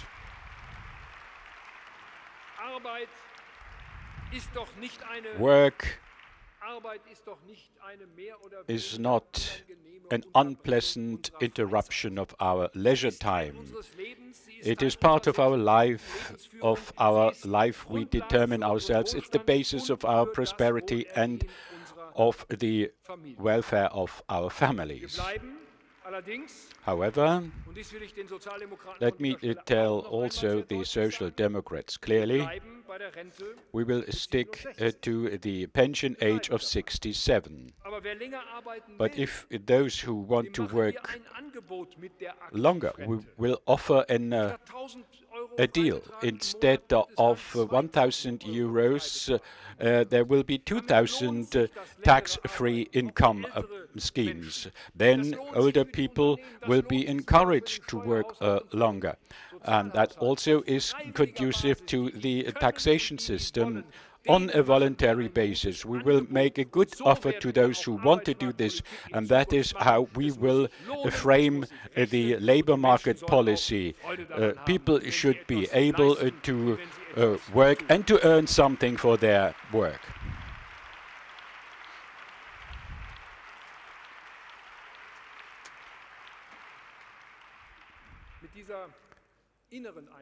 Well, this internal attitude is the attitude we want to achieve something.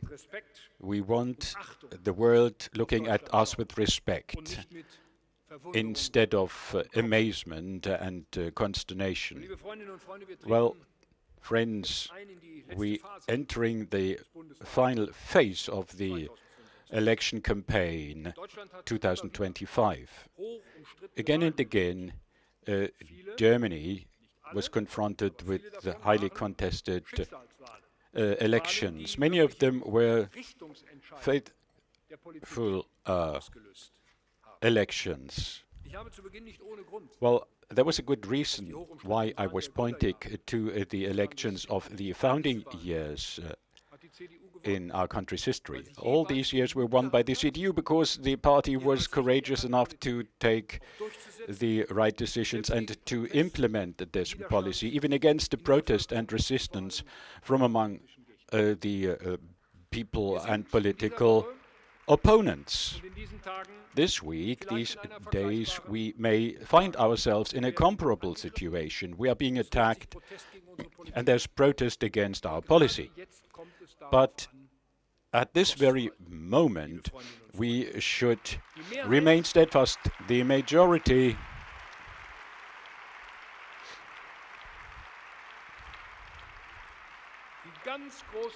the overwhelming majority of the population shares the same opinion that when it comes to the migration policy, things cannot be continued. But the reducing social and political red-green minority in Germany is currently desperately fighting for the rest of its decision-making powers. That's their good right to do this, but we are fighting for a political change. We are fighting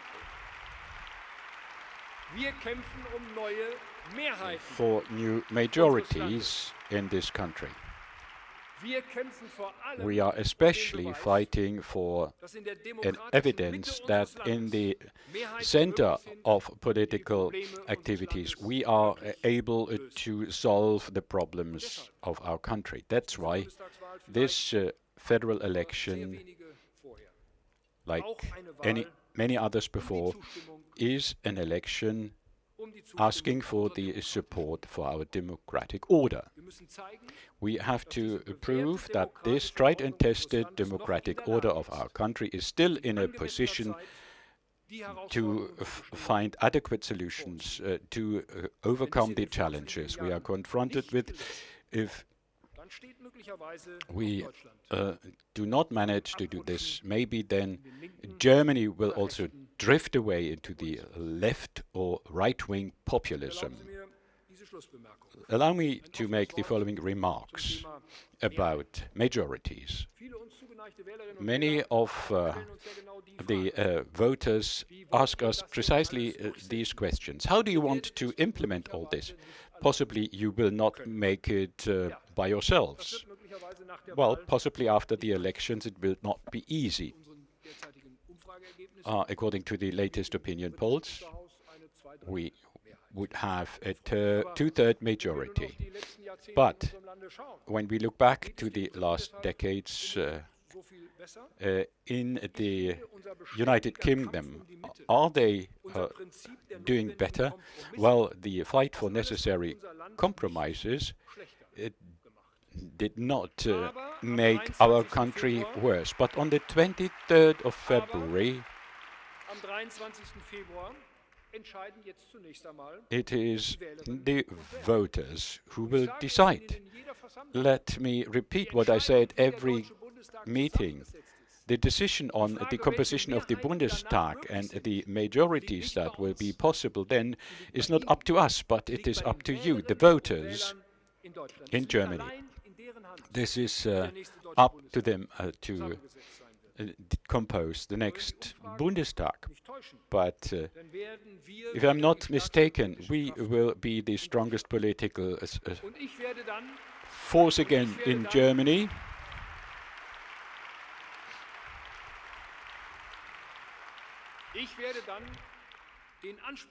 And I will then raise the claim to be elected Federal Chancellor of the Federal Republic of Germany. However, the question will be,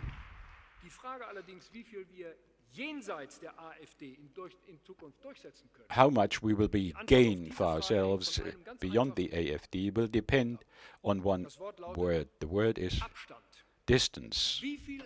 What's the distance we will keep, we will have to other parties? What will be our advance as compared to other parties that will also be elected to the German Bundestag on the 23rd of February? That's what the voters in Hesse showed us impressively during the last elections. Well, friends, this is another reason why we are talking about a change of direction. The voters of all parties have to know the question, how strong the next government will be under our leadership, can be decided by voting for the CDU-CSU for the maximum distance that's possible in all 299 constituencies in Germany.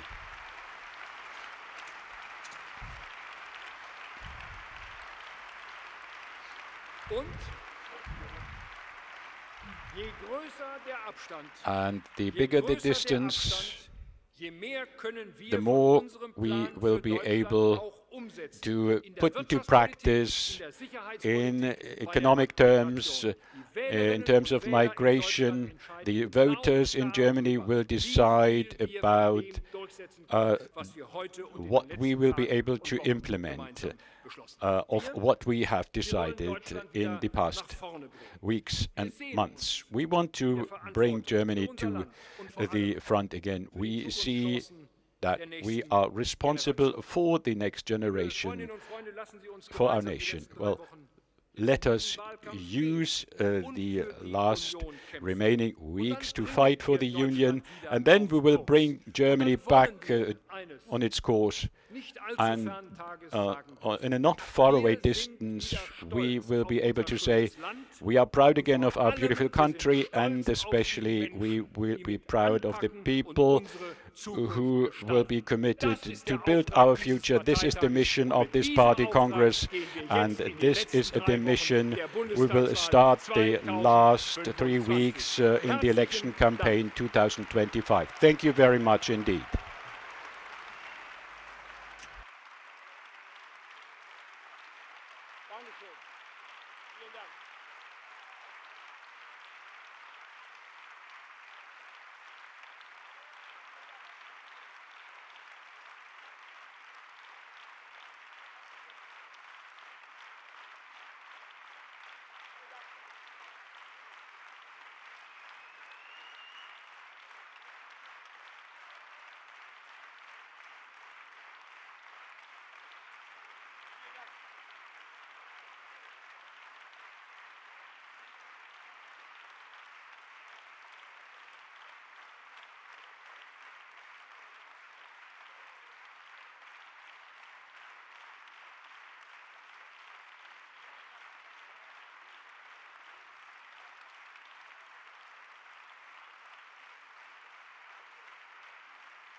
Carsten. So. So.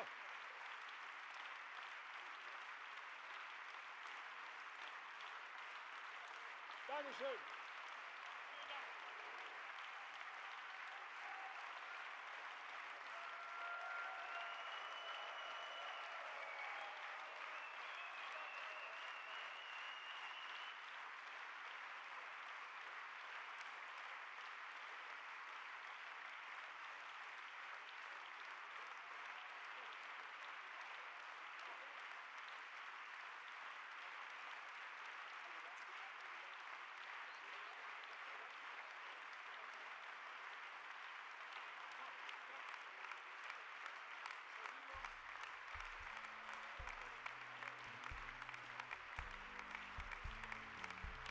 Dankeschön.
Vielen Dank, Thanks a lot, liebe Freundinnen und Freunde.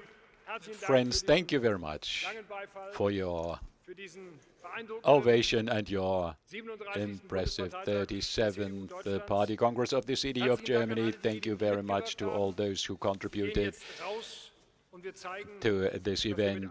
We will now leave this place showing to everyone that we want to bring Germany back to the fore, to bring this, that this party is able to do so. That's the clear message of today's Party Congress. We have worked for this very diligently in the past 3 years. Let me thank all those who joined our forces in the past weeks. After the incumbent government collapsing, we have built up this. We conceived a program for prosperity and justice, for employment in Germany, which can make us proud. We have conceived an immediate action program. We will move out to the streets and we will demonstrate that we are the better ones to lead Germany. And let me also mention that I'd like to thank all those who contributed to this event. I'd like to thank the entire team of the Adenauer House, Philipp Birkenmark, General Secretary Carsten Linnemann, especially. You have an excellent team with Jana Apostel as the one who was chief of the organization team. This was really great. I'd like to thank all the many volunteers and supporters from the state and the district associations, the police forces, security forces, the presidium, the press, and the City Cube of Berlin. Dear friends, we are on a historic road. We are marching on to a big election campaign. We meet again on the 23rd of February 2025 with a victory for the Union. 17 years or 10 years in opposition, 7 years in opposition.